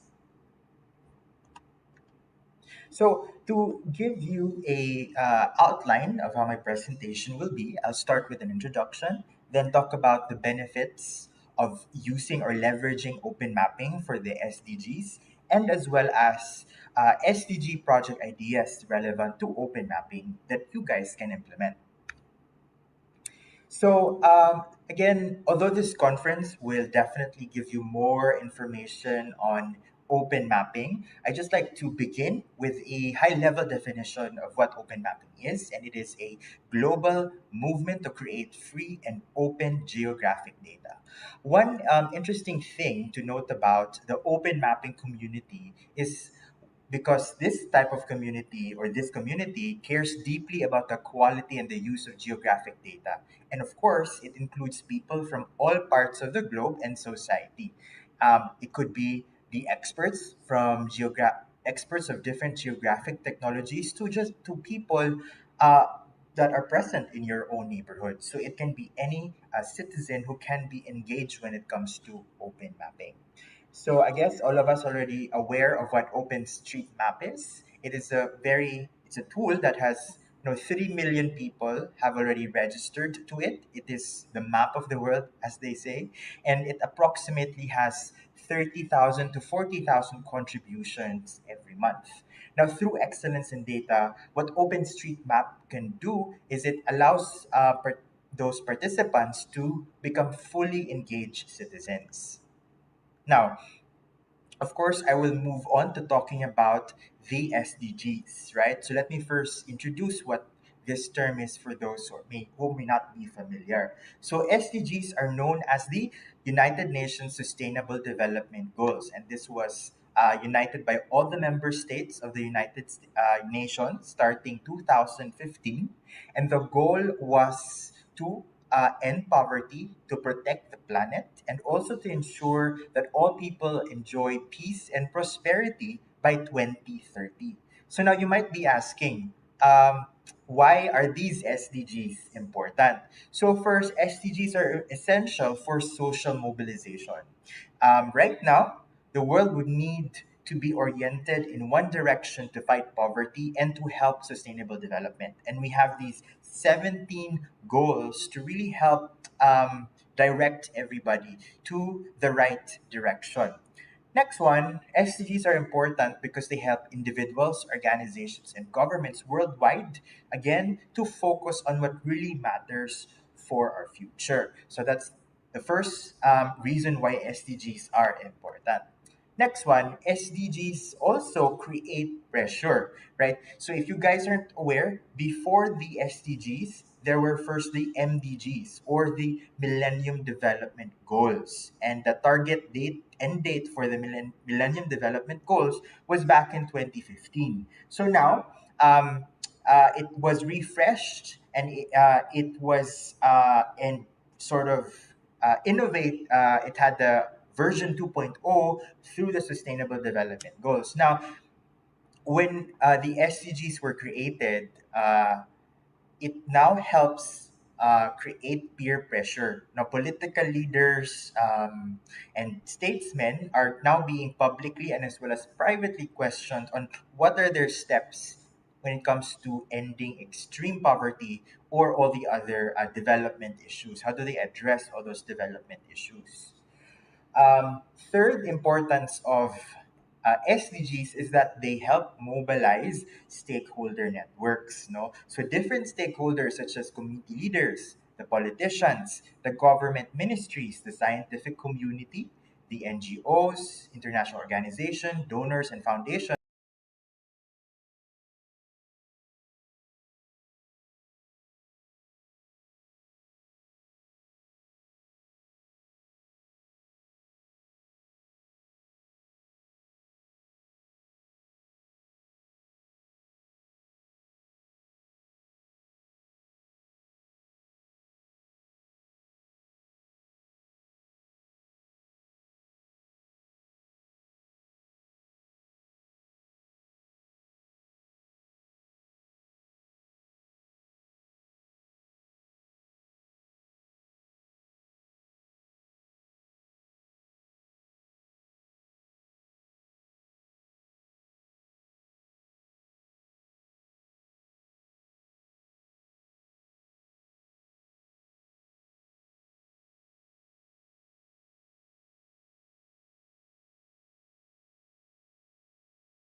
Hi everyone, it is now 6:30 p.m. So let us proceed with our program. Thank you so much for sticking with us. We still have 40 people here on Jitsi. And ilan pa po yung tao natin ngayon sa YouTube na nanonood?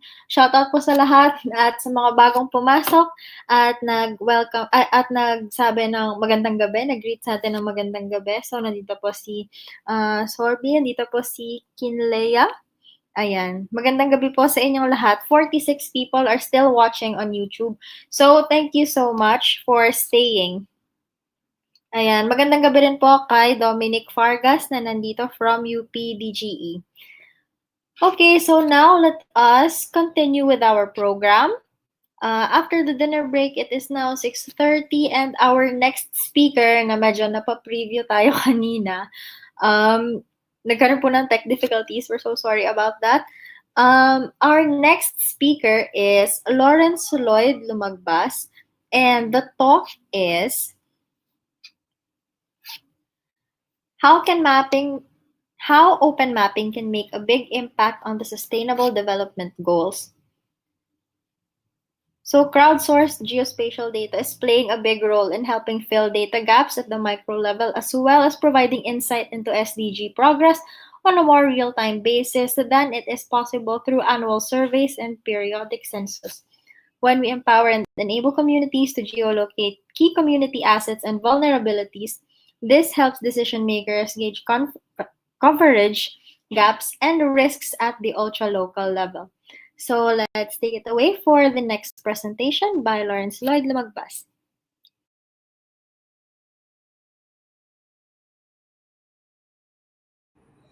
Good day, everyone. My name is Lawrence Lumagbas, and for today, I am tasked to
Hi everyone, sorry we're having some tech difficulties.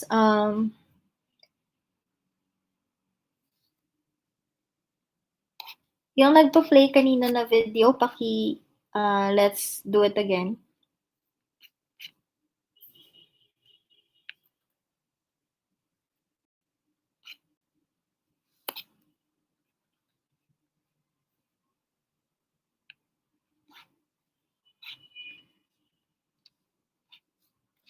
Okay, so hindi pa siya lumalabas. So makikichika muna ako sa mga tao. Kamusta naman kayo? Nakapag-dinner ba kayo? Ayan. So maayong gabi, magandang gabi. At sa wakas nakabalik na rin, kakauwi pa lang dito sa bahay. Maayong gabi sa tanan. Okay, magandang gabi rin po sa inyong lahat. And we're so sorry for this. From Paul Madriaga, late dinner plus multi-call mode. Grabe. And then still attending a conference. Grabe yun, multitasking talaga. And then from Miss Arnolie, yes, breakfast for dinner. Egg and fried rice. Sarap naman, no? Nakagutom. Sino nagutom? Share nyo naman yung mga ulam nyo dyan. Mukbang na pala yung gagawin natin. Joke lang.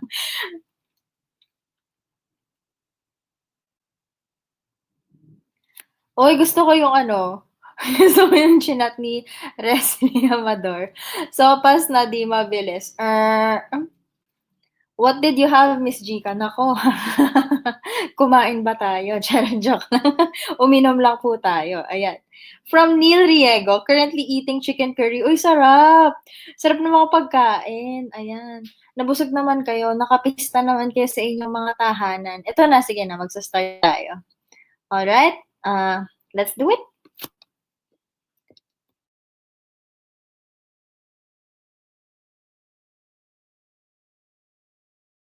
Is Lawrence Lumagbas, and for today I am tasked to give you a presentation on how open mapping can make a big impact to the Sustainable Development Goals, or the SDGs. So to give you a outline of how my presentation will be, I'll start with an introduction, then talk about the benefits of using or leveraging open mapping for the SDGs, and as well as SDG project ideas relevant to open mapping that you guys can implement. So, again, although this conference will definitely give you more information on open mapping, I just like to begin with a high level definition of what open mapping is, and it is a global movement to create free and open geographic data. One interesting thing to note about the open mapping community is because this type of community, or this community, cares deeply about the quality and the use of geographic data. And of course, it includes people from all parts of the globe and society. It could be the experts from experts of different geographic technologies to just to people uh, that are present in your own neighborhood. So it can be any citizen who can be engaged when it comes to open mapping. So I guess all of us already aware of what OpenStreetMap is. It's a tool that has 3 million people have already registered to it. It is the map of the world, as they say, and it approximately has 30,000 to 40,000 contributions every month. Now, through excellence in data, what OpenStreetMap can do is it allows those participants to become fully engaged citizens. Now, of course, I will move on to talking about the SDGs, right? So let me first introduce what this term is for those who may not be familiar. So SDGs are known as the United Nations Sustainable Development Goals, and this was united by all the member states of the Nations starting 2015, and the goal was to end poverty, to protect the planet, and also to ensure that all people enjoy peace and prosperity by 2030. So now you might be asking, why are these SDGs important? So first, SDGs are essential for social mobilization. Right now, the world would need to be oriented in one direction to fight poverty and to help sustainable development. And we have these 17 goals to really help direct everybody to the right direction. Next one, SDGs are important because they help individuals, organizations, and governments worldwide, again, to focus on what really matters for our future. So that's the first reason why SDGs are important.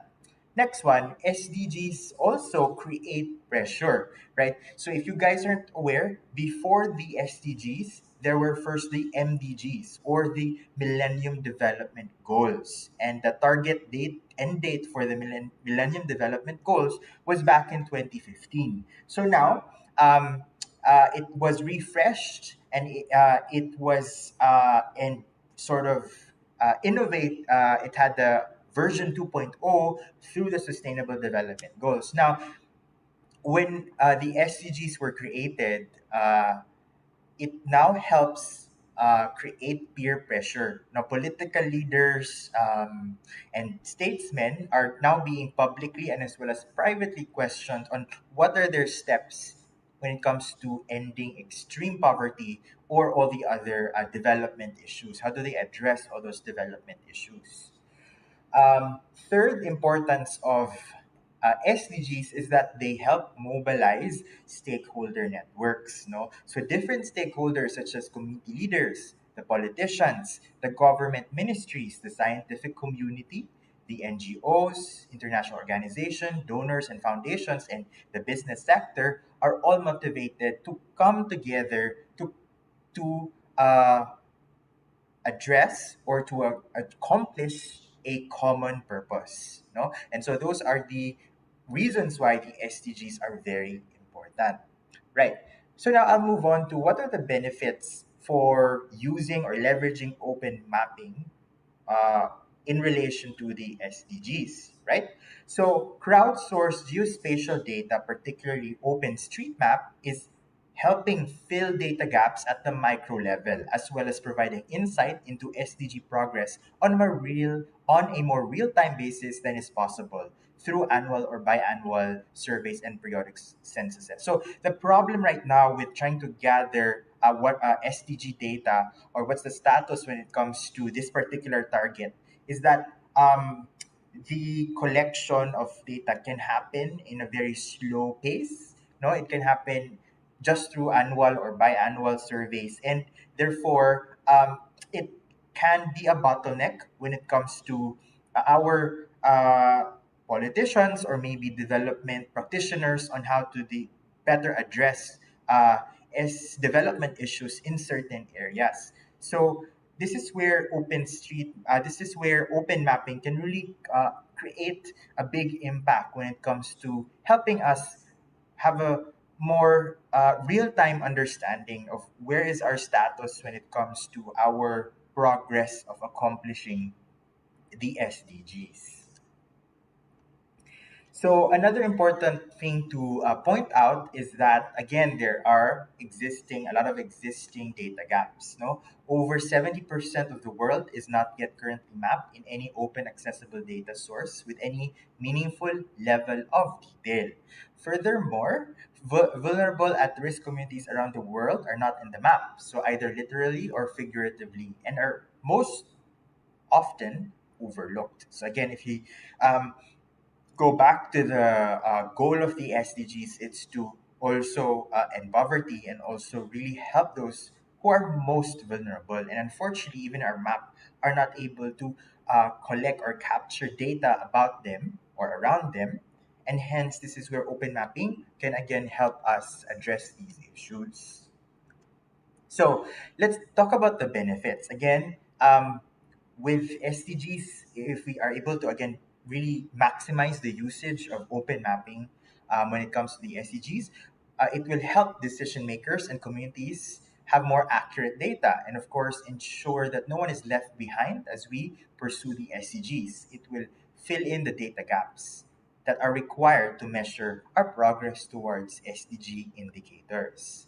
Another important benefit is that it develops a clear picture of where are the vulnerabilities in our country or in certain provinces. At the same time, it helps decision makers gauge the coverage, the risks at the ultra local level. So sometimes when we have these surveys, annual surveys or census publications, it does reveal some information, let's say on a city level, province level, but sometimes we want to really understand at the ultra local level, maybe at even the barangay level, what's happening when it comes to, let's say, poverty, when it comes to gender gaps, when it comes to financial inclusion, when it comes to the forest cover, etc. Now, another benefit is monitoring SDGs can also again happen continuously instead of having to just wait for survey results alone. So, if you guys again remember the target date for accomplishing the SDGs is 2030.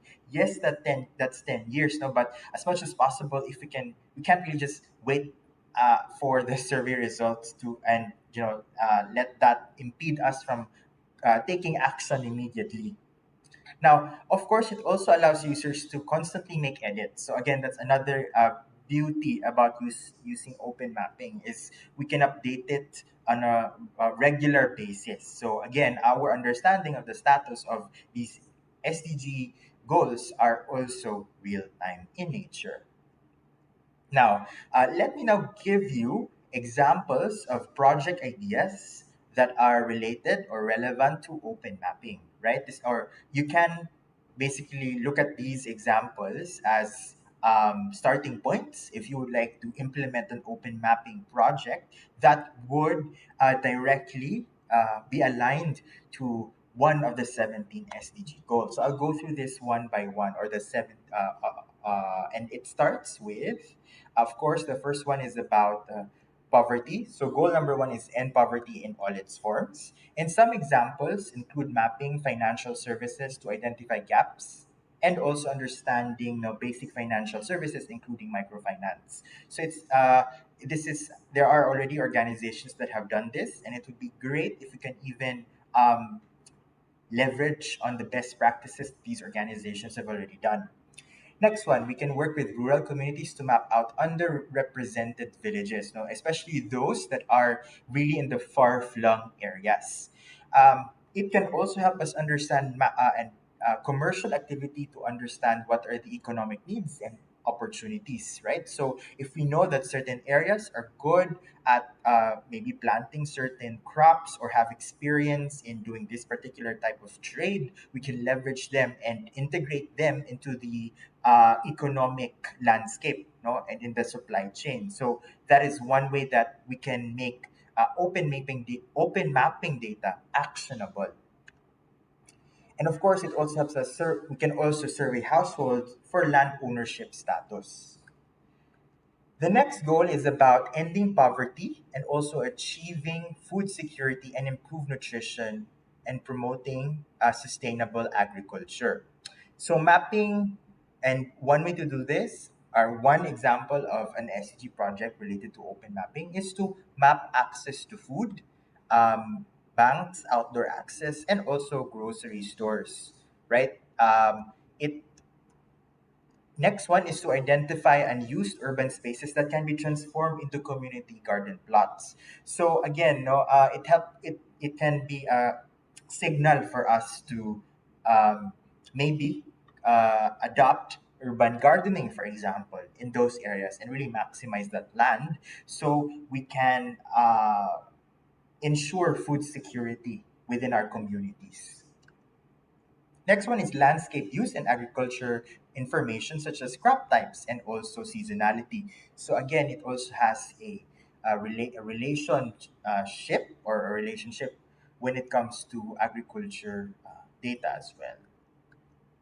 So the third goal, or third example, would be about ensuring healthy lives and promoting well-being for all at all stages.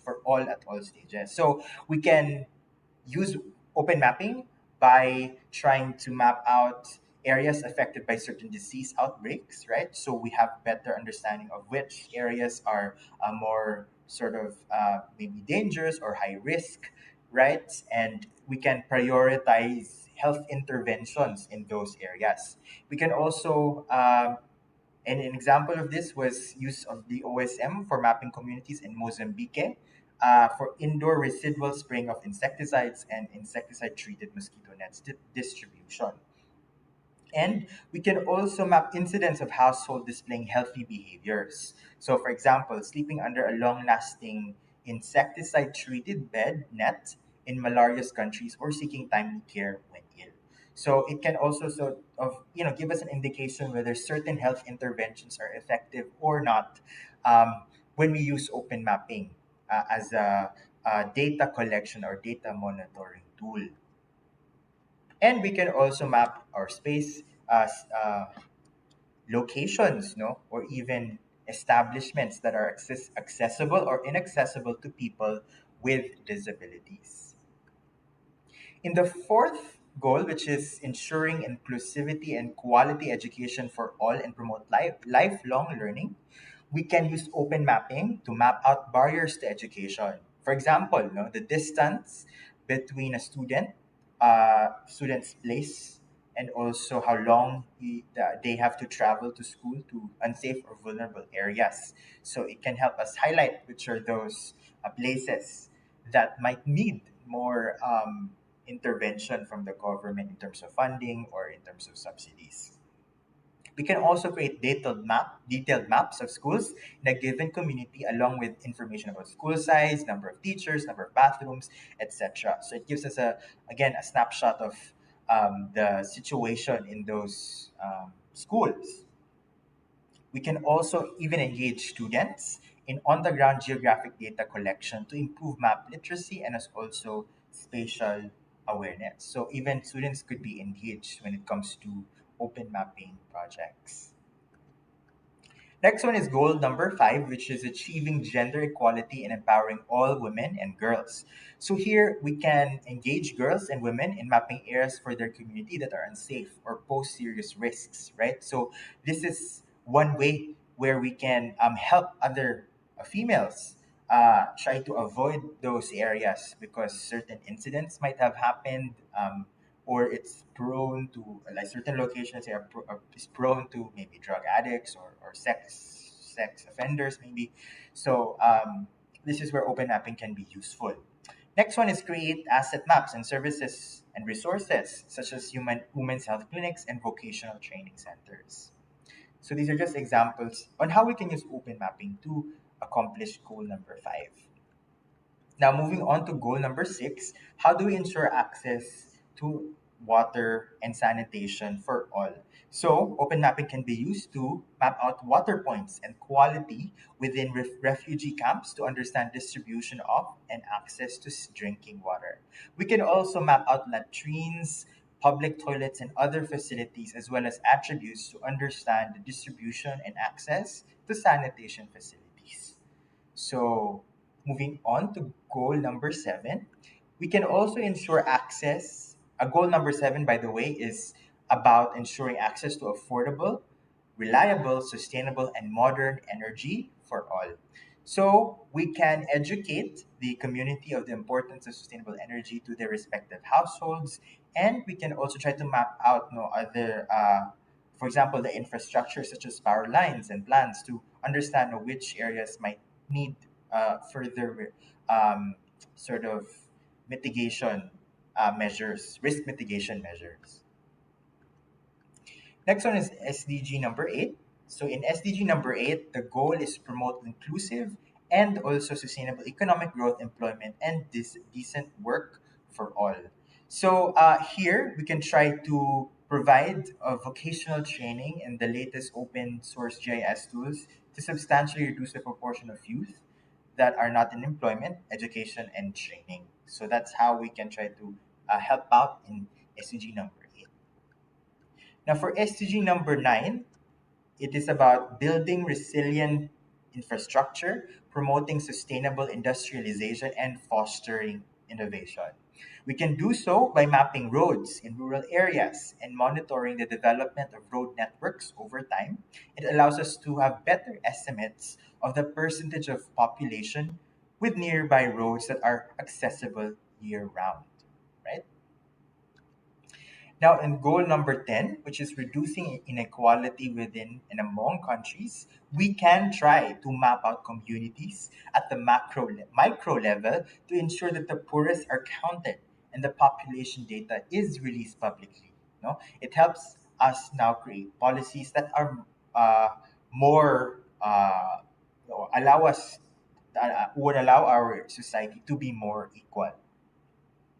Next one is mapping economic condition of each community as well at the micro level to determine what kind of help or action is deemed appropriate for these communities, especially those that are in need. In terms of number 11, which is making goal number 11, which is making sustainability cities inclusive, safe, resilient, and sustainable, we can map out the number of households, housing conditions, and access to basic services, right? In slums and informal settlements. It will help inform government decision makers and also advocate for more improved service delivery. For goal number 12, which is ensuring sustainable consumption and production patterns, we can try to map out solid waste sites, both formal and informal, to understand how waste is being produced and how waste also flows. We can map out recycling centers and as well as the green businesses to allow the public to be more aware on how they can be involved when it comes to disposing their trash, and also analyzing proximity of waste sites to water points, waterways, to prioritize waste management efforts. Number 13 is about taking urgent action to combat climate change and its impact. So, how can we use open mapping? We can map evacuation centers, health clinics, schools, and other important infrastructure. We can also map out roads and buildings for disaster responders to understand where to go and how to reach those in need. For goal number 14, which is life below water, we can map out mangroves and other important coastal habitats to monitor changes in land cover. We can also map the fish markets to monitor distribution of fish sellers to ensure that legal practices are there, as well as it promotes small local fishermen. And we can also map out water and drainage to inform water flows into open oceans as well as pollution input. Goal number 15, which is life on land, right? We can map out wetlands and also coastlines to understand erosion and impacts of climate change. And of course, we can map out land use areas to understand what is the change and what is the development over time. So SDG number 6, which is about promoting just, peaceful, and inclusive societies, we can use open mapping as a platform to bring together refugees and host communities and bridge religious and ethnic gaps. And we can also use open mapping to map out communication facilities to monitor the protection of free speech, especially, for example, radio stations or newspaper outlets or media outlets as well. And lastly is the 17th goal, which is revitalizing the Global Partnership for Sustainable Development. And we can do many projects all related to open mapping here. For example, more geared towards active collaboration and engaging diverse experts across disciplines, countries, and industries, and also adopting and expanding on existing open standards. So that ends my short presentation on how we can leverage open mapping and how open mapping can make a big impact to the sustainable development goals. I hope you are more aware of what these 17 goals are and how open mapping how open mapping can, be utilized in the accomplishment of these goals. And now I would like to end with a quote from Marina Ponti, who is the director of the UN SDG Action Campaign. She said, "We will mobilize that this is the decade of action, and we will mobilize everyone, everywhere to take action individually and collectively, locally and globally. Everybody has a contribution to make, and it is our commitment to inspire others and start the global butterfly effect of SDG action." Once again, my name is Lawrence Lumagbas, and thank you very much, and I hope you learned something from my presentation.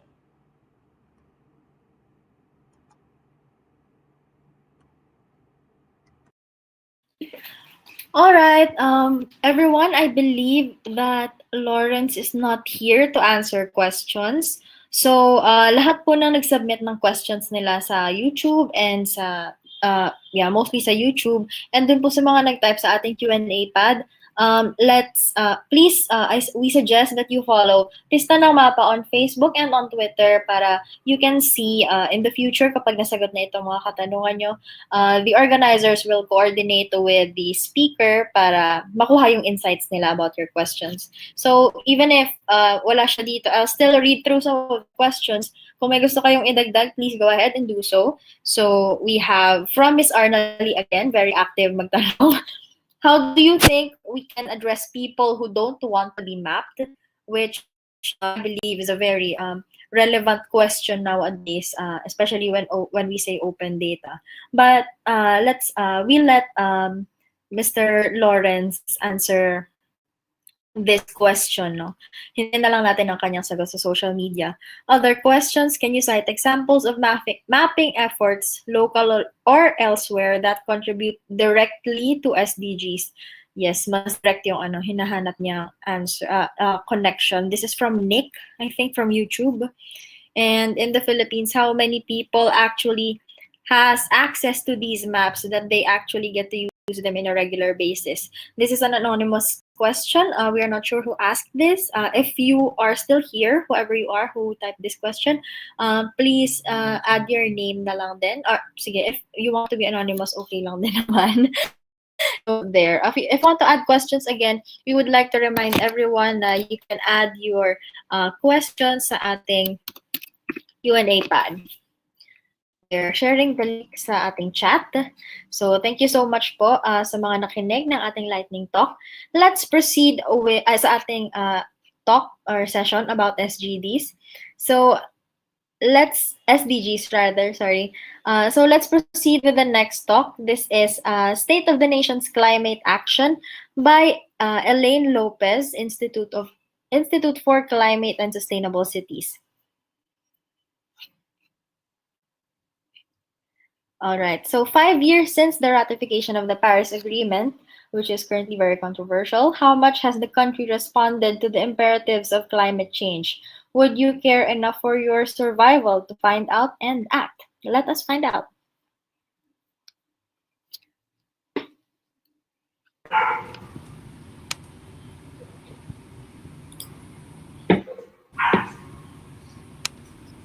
Hello, this is Elaine Lopez, and thank you for having me in this event and presenting on behalf of the Institute for Climate and Sustainable Cities on State of the Nation's Climate Action with Local Perspectives. This was submitted for a mapathon to map local and national efforts addressing various climate issues to provide the useful and relevant baseline data for the current lay of the land for climate action here in the Philippines. We still hope to do that in the future because it remains, considering its timeliness and relevance, especially now that we are gearing for the implementation of our Nationally Determined Contribution, or NDC, which is our national commitment to the Paris Agreement that is to be submitted by the end of the year. And that it would require mobilizing various stakeholders in, to act on climate change. As for the presentation on call for action of integrating R&D, innovations, and stakeholder collaboration in development policy and planning, I'll present our approach to climate governance with focus on local approaches, along with possible research topics that we hope to interest this specific group of people, the mappers, the engineers, and people from scientific community, technical experts, if not as new topics or could connect with your current research tracks, and also for potential collaboration to encourage more of you to engage in addressing one, if not the most challenging problem that the world is facing. And definitely the Philippines is in for even graver consequences. So the flow of the discussion, it will start with a few slides on climate change before moving to some of the research initiatives and call for action in the organization. And then before moving to the more specific, more customized gaps and suggestions that would appeal or that would be more relevant to the audience present here. So to introduce our organization briefly, ICSC is a climate and energy policy group based in the Philippines, advancing climate resilient and low carbon development. Now it's engaged with a wider international climate and energy policy arena, and it is recognized for its role in helping advance effective global climate action and the Paris Climate Agreement. So these are some of the pictures of our activities, of our engagements, and yeah, so we have our local work, we have our national, and we have our international work. So when we talk about climate change, we start our discussion with this widely circulated picture from the Twitter because of its straightforward approach to the issue, that it was able to capture or to summarize in 5 points. There's a climate science that is supporting these claims. So the 5 points are, well, it's warming, it's us, we're sure, it's bad, and we can fix it. Definitely it's warming. As a matter of fact, human activities already caused an increase of 1 degree in the global mean temperature, and we're likely to reach the 1.5 threshold between 2030 to 2050 and 2050 if we do not change our ways or under the business as usual scenario. It's us, we caused it. It's anthropogenic in nature, and it goes back to the Industrial Revolution, the steady rise in the global mean temperature. How sure are we? Very sure. As a matter of fact, from 1993 to 2003, 928 scientific papers that claimed this global climate change that we are experiencing. It's bad, not only in terms of lives lost, properties, it would endanger flora, fauna, our very survival. And, despite all these negative impacts, there is still hope. That's why there is this campaign. And we can fix it if we work together in drastically reducing our carbon emissions, and if we put our joint efforts to capacitate the people to build their resilience to climate change. Climate change manifests itself in terms of climate events. So there are two types: rapid onset events and slow onset events. The rapid onset events are the extreme episodic disasters or weather events. These can be easily seen or identified in pictures, and immediately you see the loss and damages in terms of lives lost, properties, crops, etc. The other type, the slow onset events, are defined as long-term chronic hazards that are not so evident, but can be at least just as deadly as rapid onset events. These are less dramatic, they occur in longer period of time, they're harder to detect, harder to monitor. And that's the danger, because it adds to the complexity of the impacts of climate change. And because of the complexity of events, both rapid onset and slow onset events, and admittedly, there's still a need to raise the awareness on slow onset events that include ocean acidification, glacial retreat, you have sea level rise, temperature rise, certification, biodiversity loss, land degradation, and salinization. Push the scientists to continue improving their existing climate models to better understand how these climate events will change and continue presenting risks. And also there is the reality of committed climate change, meaning that even though we have successfully implemented all our climate strategies, basically we'll continue to experience the consequences of our actions from 20 to 30 years ago.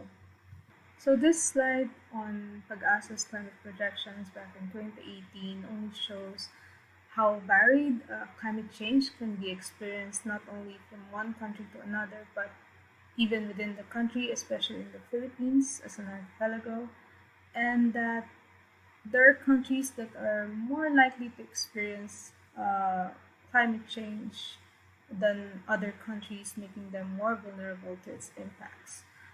For example, the average mean temperature could increase by as much as 2.5 to 4.1 in the Philippines under the business as usual scenario. For rainfall, Luzon and Visayas can experience increase in rainfall by 40%, but it would be a different story for sections of Mindanao, as they will experience decrease in rainfall by 40%. For tropical cyclones, there will be decrease in frequency but increase in intensity. And I think the more alarming projection is that for sea level rise, we have already experienced twice the global average, especially in eastern Visayas from 1993 to 2015. And these projections are very important because they will definitely present risks to the communities that are exposed to them. And these include, of course, flooding, both in urban and rural areas, even including places that haven't experienced flooding before. And then the increase in temperature would definitely affect the water supply as well as the agricultural sector. That would affect the food supply. Sea level rise will affect coastal communities more. And the increase in sea surface temperature will increase the risk of coral bleaching that will also have an effect on the fishery sector and also affecting the food supply. Now, these risks are projected to happen in the future? I think not, because by just looking at those pictures in the previous slide, I think we can all agree that these are already being experienced at the current setting, and it's not only in the Philippines, but it's happening in different countries, especially in the vulnerable countries. And there is really this large claim by countries that the reality of climate change has overtaken the global discussion and action. And so it really shows that there's still disparity between action and what is happening on the ground. And so knowing that, and with communities being the frontliners in the battle against climate change, so what needs to be done? And of course, if we want to act, we have to know the problem first, we have to understand it, and in something that is grounded on climate science, uncertainty is not a friend. Thus, it calls for research methods that can anticipate and capture current and future risks that can also be validated on ground. And this is where the value of research comes in, and the role of scientific community could not be more emphasized. However, the approach could be a bit different from the usual because it should involve other actors who have a stake in the problem, which leads me to present to you some of the research initiatives that we have started in the organization. And in these researches, we bring in the local experts, we engage with local universities and HEIs to help local communities and governments in their strategies to adapt and hopefully also to mitigate their local greenhouse gas emissions. In particular, for the slow onset events research, which is a series, it discusses some of the findings of slow onset events in the Philippines to see how these can contribute to national and local policies. And another added value of the research, aside from the quantitative and qualitative data and information that these studies can provide, is the involvement of the local actors, not only in the implementation, but all the way from data gathering up to analysis and monitoring. And these local actors, they eventually become the local champions in making sure that the studies as well as the strategies to address them are integrated in their development plans with appropriate policy and resource support for implementation and sustainability. So aside from slow onset events, another research that is part of our advocacy is the research on risk transfer mechanisms, specifically weather index-based insurance, wherein we explore its viability as a climate change adaptation strategy. And this research only started last year, focusing on the state of play of risk transfer mechanisms for agriculture, especially the weather index-based insurance, and then by next year it will proceed to the local data gathering as the basis of policy recommendations on agriculture insurance for the development strategy for the weather index-based insurance. Now, I think it's very important in these research initiatives, the ICSC encountered challenges in talking about climate science because it's really technical, and even as part of the civil society actors that have been active in this campaign, we cannot discuss the technicalities of climate change unless we are guided by experts. So our main role in these studies is to be able to bridge the gap between climate science, which is the role to be played by the experts, by the technical people, by the academe, and the climate policy, where the LGUs and the national government agencies come in to inform national policymakers. So all these research initiatives with multi-stakeholder collaboration for strategic planning and resource mobilization is part of our bigger advocacy, which is baking in climate change into long-term development planning. And by understanding the climate events, this serves as the game changer to development planning and policy cycle as it cuts across different sectors. By baking in, we mean this understanding should translate into practical planning parameters, constraints, and trade-offs. And in economic terms, the language of resources, it should open opportunities or create opportunities to spur wider economic transformation. Baking in climate lens, local realities must be turned into climate governance action. So the climate events that are experienced at the local level should be the basis of building climate resilience, wherein the local information serves as its foundation of communities in order to identify and understand the problems and its relationship with local circumstances. Also to identify potential solutions that must cut across sectors, and that these solutions should also include planning for resources. Of course, as a cross-cutting issue in itself, climate change should be acknowledged and treated as gender-specific, meaning it is not a gender-neutral phenomenon. Therefore, it should raise aspects of gender-specific impacts. And in relation to the nationally determined contribution, again, our commitment to the Paris Agreement, local implementation is very crucial in turning the NDCs into reality. And we can only have a better NDC or more ambitious targets in our NDC if it connects with local and other subnational efforts that should inform national climate action. Now, the following slides are just some of the ideas that we see as gaps that can be addressed through expansion and upscaling climate research and planning. So, starting with adaptation, there is a need to match the initiatives with where the risks are. And this could be done through mapping of local efforts, along with mapping available climate spatial data or information, such as sea surface temperature.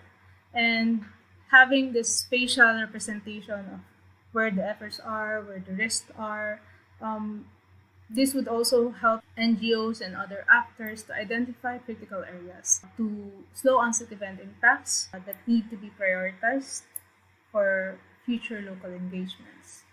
And that would still incorporate or that would still require ground validation and for local climate action strategic planning. Specific to weather index-based insurance, there is a persisting demand on technical assistance in developing geographical insurance units, which will be the basis of the payout schemes. And it's important that these payout schemes address the issue of basis risks, which come from, say, the effect of topography on changing the circumstances instead of depending on the weather and climate data from the aggregate stations alone. So those different factors coming in together present the basis risks that must be addressed so that the weather index insurance would be more effective and it would have an optimal payout scheme.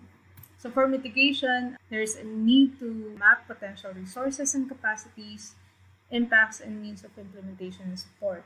So starting with the available RE resources in the country, as well as the technological innovations in terms of, say, harnessing RE technology, RE for electricity. It could also help in LGUs in integrating their mitigation analysis in climate action planning, building capacities for local GHG inventories and estimates to complement national targets. And for the national government, these maps could inform what would be the requirements for the country to implement and meet its targets as committed in the NDC. And then not forgetting the need for just gender responsive plans and initiatives wherein there are still information and data gaps to link gender and climate change for analysis, to go beyond the documentary requirements in the form of sex disaggregated data, which could be more substantial if used for analysis, to result to climate action that empowers both men and women, not only in terms of economic opportunities, but also in advancing sexual, reproductive health and rights. And so all this effort of engaging various stakeholders is also our call for action that climate governance should encourage multi-actor partnerships for cooperation involving your localities, the policymakers, the people, the different stakeholders, the resources, not only in terms of finance, but also the knowledge and the capacities available. And of course, for the science part, it should also involve the academe and the research institutions so as to be able to use the best available science as the basis of climate action. So all these solutions are not rocket science because these are current initiatives that we can learn and build on by working together. Yeah, so I'm going to wrap up my discussion just to reiterate the urgent call for ambitious climate action. So this is in relation to an initiative of the Climate Vulnerable Forum to call on countries to submit their NDCs before the year ends. The name of the event, which is Midnight Climate Survival.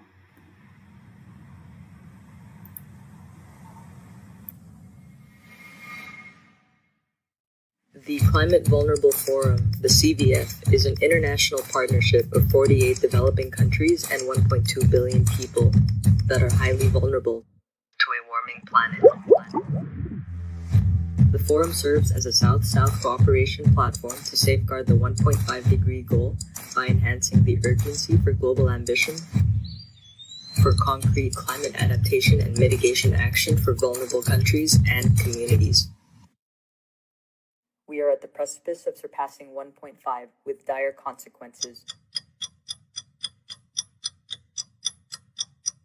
The CVF launches a Midnight Survival Deadline initiative for the climate, calling all nations to commit to new action with upgraded national contributions or NDCs by midnight on December 31st of this year as required by the Paris Agreement. All our futures are counting on it. And that ends my presentation. I hope I was able to convey a clear message that many opportunities await for people like you in the development sector, especially in the climate advocacy. And I hope I was able to impart some new insights or topics that you might be interested to explore further, either individually or through collaborations. Feel free to share your thoughts and questions. Just send a message to elaine@icsc.ngo. Thank you for listening.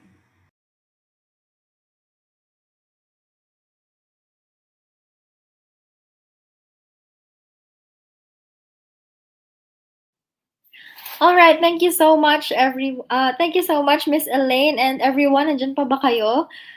So we have Miss Elaine here with us sa Jitsi. So Miss Elaine, can you please unmute and join us ngayon? We have a couple of questions.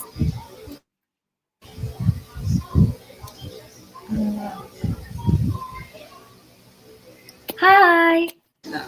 Yeah. Hello. All right. Good evening. How are you? Well, I'm here in Bataan actually. Buti na lang hindi na rin umuulan since it's out. Ay, totoo. Pero yeah, we really experienced strong rains saka winds nung madaling araw kahapon. But then, it's all back city din meron na. So, yeah. And feel free to give the questions or, yeah. Sige, simulan natin. All right, sige. I am now on the Q&A pad. And first question is, how do we engage the community to take action regarding climate change? Yeah.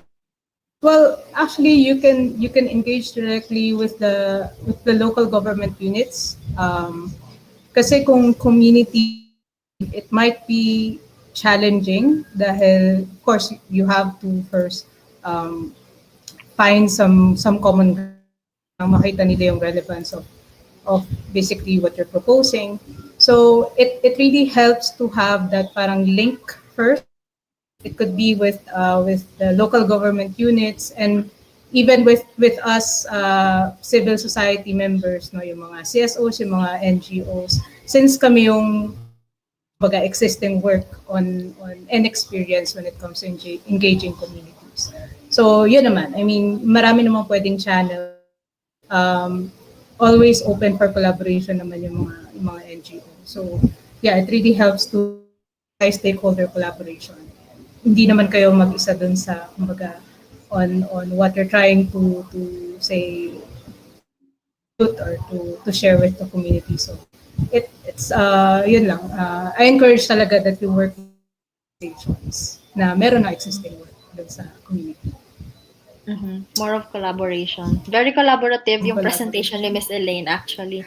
All right. So the next question is, I think because this is Pista ng Mapa. So instead of mapping, shouldn't we act in more concrete terms? Like plant trees, minimize the use of fossil fuels, ride the bike instead of taking your car, or things like that? Yes. Well, actually, there's nothing bad with those. Kasi ano yun pang-strengthen ng conviction mo on climate action. But if you're looking for systemic changes, it really needs to translate to institutional mechanisms such as policies and plans. Those are concrete actions as well. And it covers more people and it has more potential for transformative changes. So nothing, say, with the campaign on, say, low carbon transportation or, yung forest reforestation and stuff. But then, if you really want it to be sustainable, and if you really want the actors, like the locals, the communities, the government units to be, then I would, based on experience, it's really the policies and the plans that really get, because at the same time, yung resources needed to implement those, they could only be accessed through, having plans and policies na pwedeng mag-mobilize ng resources. So, ayun. I hope I answered the question. Yes, I believe you did. Next question. In comparison with other ASEAN countries, how does the Philippines climate action stand?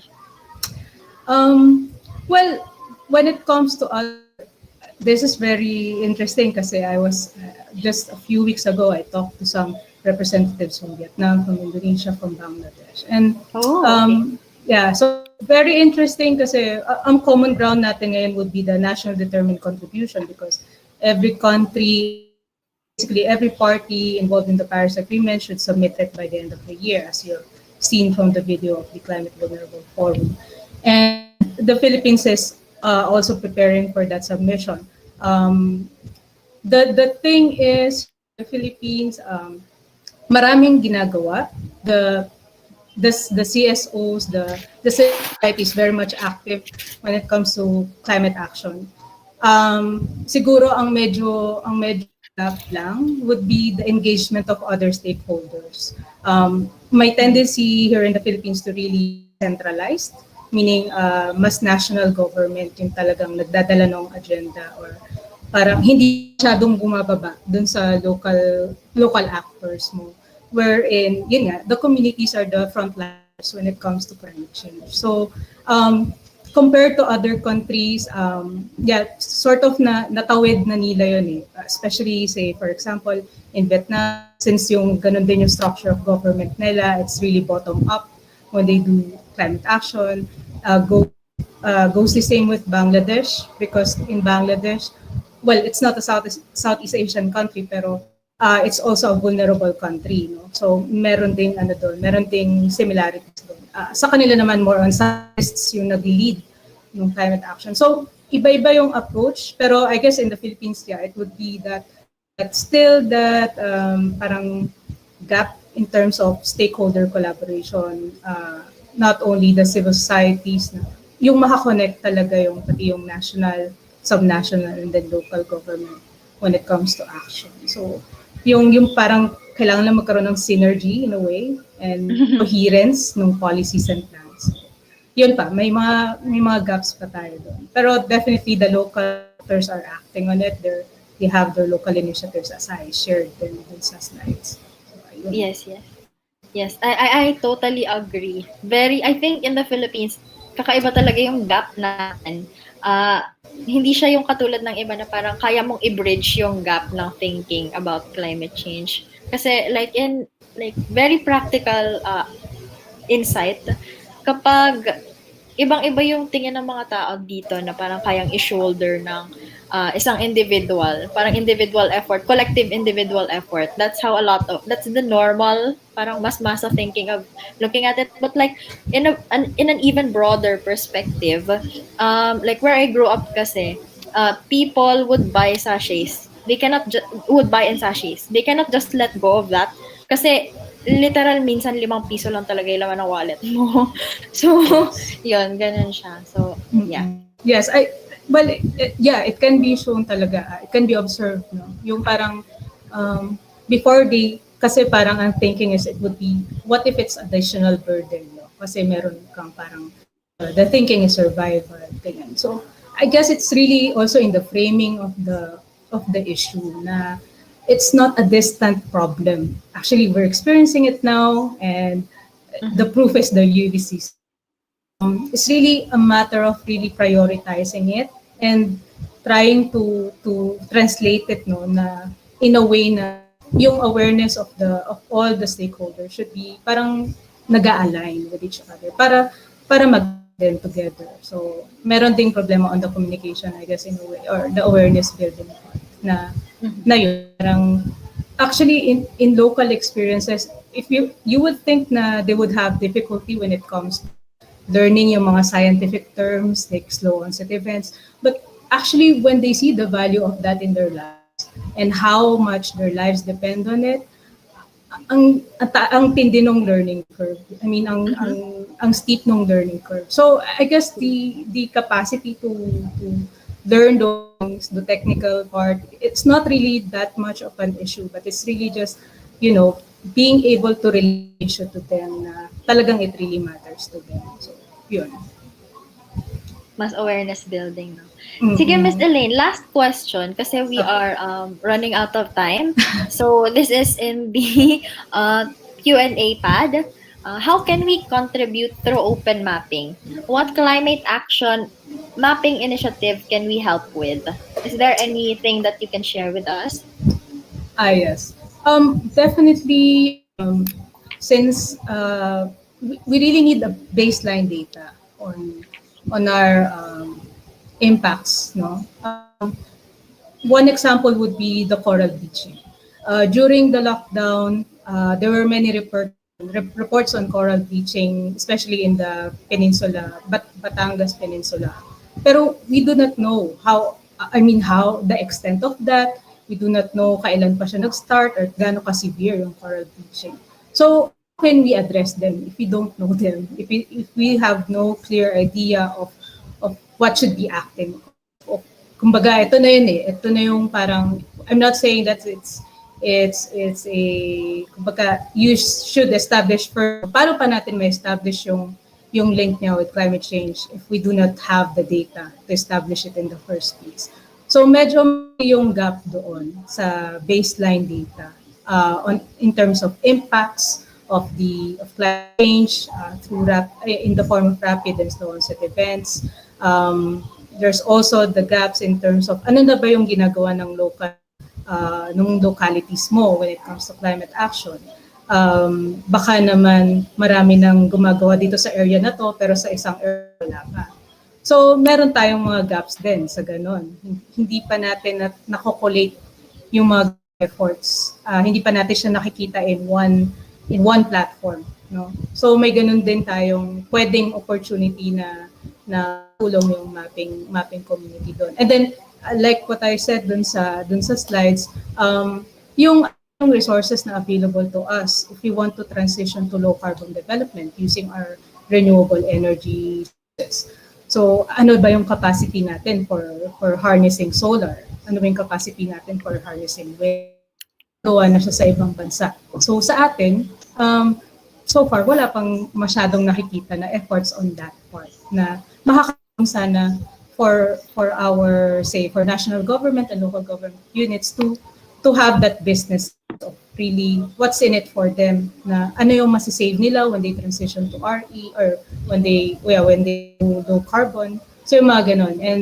And wala pa rin tayo, kumbaga, we have to start with the data so we can really make that case that they could have a lot of gains. aside from the fact that they would contribute to addressing the climate change. So, ayun.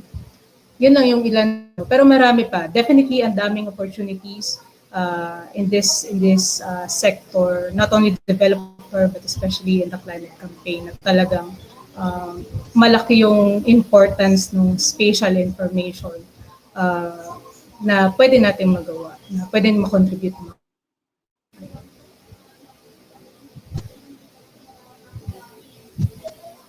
Alright. Sige po. Thank you, Miss Elaine. Thank you so much for joining us for the Q&A. We will now move on to our next speaker. All right. So our next speaker is Leslie George Amador from the OST Pag-asa, Common Alerting Protocol in the Philippines. So learn more about Common Alerting Protocol in the Philippines and the potential application in different, naputol siya, sectors. Ayan, sige. So para malaman natin ang kabuuan, ayan, ito na po si Leslie George Amador.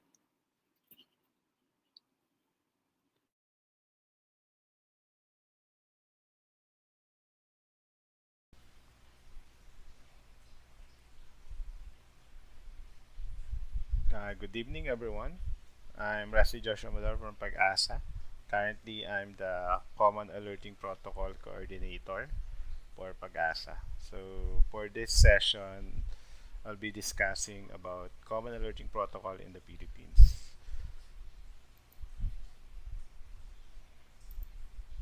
So, outline for our discussion. First, introduction. What's Common Alerting Protocol?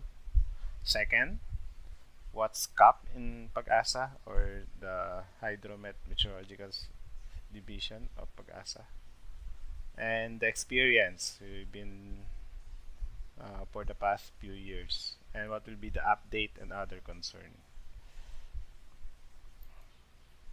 So, brief overview. So, for our audience, currently not in the Philippines, or maybe some our international participant. So, brief overview of the Philippines. So, our capital is Manila, and estimate area is 300,000 square kilometer. Almost 61% is water, and we have an island of 7,641. Estimate population 105 million, and our currency peso, and mostly the per annual capita is $3,541.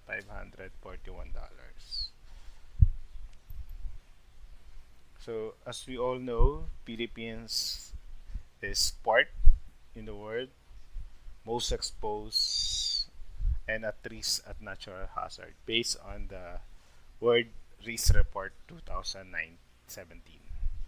So, Philippines is visited by almost 20 tropical cyclones, and out of that 20 tropical cyclone, 10 of that make landfall. So we all know tropical cyclone have strong winds, excessive rainfall, and thunderstorm, and that can also have hazard like floods, landslide, mud flows, storm surge, and probably sometimes tornado. So sometimes we have affected by intertropical convergence zone and monsoon, our Amihan and Habagat, that most likely to produce or result to floods and landslide. So if you see in the map, this one, so Philippines is mostly cannot be seen on the map. So most of the tropical cyclone hit Visayas and northern Luzon. Brief overview of Pag-asa. So Pag-asa is started by the Jesuit on January 1, 1865. It's also known as the Isla Pilipinas Observatorio de Manila. So currently, ito ngayon, this is the Ateneo de Manila Observatory. And so January 1, 1865. But on May 22, 1901, by the Act of the Philippine Commission, the Observatorio was being reorganized under the Act number 131 and is what formally named Weather Bureau under the administrative control of the Department of the Interior. And on 1977, under Presidential Decree number 78, so it was named Pag-asa. So the mandate is to provide protection against natural calamities and utilize science knowledge as an effective instrument to ensure the safety, well-being, economic security of all the people and the promotion of the national progress. So Philippines through Pag-asa is a member of WMO, is a specialized body of the United Nations. So brief overview how Pag-asa warning or products have been disseminated. So first, the warning, and then goes to the President, Office of Civil Defense, Squad Media, Pag-asa Field Station, through our regional, and directly to the public. And special forecasts like aviation and shipping goes directly to our stakeholder. So means of dissemination, so we have TV, fax, radio, website, mobile apps, social media, and lastly, the common alerting protocol that I'll be discussing. So what's common alerting protocol? So we started 2014 through the engagement with Google Public Alerts or google.org. So it's a small team of Pag-asa that started the group. So a brief history, 2014 to 2015 is the first engagement, and it's the time that we introduced common alerting protocol in the Philippines through the help of Google. And 2016 we have a project with AIT and UNESCO. So it's more like an engagement project to form more stakeholder to be trained for common alerting protocol. And on 2017 we added products like the Hydromet division of Pag-asa. We added General Flood Advisory and Flood Bulletin. 2018 another additional river basin, and 2019 the actual flood bulletin for another river flood advisory for other centers throughout the Philippines. So brief overview. Yeah. So if you see the products is on the Google Public Alerts. So this is an example of how you're gonna see it online. This is the Google Crisis Map. Next one is you can see the alert on Google Search and Google Now. So what is CAP? What is CAP? So CAP is a common alerting protocol. It's a standard format designed for all media, all hazard communication. It's an international ITU standard ITU-TX 1303. So over any and all media, so we have television, radio, telephone, highway sign, email, any kind of hazard, either weather, fire, earthquakes, volcano, landslide. We can also have this used in child abuse, child abduction, disease outbreak, and air quality warning. It can be disseminated to the public at large, or it can be disseminated into group like civic authority or just a responder. It's like in short overview. So the warning is on a clipboard that can be disseminated to different types of media.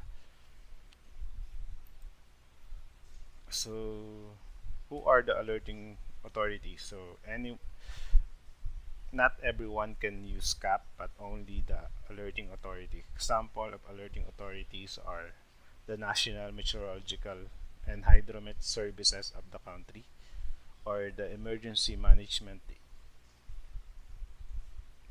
agency of a country, sample like OCD or NDRMC, or any authorized agency that perform the function of alerting. So that's are the alerting authority. So this is the since Pag-asa is a member of WMO, or the World Meteorological Organization, we are linked or the safe guardian of CAP in the Philippines. But other alerting authority can use the protocol in different agency, like PBOX for earthquake and tsunami, and maybe DOH for outbreak. So these are the example. PNRI, maybe for nuclear hazard, DOH for disease and health, Bureau of Fire Protection for fire, OCD for public safety. And so overview is like you have a product in raw input and it converted into an XML format, then it can be easily visualized using a web-based visualization. That's how CAP works. So you have raw data, you can convert it to XML format. Then that XML format can be easily visualized by web-based or maybe mobile. So we have called alert aggregator, or the group that aggregates different feeds or alert. Sample, we have the Pag-asa website, this one, or Google Public Alerts through Google Crisis Map. Next one is Sambro or Sahana.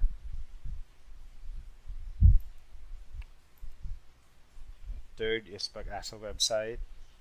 So you can see on the front page of Pag-asa if there's a warning within the Philippines. You can see if there's a tropical cyclone warning or general flood advisory and flood bulletin. And also you can visualize it through our Meteo Pilipinas or Panahon Imposis.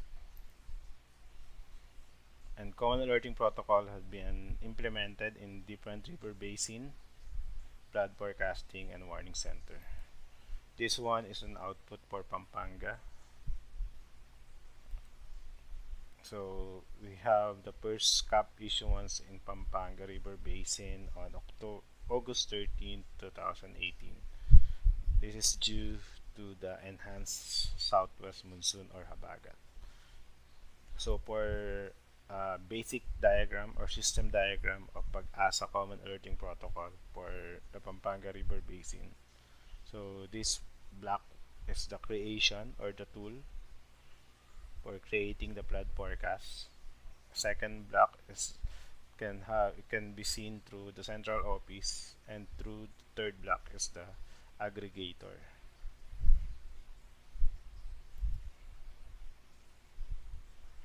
So since we have different client, we formed the common alerting protocol to be implemented on cloud, or cloud common alerting protocol generator is on cloud premise.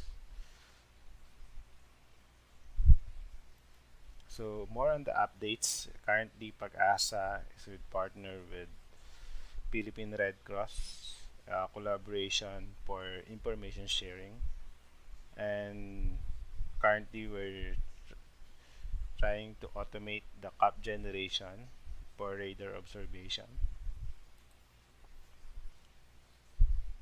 and also automatic CAP for severe weather, especially on thunderstorm warning, and common alerting protocol for different flood bulletins issuance from different major river basin, especially Bicol River Basin is currently on progress.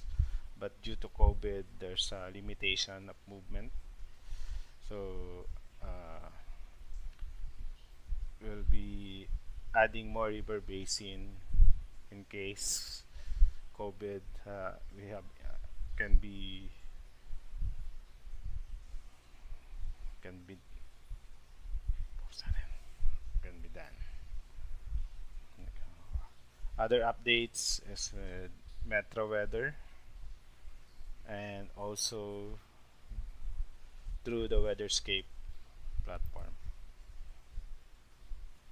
And on last September 2019, I have a chance to introduce Common Alerting Protocol during the Asia Pacific Telecommunities Symposium on Disaster Management 2019.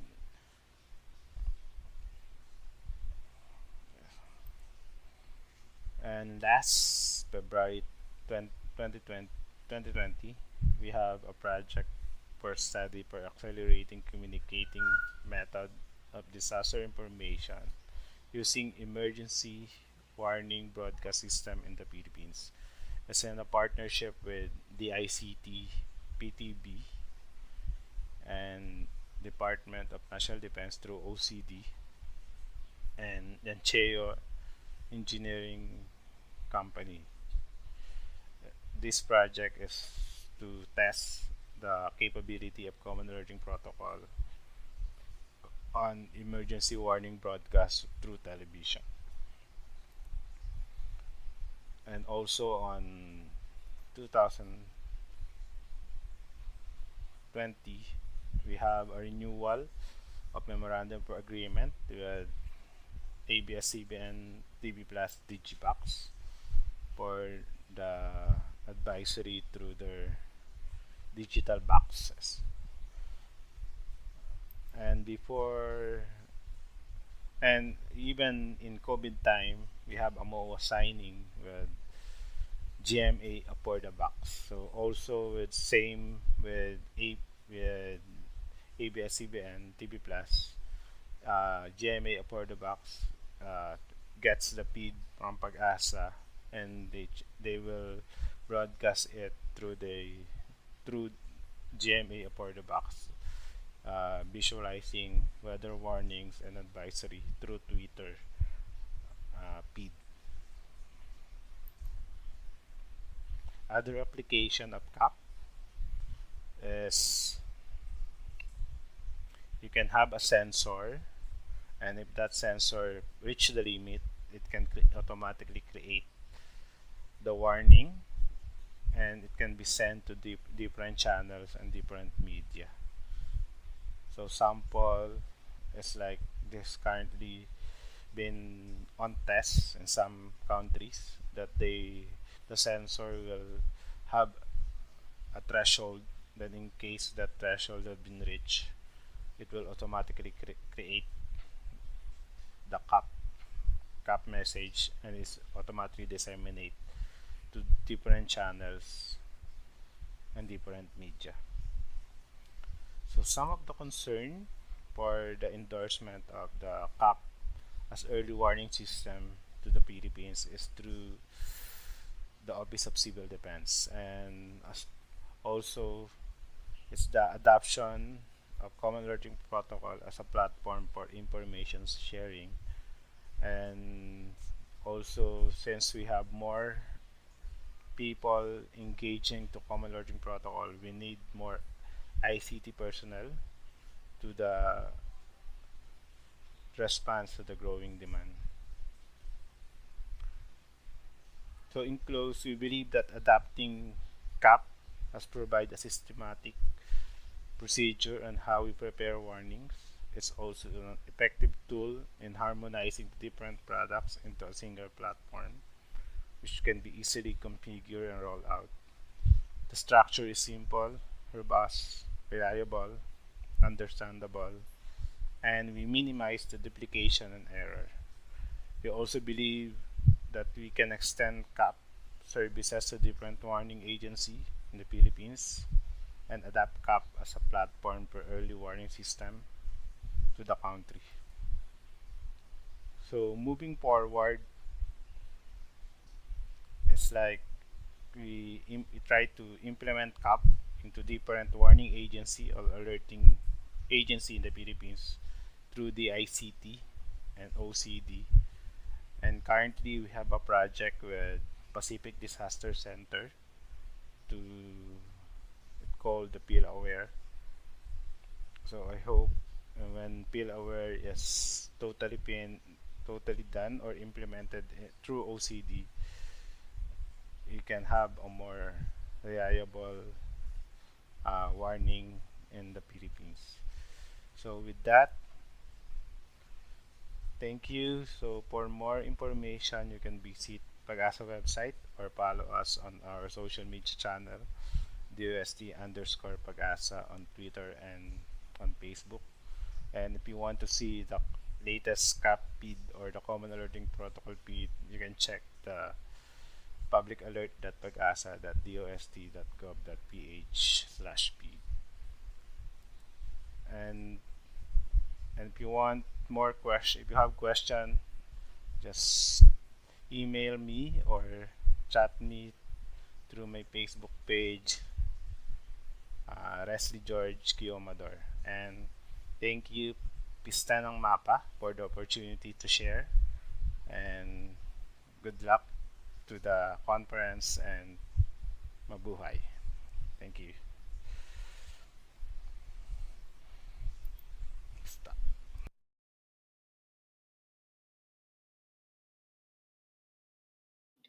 Alright, thank you so much, Sir Leslie. Ito si Sir Leslie, lagi ko itong nakikita na nag-message sa na nagla-like ng mga post ng Hot Philippines para dun sa Feel Aware. Okay. Sir Leslie, I believe nandito po kayo. Yes po, dito po ang Ayan, presence. hello po.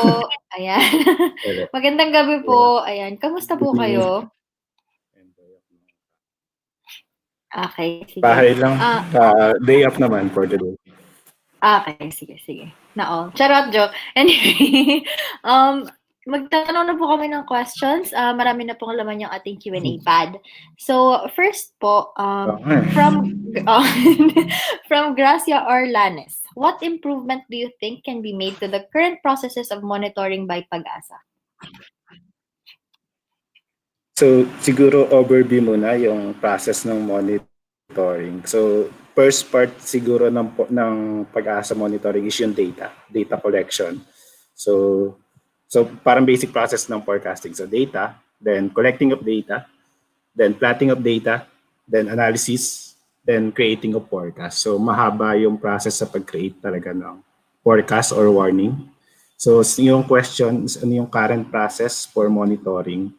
Siguro within WMO or within throughout the world naman, siya yung standard or same naman tayo ng procedure. We have specific time for collection of data. And we have satellite data, radar data in case malapit na yung mga weather system sa atin. So in case of, same with the process of monitoring, I think Pag-asa is pwede nating i-compare din sa ibang country na same na tayo ng process ng monitoring. Same naman tayo ng process ng monitoring. Pero yung siguro yung nami-miss out siguro natin with that is yung dissemination part of the warning and the communication of the warning. Okay, sige po. Next question. Current process. Ay, opo. Sige, okay lang naman po. Yung next question po natin from... sorry. May dagdag po ba? Hindi naman. Okay lang. So, yun lang. More currently same tayo with other Met agency throughout the world. So, nagko-contribute din tayo sa international data. Okay. So, ito naman po. Speaking of data, any chance of having Pag-asa data really open? For example, downloadable directly from your website instead of needing to go through the request channel of FOI portal or page. From Finmenesis. I think, so I think for that, currently ongoing yung process since archive kasi yung mga data ni Pag-asa. I don't know since we need some part to be the recovery of the data. Yung part is hindi siya direct kuha ng public. Pero currently nagde-develop si Pag-asa na procurement or equipment section naman yan. Hindi ko lang sure kung anong year, pero ongoing na yung mga ano, within Pag-asa. Okay, sige. Sir, meron tayong next question from Eugene Villar, one of our organizers. Does Pag-asa keep an archive of the SCAP XML reports for auditing or academic research purposes? For example, are the tropical cyclone advisories and severe weather bulletins archived? Paste ko sa ating chat. There, medyo mahaba siya. Kita ba, sir? Kita naman ICT group, so meron naman tayong archive. Yun nga lang, hindi pa siya accessible to be open to public. Yun yung siguro laging hinahanap din sa Pag-asa, yung mga open data. Pero yung for current event, yun yung madaling makuha ng public. Pero yung pag-past event na, yun yung may nire-request na part.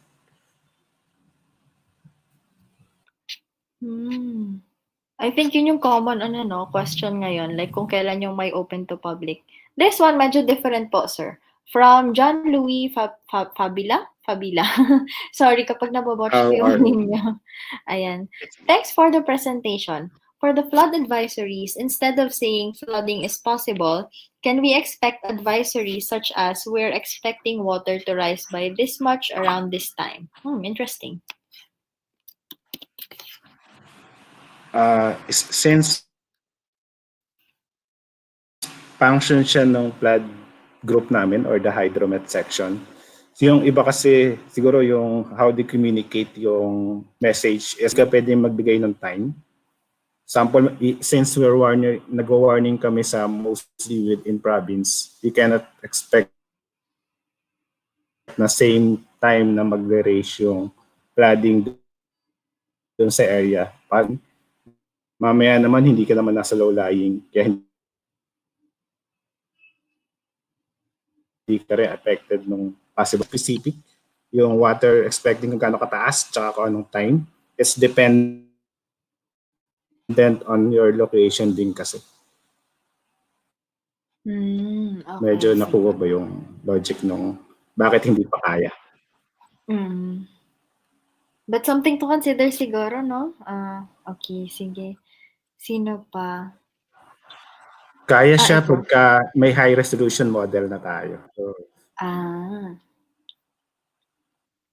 sige sir, ito siguro since we are running out of time ulit,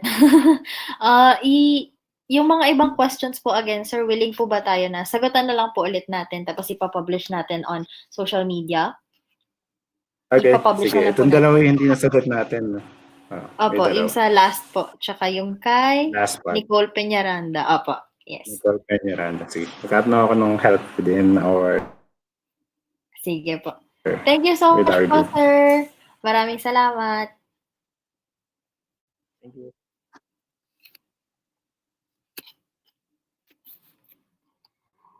Okay, everyone. Ayan. Kamusta naman kayong lahat? Gising pa ba kayo? Comment ng mine, ganon. Kapagising pa kayo. Charan. Ayan. So, thank you so much po. Ayan, si Paul Madriaga, si Neil Riego. Ayan, shoutout natin yung mga yan. Very Gina G, mag-comment ng mine. Gising dahil sa coffee, sabi ni Kinlea. Ayan. Ayan, di ba? Ang dami pang gising. Mine, sabi ni Faye Andal. Yes, Gina G, let's go. Okay, sige. Maraming salamat po sa inyong lahat for staying with us. Right now, we will have a short break po muna. We will be gone for, less than 30 minutes. 30 minutes dapat, pero dahil nag-overtime tayo. Ayan, meron po muna tayong short break. So, if you have any business, kailangan nyo mag-CR, kailangan nyo uminom ng tubig, yung mga kakakapilan dyan, hinay-hinay po muna tayo sa kape dahil gabi na po, baka hindi po kayo makatulog. Ayan. But if you have any other business right now na you have to do, please do it now habang break po natin. We will be back at 8:30. Ayan. So, Thank you so much for staying with us. Shout out natin. Overtime pa. Sabi ni Miss Kinlea. Monday na yung deadline. Ay, nako, nakakatakot yan. Ako rin may deadline din ako. Ayan. Gagawin natin yan after nitong ating Ayan. Ihahabol natin yan habang break. Sige. So, thank you so much, everyone. Sige nga, pa-comment nga kung dinig pa ako. Sound check tayo. Wow, nag-sound check. So, ayun. Okay, sige. Thank you so much. Positive. Ayan, 1, 2, 3. Mic check. Hello. Sige, ito po. Magsa-start na po tayo ng break. So, we will be playing some PR videos po muna for now. And let's be back at 8:30 or earlier, syempre, para mag-start tayo on time. Yes. Thank you and see you around.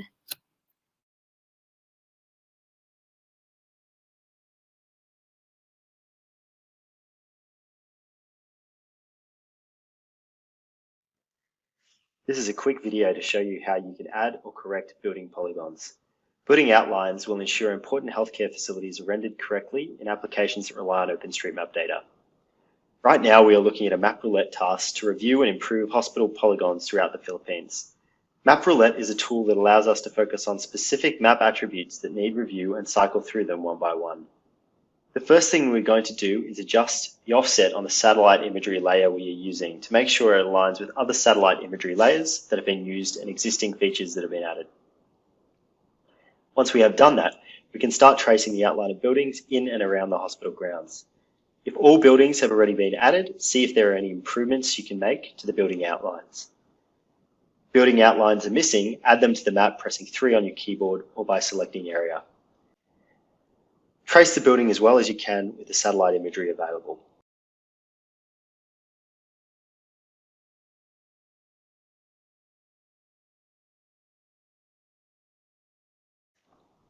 Save your changes and return to MapRoulette to mark the task as complete. If you are uncertain about anything, leave a comment that will allow another map editor to review your edits.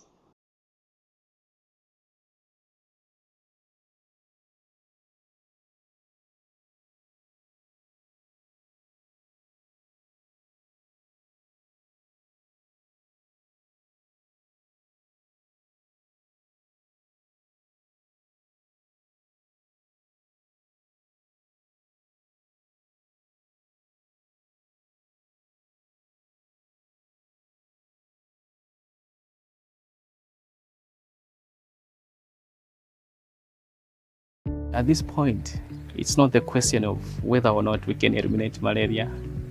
We are eliminating malaria.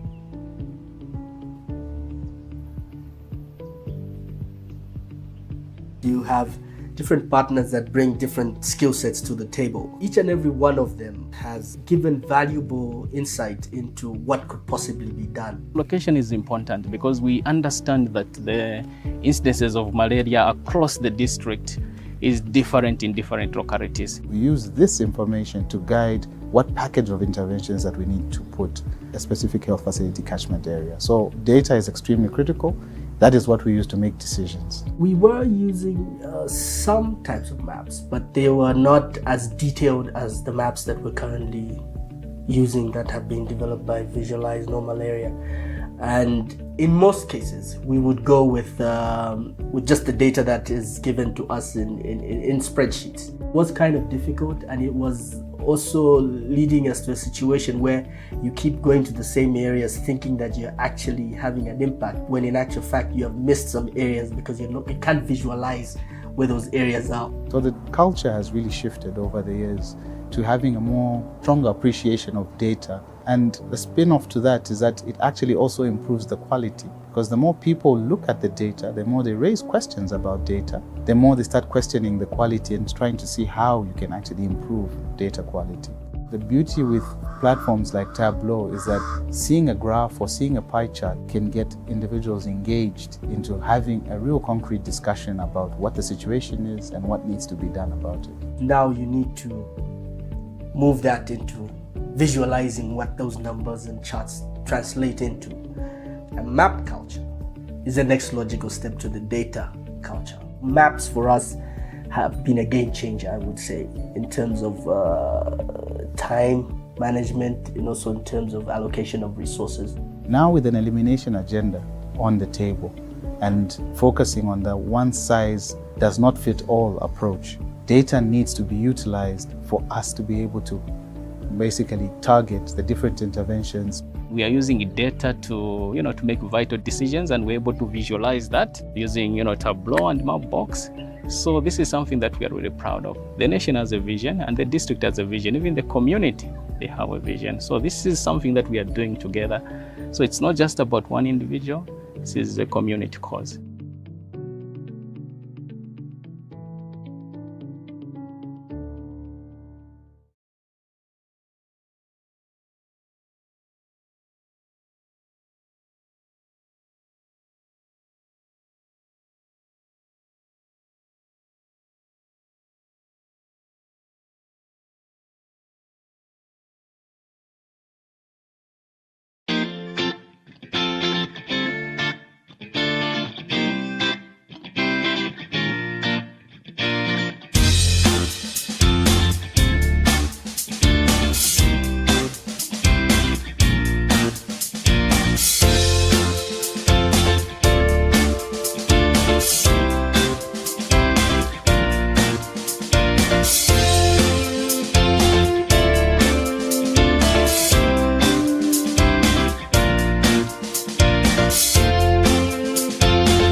The importance of map data, I'd say, is everyone needs a way to orient themselves in the world. But if applications end up having inaccurate data, it makes the user feel generally lost, and it can end up ruining the experience. A lot of companies use open source map data. It allows people to get the data they need at the scale that they actually need it. Sometimes the data is incomplete, so the demand for an updated map has increased exponentially. CART's mission is to make awesome data. We're basically a company that provides navigation data for an open source platform called OpenStreetMap. We map virtually everything that exists in the physical world. We have several different teams that are either working remotely or actually collecting the data on the ground. Our ground survey team travels around the world and they collect the street level imagery. The street level editing team, they go through frame by frame of the imagery that was captured. The machine learning team uses aerial imagery. It digitizes roads at a very large scale. The import team works on taking external data and then they digitize it into OpenStreetMap. We've been growing exponentially over the last few years. CAR has over 150 trained GIS professionals here in the United States. And we have teams all over the world that are proficient in dozens of different languages and have experience within those different communities. We've been to over 65 countries, and that continues to grow. CAR has published more open street-level imagery than any other organization in the world. We're flexible to work with, we're adventurous, we're scrappy, and we get things done. Yeah, we're professional explorers. When users have great location data, they feel happy, they feel confident, they can just enjoy the experience. And ultimately, your customer will be satisfied and happy with that product, and they're gonna love you.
We need more from our maps than ever. From ride services to deliveries, autonomous vehicles, and disaster relief efforts, we depend on knowing what is where at any given moment. Unfortunately, the maps that power all of these services are limited. They're only as helpful as the data that was used to make them. And accessing accurate map data is incredibly complex. First, their scale.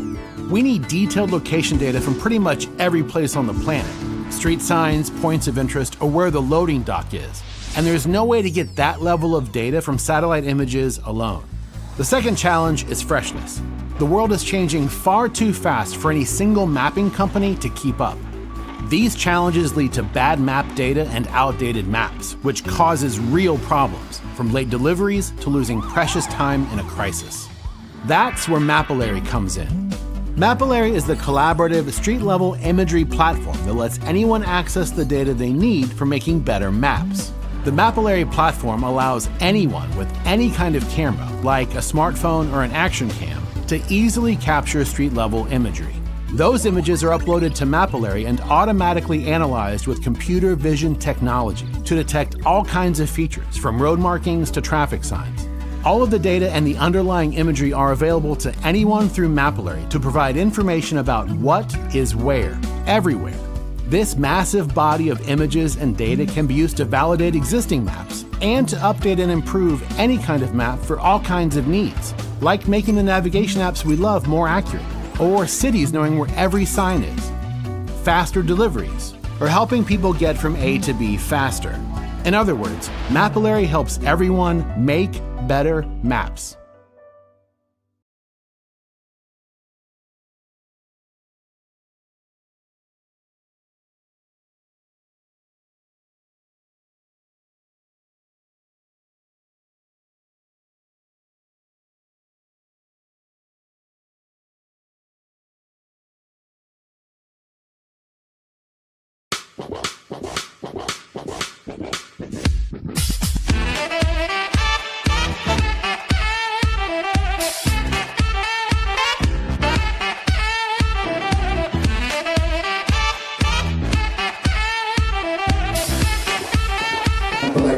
So we need to learn to use these tools. There has to be somebody in your team who is an expert of these tools.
Pharmacies and supermarkets are some of the critical amenities that will remain open during this time. Updating the location and opening hours of these amenities is particularly important. Street-level imagery or local knowledge will be needed to confirm these details, as satellite imagery is not sufficient. Focus on an area you're familiar with or an area with enough street-level imagery to discern the type and location of shops. In this particular example, we're toggling the MapRoulette image layer alongside Point Lonsdale Road, which is missing points of interest like a local supermarket and pharmacy. First, we're going to add the location of the supermarket, which becomes clearer when looking at the nearest MapRoulette image.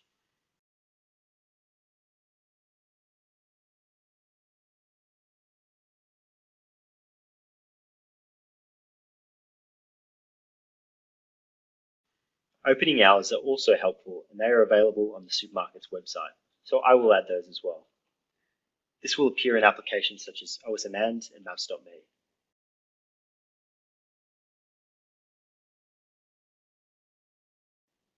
Now we're going to add the pharmacy. Again, I'm going to pull up the nearest MapRoulette image to find out the name of the pharmacy and where the pharmacy should be placed.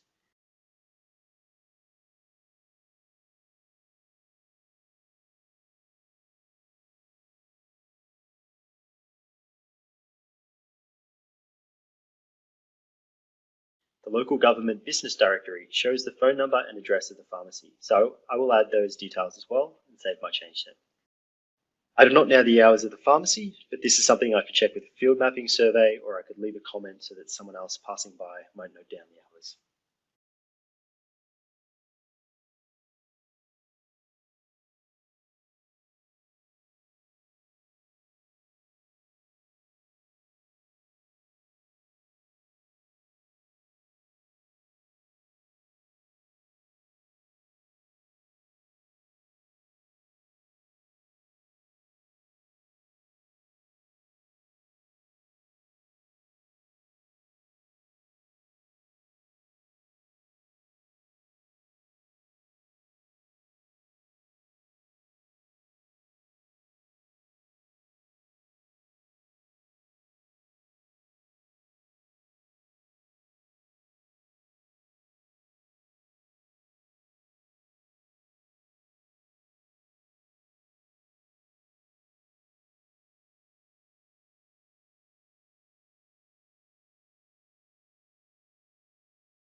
Hello everyone! Welcome back sa ating lahat. Ayan.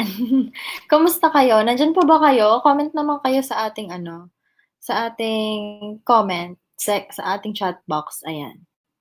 Ayan! Eunice Chua, ayan, excited na ako. Malapit na po kayo. Nagko-comment na ang ating mga speakers. Alright. Busog na. Naku, nakakain na sila ng ating break. And si Marlu Ferrer from Quezon City. Yes, yes. All right. Thank you so much for staying with us. We are down to our last two talks for today, last two sessions. Sige, may mga pumapasok pa. Go, go, go. Pasok lamang. Habol tayo. Ayan. Aba, may sumagot sa pa-question. What is your key takeaway? Key takeaway, more of realization towards the environment, transportation solutions. Interesting. Ayan. Ang answer nga po pala na yon ay from Paul Madriaga, na very active na nag-participate sa ating sessions today from start to finish, I think. Alright, sige. So, ayan. Nadami na ulit tayo dito. There are now 40 people in the room, so I guess we can proceed with our program for today. It is now 8:30 p.m. and our next talk is by Eunice Chua na nag-message sa atin kanina sa ating chat box, and Brian Paul V. Samson from De La Salle University, Rias Govis, Assessing and Visualizing Evacuation Suitability. So, in this analysis of Marikina's evacuation centers, we will illustrate how unsuitable many of them are in terms of their medium to high exposure to flooding and incapacity to serve nearby residents. We will then try to look into the suitability of other areas, hoping to find viable locations for new evacuation centers. We found Marikina Heights as the most viable location for evacuation centers, but anything built there cannot serve other densely populated areas. So, para sa full talk natin today, ayan, pakinggan na po natin yung presentation ni na Eunice and Brian Paul Samson.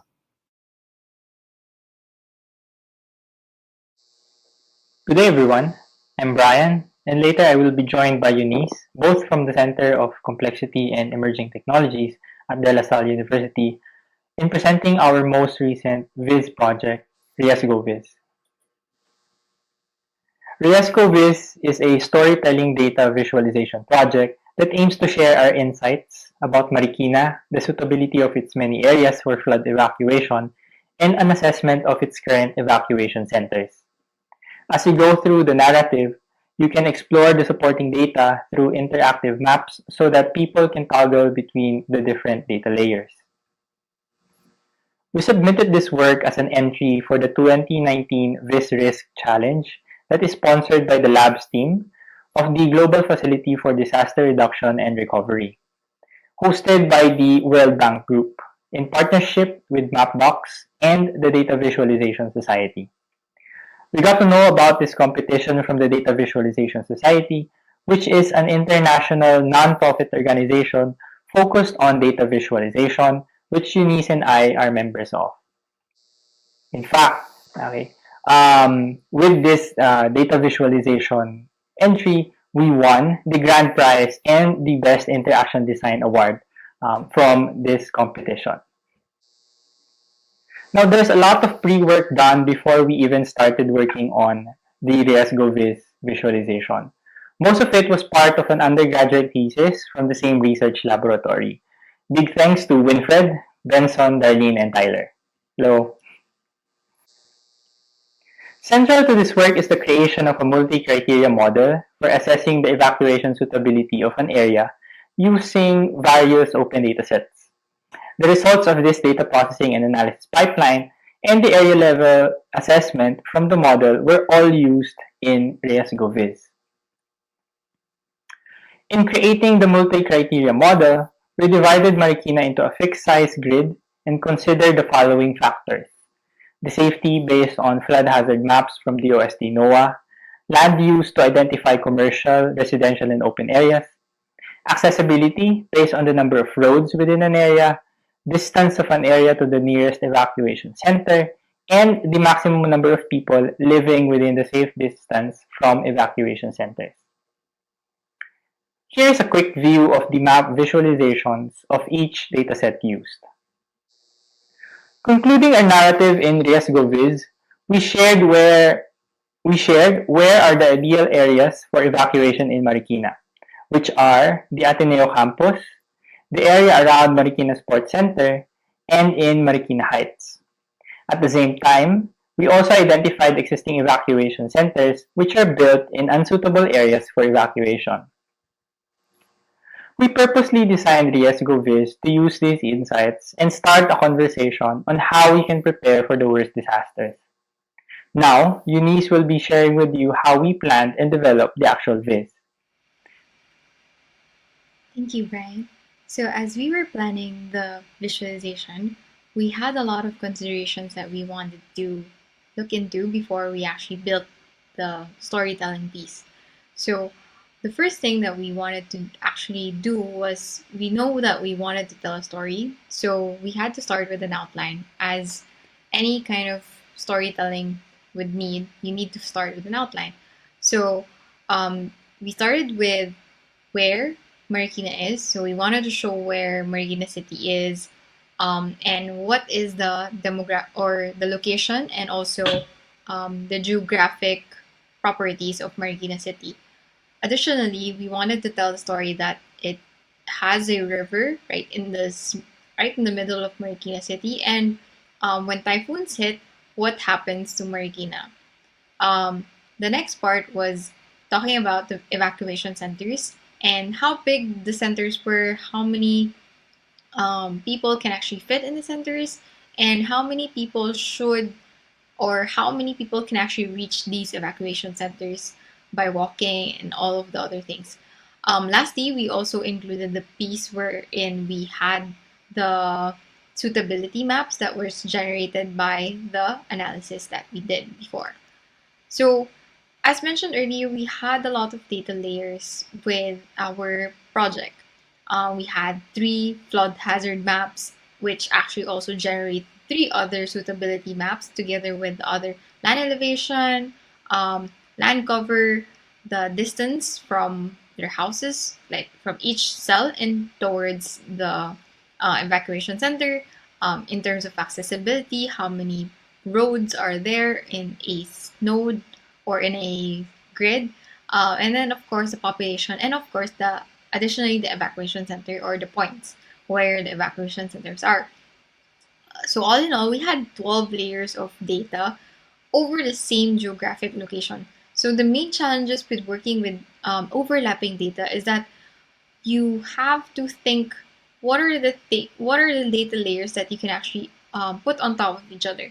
So the main challenge with our data is that the data layers had different data types and different data ranges, which would also represent like different color type, color coding, and also different color matching in terms of if it's discrete or continuous. So is it categorical, or is it going to be a gradient color? So it was a bit challenging for us to actually choose what colors we would want for these data layers to show, and which data layers we wanted to show together to be able to tell the story. So what we did was we actually combined and associated each of the data layer with the section of our story as part of the outline. So the outline actually had specific sections, and each section had a specific data associated to it. So that's how we were able to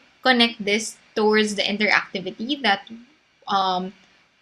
as we scroll through the story, we knew that we wanted people to see the data and play around and just try to explore what's there first before actually proceeding with the next chapter of the story. So that's why we allowed people to actually filter with what year they wanted to see for the flood hazard return period, and what evacuation centers they would actually want to see specifically, and probably see in terms of risk, in terms of the flood hazard, or in terms of where is it situated in terms of height or elevation for the evacuation center. So when it came to building the application or the visualization, these are just some of the tools and techniques that we were able to do and use for our vids. So first is we worked with Mapbox, because as part of the challenge, we had to also use Mapbox. And I actually enjoy using Mapbox because first you can design your own maps or your own base maps, and they have a generous free tier for you to work with, wherein you can actually host your own data sets there. You can upload GeoJSON files, and then it will turn them also into Mapbox tiles or vector tiles that you can load into a web visualization. So since we knew that we wanted it to be a web interactive visualization, we also used React.js. It's a front-end JavaScript framework, mostly because I was already comfortable with developing using React. And I had different reusable components that I wanted to work with and configure. So it was mostly the story chapters connected to the data layers and also the legend. So which I'll be discussing more in the next few slides. So as mentioned, with Mapbox, we can actually design our base map. So this was the first thing that we did, other than designing or organizing our story. We changed the base map that was provided already by Mapbox, and we highlighted the Marikina River or the waterways that we had on the map and subdued everything else. So we made everything a bit more neutral and then just heightened the color of the water. This is so that it doesn't clash too much with the other colors that we were going to overlay on top of the map, so that it's more prominent for data rather than the background. Next was in terms of the tools and additional data processing that we had to do for our project. The original data came in an XYZ raster data format, so it was just the longitude and latitudes plus the value for each data layer for each 10 by 10 meter grid. But the challenge there was that the data files were a bit too large for it to be loaded into a web visualization. So we had to first convert the raster data into GeoJSON, which actually bloated up the file size a bit more. So we had to decide that we needed to make it more interactive and have a faster response time. So we aggregated the data up into 100 by 100 meters instead of 10 by 10.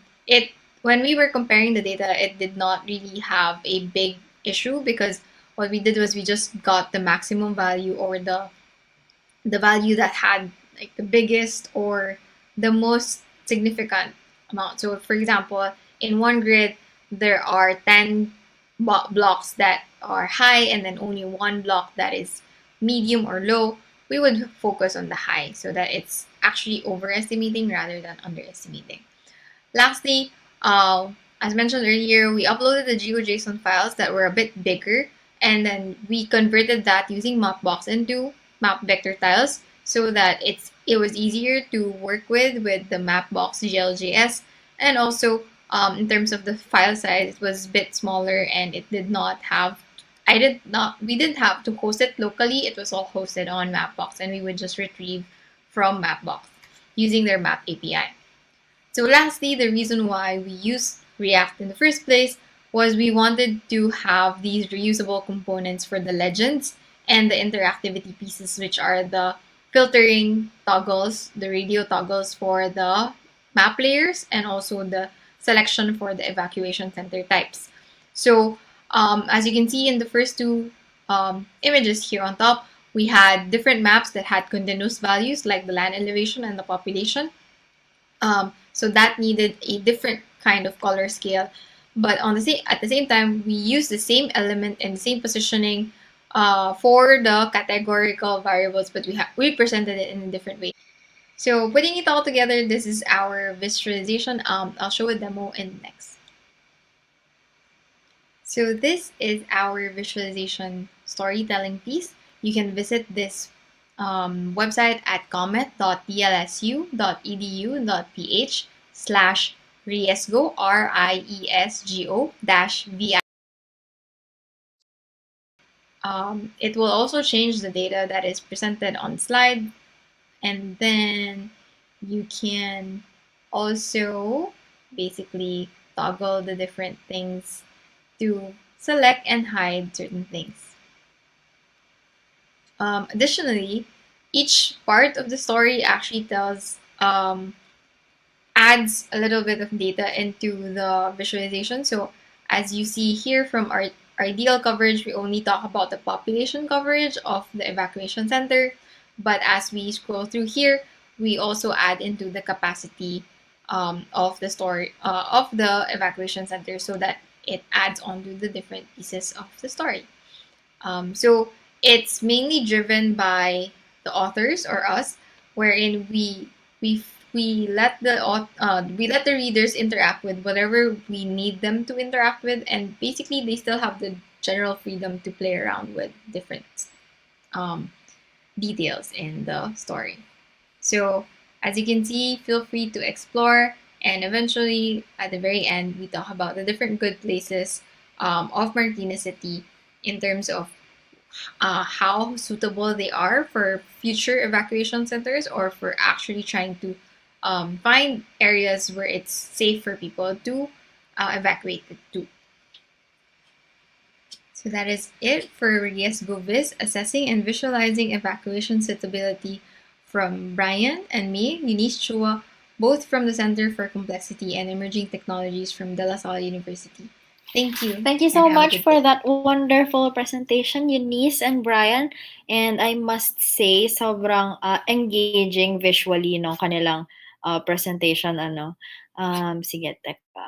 I am just going to toggle my screen and share it. But right now, Eunice and Brian, can you please join me and unmute yourselves? Ayan, hello. Hello. Ayan, hi everyone. So, hold on. Just trying to share something. Ayan, okay, sige. Kamusta kayong dalawa? We have some questions in the Q&A pad. Have you seen them? Yep. Yes. Yeah. Okay, sige. Ready for Q&A? Sure. All right. So, first is, I think you answered this one already. Yeah. Were this data and visuals ever used by Marikina 161? So I saw that you responded to that in the chat. And then, are there any more visualizations for other cities in the pipeline? As of right now, we don't have any yet. Because like mentioned, well, since Brian and I are both teaching in DLSU, it's very difficult to actually actively pursue development projects. But there's currently not any projects yet with other cities, but we definitely can extend the project, since the data that we use for the project are all open source, open data. So as mentioned kanina ni, I think it was Ben Hor's talk about open data, so we can actually use all of that to expand it if necessary. Yeah. Ayan. Meron rin tayong comment, syempre, from Miriam Conyado. Ang ganda po ng story map nyo. Yes. Di lang questions, may compliments din. And then, this one is from John Louis Fabila, na kanina pa rin nagko-question sa atin, nagsasend ng questions. Great presentation. Are the evacuation sites you included affected by the recent Ulysses flooding? Good question. We haven't checked, but yeah, maybe it's time to check, no, to confirm whether our findings are correct. Actually, and very kasi useful kasi, no, kasi evacuation sites to eh. So sana nagagamit right now. But assuming that all schools were used this time around, then I'm guessing all of them will also show up in the assessment that we did. Yeah. All right. And then I saw Sir Manning post a link for the available data download. A link for the available data, not sure for download siya. For download ba siya? Sa That's GitHub, the question from sa GitHub namin Yes. yan. Yeah. Okay. So the entire project is open source, so you can actually explore the GitHub repository too. The data that are there are also generally everything that we use for the visualization. Yung iba nga lang, host sa box when we actually used it for the actual application. So yeah, so if you want to do it for your own cities, you can extend that one. Or you can always reach out if you want. We can always work together for that. Ayan. Kung meron po tayong participants dito na gustong maka-work si Eunice at si Brian, now is the time. Connect na. Can you leave pala your if there's any way for them to contact you as well, baka we can do that. Okay. Sige. Kahit sa chat lang, ayan. Or available ba dun sa may GitHub niyo yung contact niyo? Ayan. Thank you for dropping your email, Brian.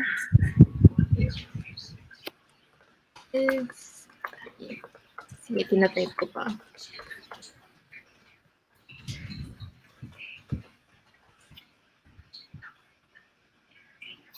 Ay, tama ba yung tinype ko? Yes. You can also find us, I think dun sa website rin naman namin, you can also find us at like Twitter or other places. Okay. Ito yung sa ano, no? Yung pinost niyo yung comment.dlsu. Yung website ng lab namin, so you can Yeah. also find it there. Okay, sige.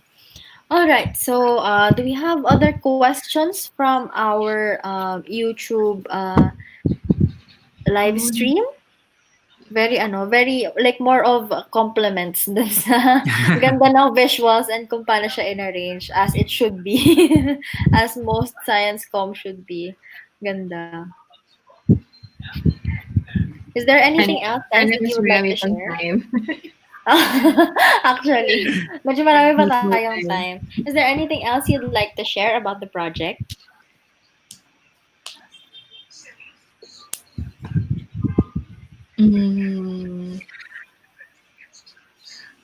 So far, wala naman. I think based on dun sa based lang dun sa question kanina and the one that I answered over the chat is that right now we haven't really been able to actually work with Marikina City for it. Pero when the students were actually working on the analysis, they were able to consult with Marikina City, and then after we finished and won the challenge, we also presented it to Marikina. But then, work got busy, so we're still trying to find time to actually also work with the city itself, because they did say that they are willing to share data to try and get things started, and maybe they're interested in getting visualizations out to the public also. So hopefully we can actually find chances for that. True. It is super nice, actually. Reading comments in the chat box. Super nice from Faye Andal. Congrats for winning Visrisk from Sir Maning Sambale. And then may plug din tayo dito. For those interested, Sir Maning from Mapbox. For those interested learning Mapbox tools, ayan, tigilan nyo raw yung Netflix nyo, yun daw muna yung i-binge nyo. Mainin tayo. Ayan. Okay, sige. So, what else? Oh, and also there's another link that he dropped. So, yung twitch.tv/mapbox. So, there. Ang aga pa. Oh my gosh, magchikahan muna tayo. Charot. Sorry, Okay, masyado yata maikli yung video. Oh, no, it's fine. The visuals totally make up for it. Question, sa YouTube natin, meron pa bang nagko-comment ng questions or any compliments, ganon? Shoutout muna natin yung ating... Sorry. Looking at it, but then there's like not much. Wala naman yata. Yeah. Shoutout ko na lang din muna yung ating Ay, sige, sorry, go. To help with other people where you can actually find the data. Yung flood hazard maps, they're available, I think, if you search for, basically you just look for flood hazard maps in the Philippines. You should be able to download them. Available siya from NOAA, if I'm not mistaken.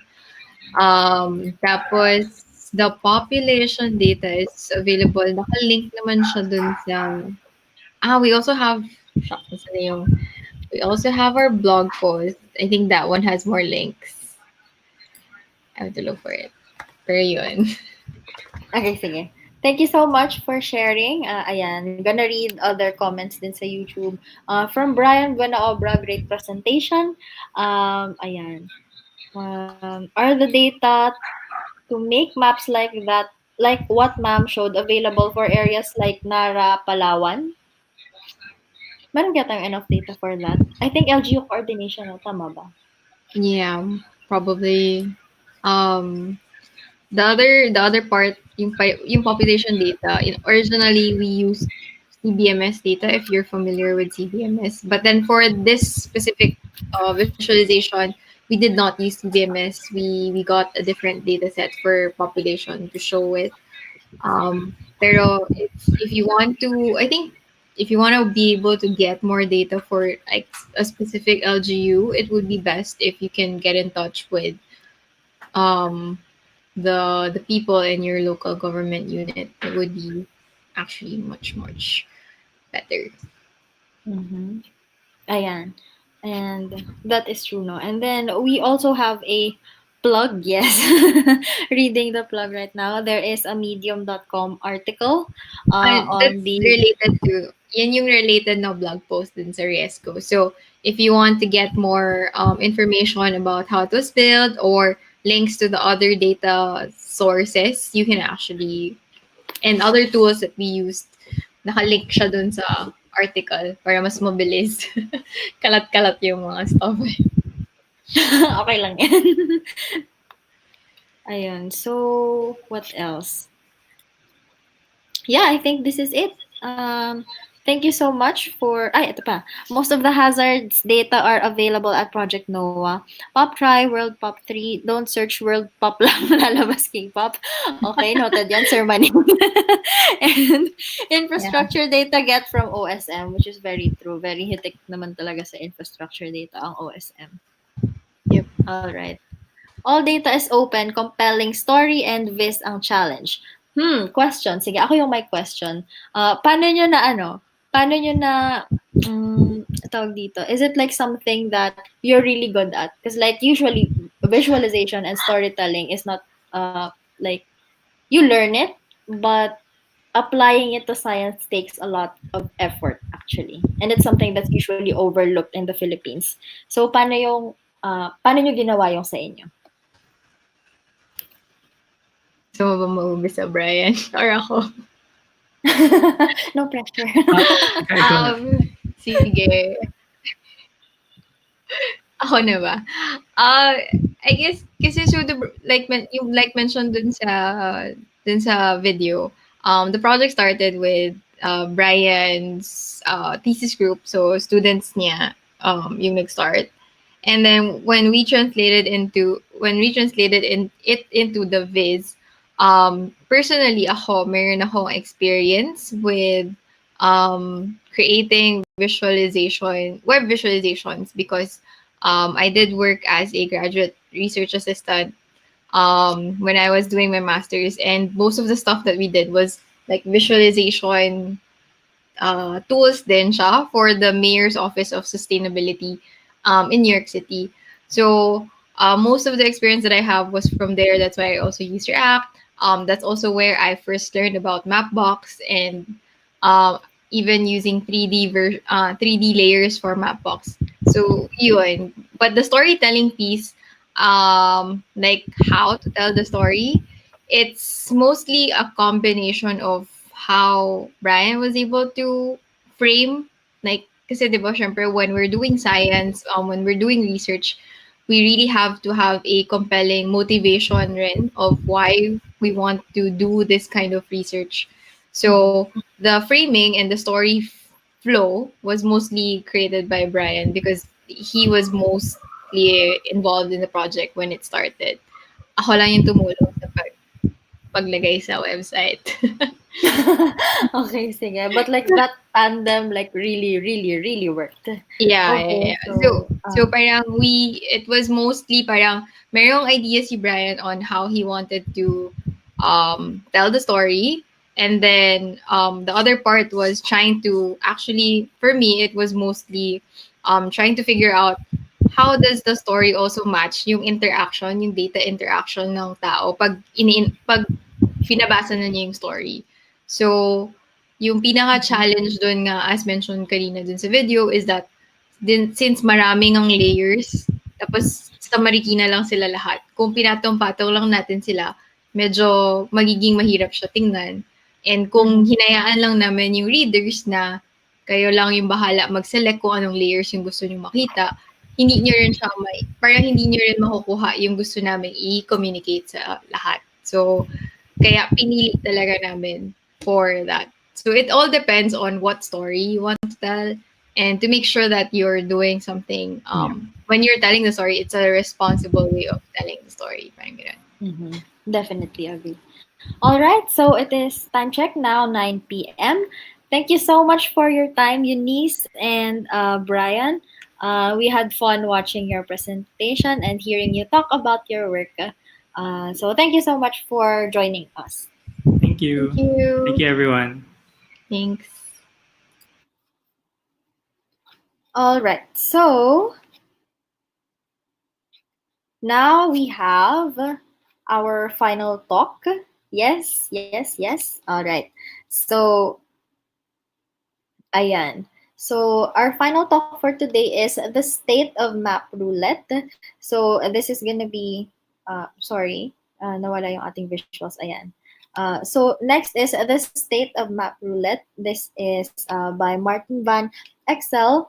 And in this talk, Martin Van Exel will show you around MapRoulette and highlight the most interesting features that were added in the last year.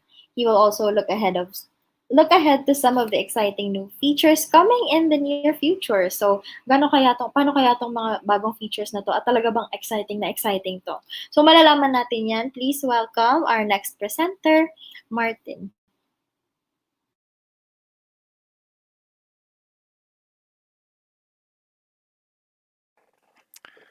Hello everyone, my name is Martijn van Exel and I'm presenting about MapRoulette tonight.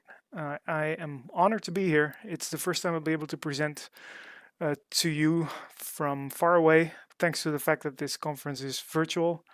There's a lot of drawbacks to virtual conferences. I've been to a few and it's not easy. I'm incredibly thankful to the organizers for putting this together in spite of everything.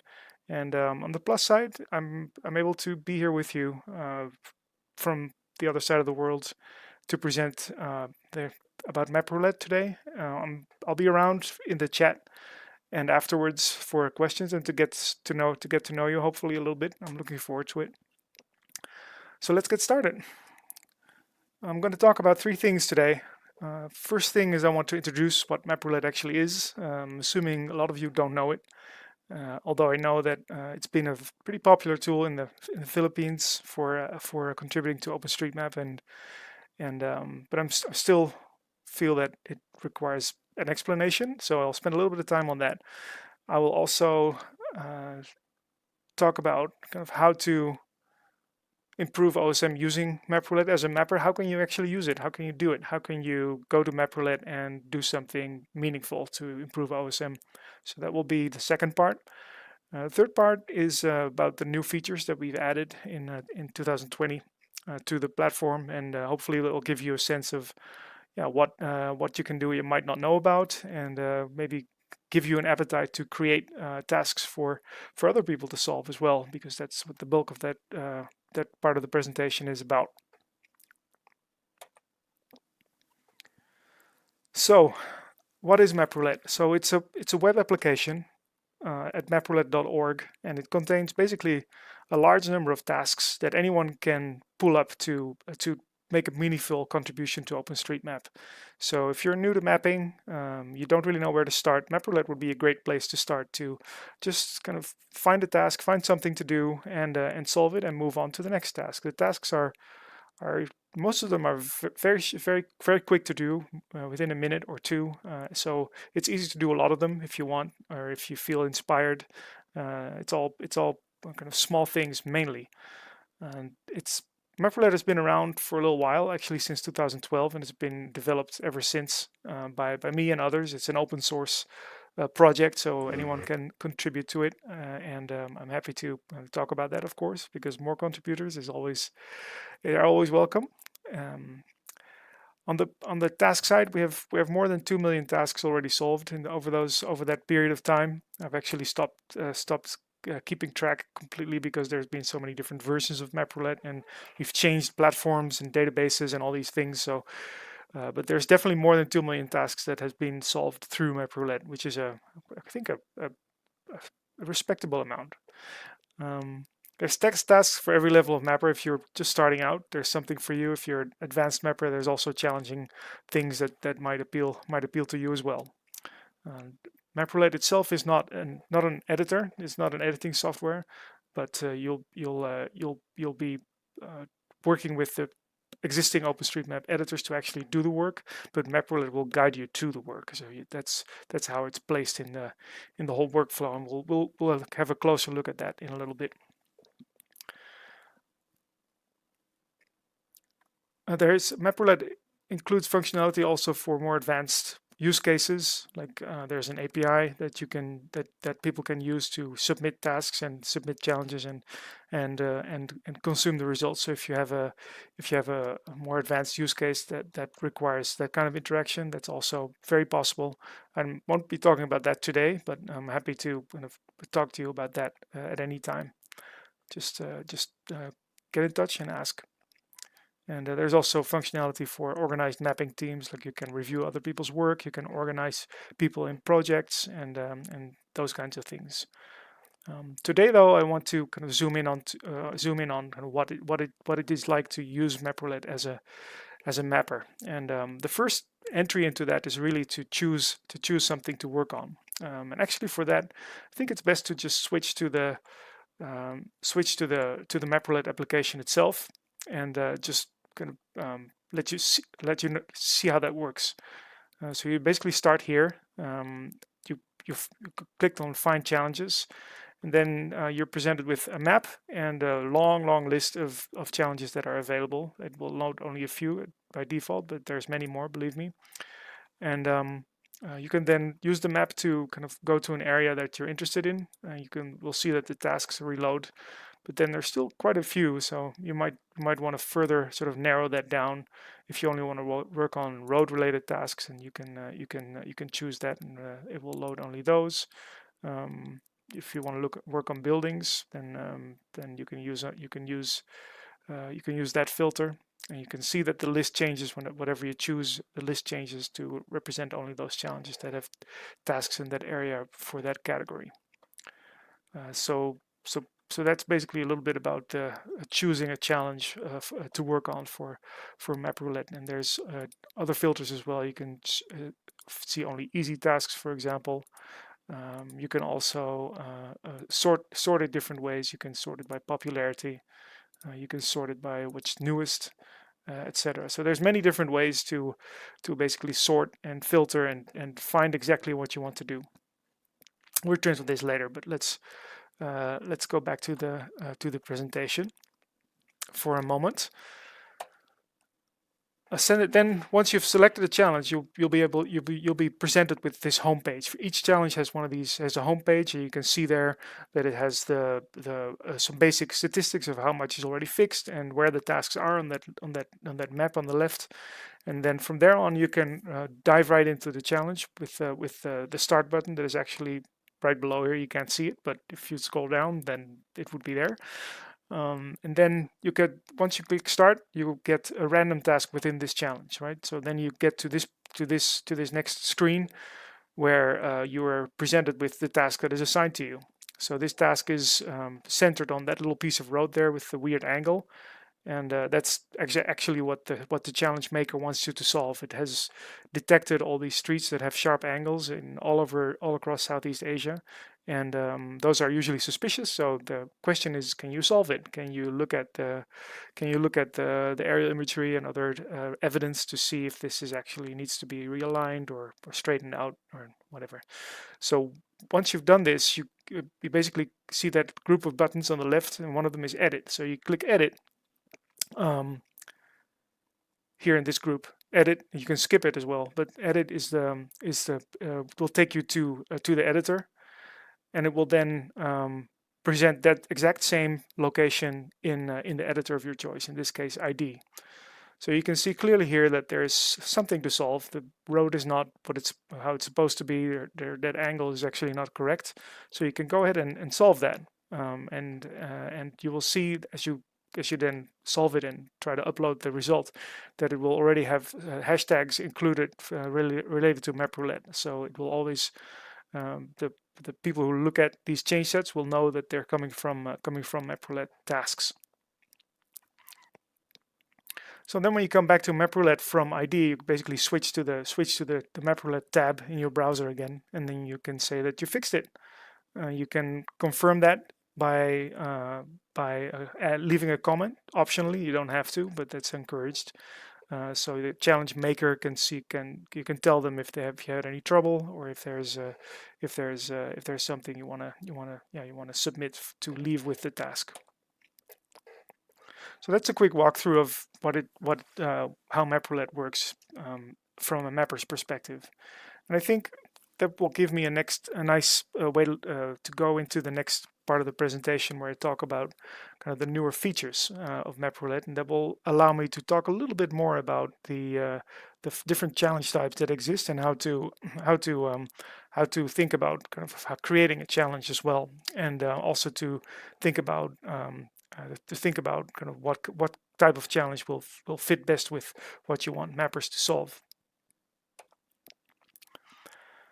Let me go back. So to go over the new features, I wanted to highlight 4. So there, MapRoulette is now available in more than 12 languages, and more are being added every day. It's easy to contribute to this localization, and a lot of people already do. There's a website called Transifex that is, I think, used by some other OSM projects as well, that you can just log on to, and it will have a MapRoulette project on there, and you can just start translating strings. It's a really easy to use interface. So if you find that MapRoulette is not available in your language and you're able to translate, I'd be happy for you to get in touch and I'll get you started on translating, and that's a pretty easy thing to get involved with. So that I'd highly encourage that. I love seeing MapRoulette in as many languages as possible. So that's one thing. The other thing is that we launched like different challenge types. So the one thing I talked about just now, the workflow for solving a task, is basically the traditional way to use MapRoulette, right? You see a task, you go to ID or JOSM, you make the edit, and you go back to MapRoulette, and you start again. There is, however, a couple new types of challenges that I've not talked about very much yet, but they're potentially really powerful. So I wanted to really spend some time on that. And those are tag quick fix challenges and cooperative challenges. Well, I'll explain in a moment what those are. Finally, for new things to round out that overview is we have a brand new learning and documentation website that is completely searchable, and for now English only, but I still wanted to highlight that because it's a great resource if you want to start getting involved with MapRoulette, either as a mapper or as someone who wants to create tasks for other people to solve, or even to get involved in development and maintenance.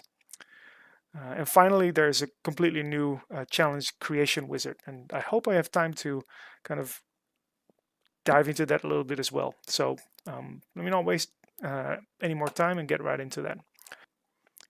So let's talk about the quick fix challenges first. I'll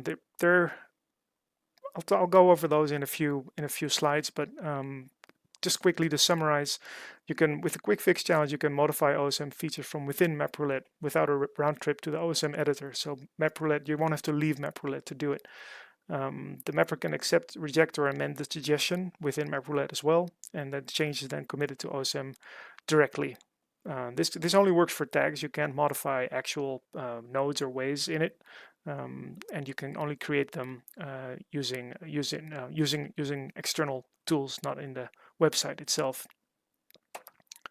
So the way that works, it looks very similar to a regular challenge, but you see that there's a new dialog that highlights the proposed tag changes, right? So in this case, on the left, you'll see the current situation, and then the proposed situation. In this case, the speed limit would be increased from 60 to 70 based on some evidence that you present to the mapper. And you basically, the completion dialog is, instead of edit, you will just be asked if the tag changes are correct or not. You can even also expand that dialog and see more detail about what stays the same and what is changed, what is added, what is deleted. And you can also actually, as a mapper, you can manually edit those changes as well. So you have a lot of flexibility if you want it. And if you really want to go really deep, you can even see and copy the OSM change. That would be this is the data that would be submitted to OSM to enact the change. So that's a little bit about quick fix challenges. So the other type that I'm also really excited about that is new is cooperative challenges. So those go a step further. The changes that you want mappers to make are actually included in the task, and those are not just tag changes, but actually new geometries or new or changed geometries that you can forward to the editor. So that when the mapper clicks edit, the data to be added or changed is already present in JOSM. This only works in JOSM for now. I'll explain later why that is. Actually, it's the best way to show that is to just show you how that works. Let me see. So here's a task, right? So this is one of those cooperative challenges. So from external data, someone has identified that there's here there's supposed to be a feature here, a cattle guard that is not an OSM yet. So when you click edit, then what happens is this feature is then loaded in JOSM, as you see here, and instead of just showing this area, you already see that the feature is already added to JOSM. So all you need to do is basically join it to the existing way, upload it, and continue. So the work of the mapper is made a lot easier that way. So then you would return to MapRoulette and say that you fixed it. So it basically takes one step out of the process by already supplying you with the feature. And you could see this being useful, for example, for building footprints or address points that you get from an external source. Instead of just importing them, you can just ask mappers to look at each one of them and have it done that way. So the cooperative challenges make that possible. So coming back to the learning and the documentation, I mentioned that already a little bit. This is a pretty fancy new documentation site that we built around MapRoulette. There's a lot of information there, both for beginners and also for people who are much more advanced and want to create their own challenges. There's a screencast and videos. We record new ones from time to time. Actually, I think I'll put this one here as well for people to be able to consume.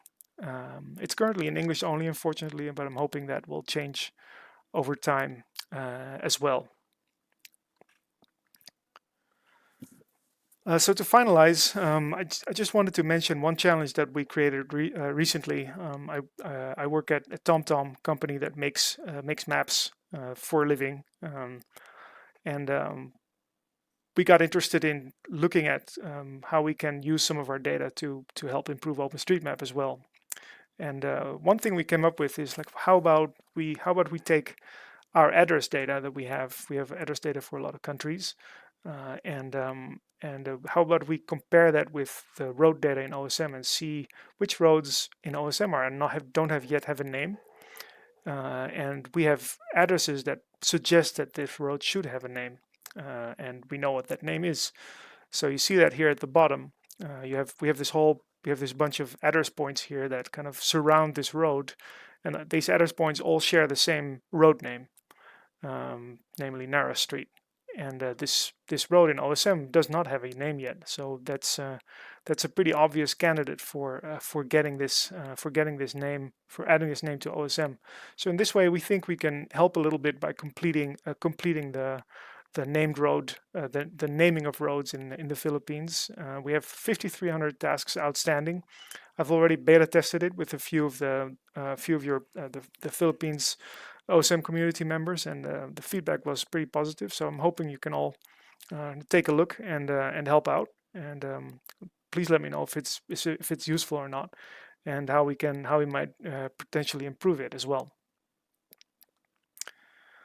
So I think that's it. I think that's all I have for today. I hope I gave you a little bit of an overview of MapRoulette, and I hope also that it's helped you kind of see the power of what it can do, and also maybe inspire you to help to go start make your own challenges. If you want to do that, of course, I'm always available on email and Twitter, and I'll hang around after the talk to answer any questions directly. But there's also a Slack channel on the OpenStreetMap US Slack that is dedicated to MapRoulette. We have a GitHub project that has all the source code and where we can be contacted as well. So there's plenty of ways to get in touch. I hope you enjoyed this this presentation, and I hope that that you were inspired to kind of do something with MapRoulette, and I hope to talk to you about that very soon. Thank you very much.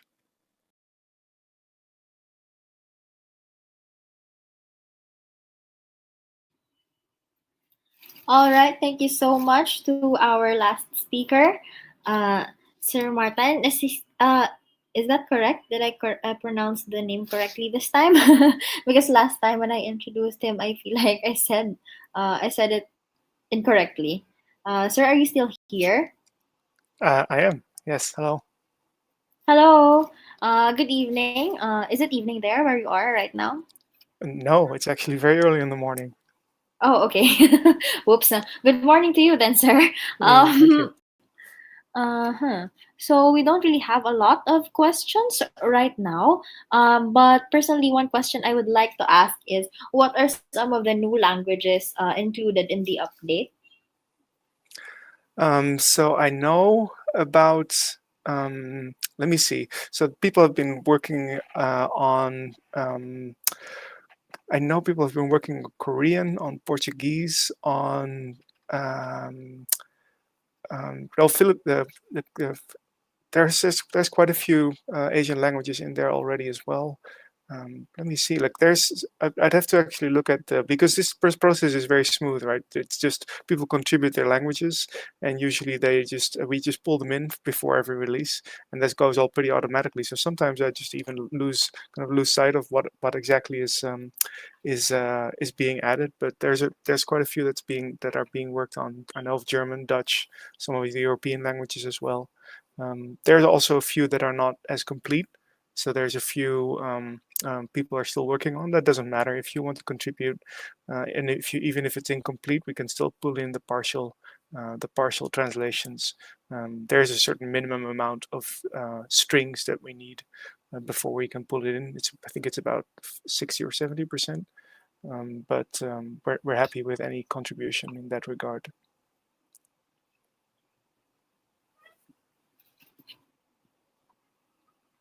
All right, thank you, sir, for that.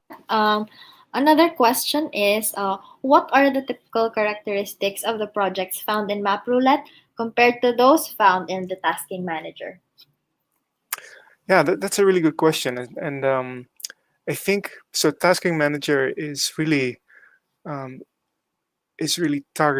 targets like small areas, right? Little squares where you are asked to complete a certain task, which usually involves adding all the roads or adding all the buildings. So it usually takes you at least quite a few minutes to complete the task, and it's more abstract, right? It's the question will be like, find all the buildings in the satellite or aerial imagery and add all of them.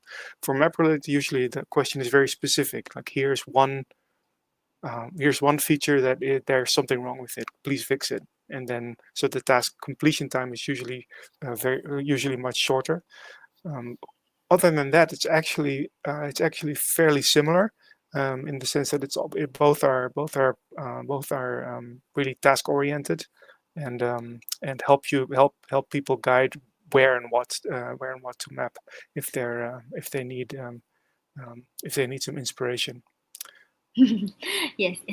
All right. We have another question from Sir Eugene. For the missing road challenge, I'd like to confirm that we only add the missing name if we're sure, based on local knowledge, that the missing name is correct. Yeah. So after a little bit of beta testing, we we found out that there's also some false positives, right? As some of the streets. I think one of the things that came out of that is sometimes some of the side streets that go off of the main roads, they don't actually have formally a name, but in the TomTom addresses, they would still show up as having the same name as the main road. So that's why we decided together that it would probably be best if people actually were able to confirm this with local knowledge, and there was so that we don't add any wrong information to OSM. So you can see it as a guide to help people who already have a little bit of have some local knowledge to add these names. Maybe in the future, if we can filter out some of these, I'm happy to work with you to filter out some of the false positives, so we can open up the challenge to more people. But first and foremost, I want to prevent that we add information to OSM that is not correct. Right? That's the main kind of the main objective. Of course, I don't want people to map things that are wrong. Yes, definitely the main concern. Because I agree with this. This question is something that I also felt like asking earlier, because when I saw the missing road challenge, because in areas where I grew up in, there are no names for roads. People just call it like block something something, lot something something. So they just name it by lot, by like the name of the exact square meters that the house is standing on. So yeah, interesting. Yes. All right, do we have other questions? I'm just gonna check quickly. Oh, here in the Q&A pad, do you have any favorite MapRoulette projects? Ooh, for me, let me see. So there was one recently that I really liked that had to do. There's actually there was one that I really liked that had to do with mapping mapping missing villages, which is actually it's not typically MapRoulette challenge because it asks you to do more than one thing. But people combined basically locations of villages with the existing road network. This was in various countries in Africa, and basically there's no roads in the location where that village is supposed to be. So the question was basically to look at the aerial imagery and add at least a road into the main road that leads into the village. So the villages actually appear on the map as something that you can travel to. So that was one that was one I did recently that I found really fun to work on.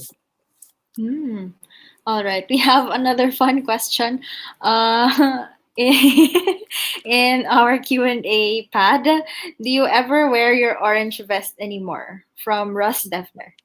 I gave them all away. Some of the people who you saw in the image, that this was at the State of the Map United States a few years ago, and everybody was interested in getting one, and I brought all the ones that I have and I gave them all away. So I don't have one anymore.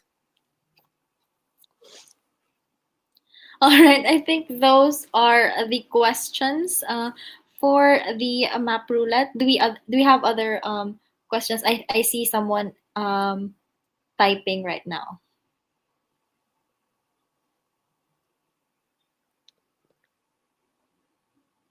So here I'm gonna read it as the person is typing. What can we expect from MapRoulette soon? Any major features? Right. Well, first of all, I think I would like to see more of those new challenge types that I described. This is actually fairly new, so we haven't had a lot of time to get people to make those types of challenges yet. So that's one of the reasons I wanted to highlight them.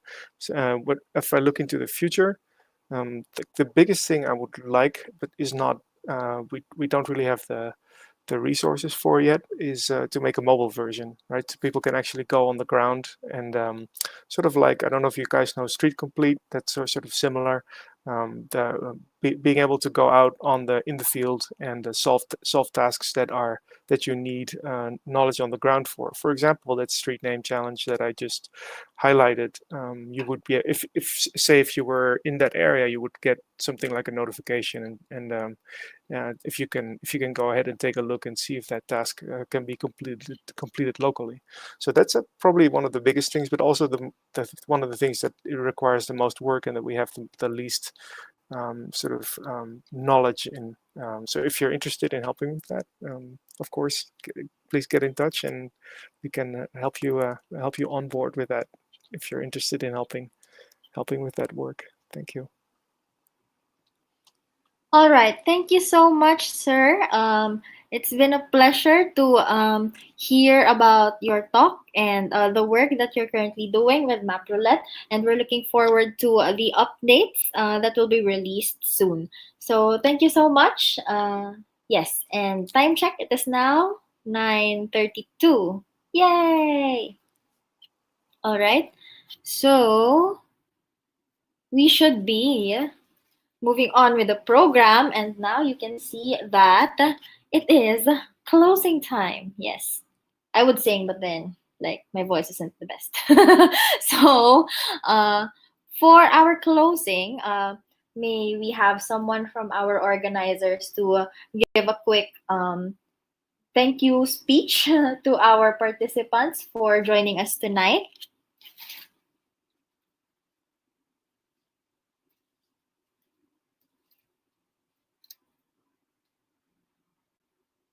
Ay, okay, sige. Ako na raw bahala.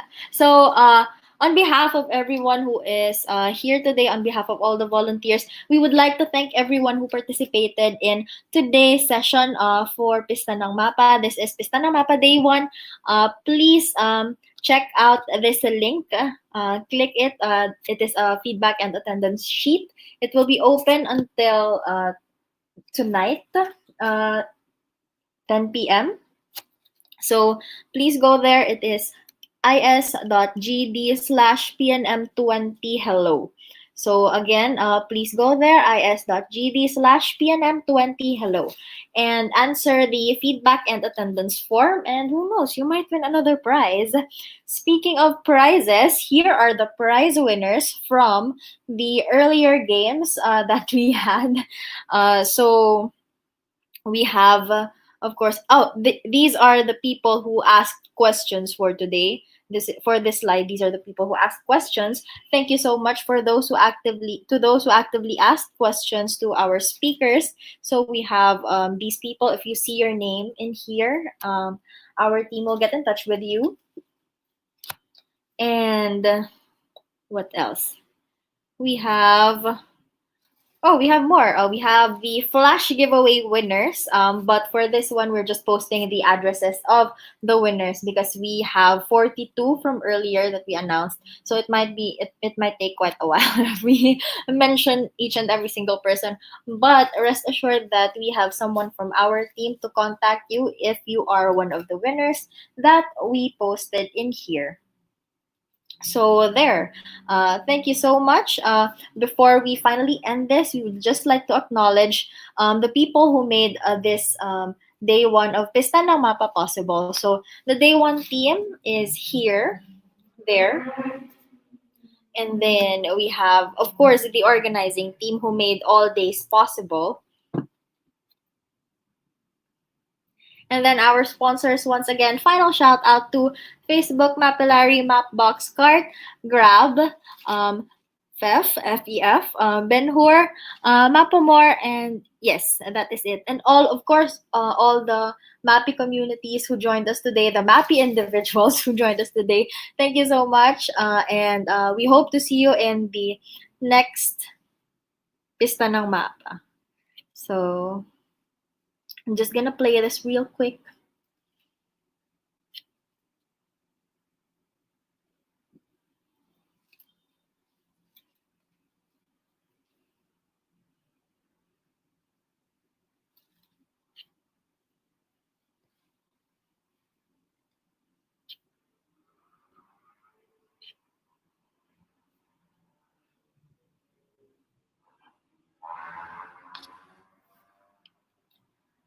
So there. Thank you so much for staying with us tonight.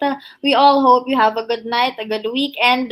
And yes, so this is your host Jika from Hot Philippines signing off. Please don't forget to follow, share, like videos on YouTube are now available. And then for those who ask questions who want to be answered, please follow social media, Twitter and Facebook for your answers. Thank you so much and good night.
Actually, ano ba yung tama? Groovy or Wi-Fi? Ang pangit ng Wi-Fi pakinggan. Parang Wi-Fi, pero hindi alam kung paano i-pronounce. Sino bang nandito? Sige, pa-turn on po ng mga camera. Ipaglaban na natin to. Nakaka-pressure po yung mga nag-a-ask ng groupie dyan.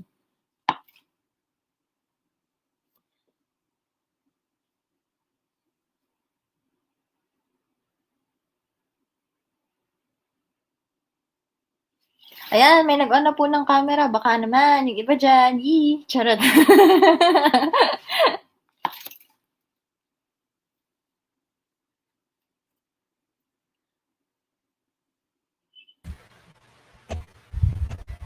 Teka, maglalagay lang ako ng ring light. Charot. Yan. Umalis na sila. Buksan nyo na yung microphone nyo. Kailang masala yung tab. Ito na yung socials natin. Charot. Good evening. Wow. Si Cham. Kamusta ang day one for everyone? Ang saya. Ang tagal lang. Parang hindi ako sinapay. Grabe, nakakapagod. Kumakit yung dito. Faye, tingin sa camera. Konti lang open. Mga ayaw magbukas, te. Ayan. Kung ayaw nila.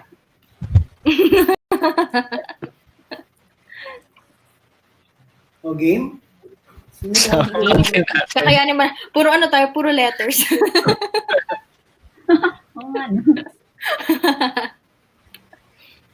So, ano to? 2 shot. Hindi kasya eh.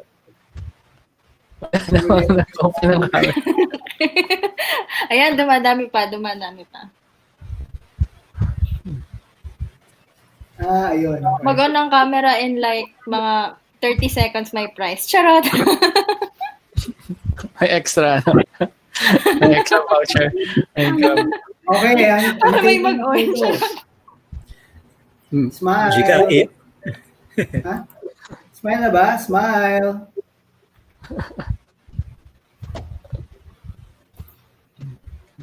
One, two, three. Meron pa ba? May hindi kasama sa Sorry, Faye, hindi ka nakuha sa first shot. Ay! Basta matama. Gano'n. Nag-lipstick pa ako.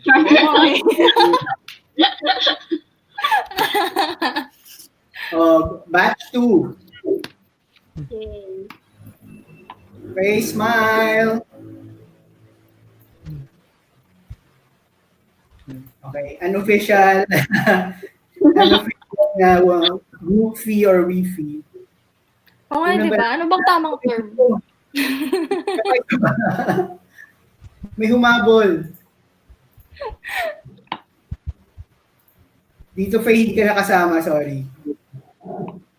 One more on 3. 1, 2, 3. Okay, that's it.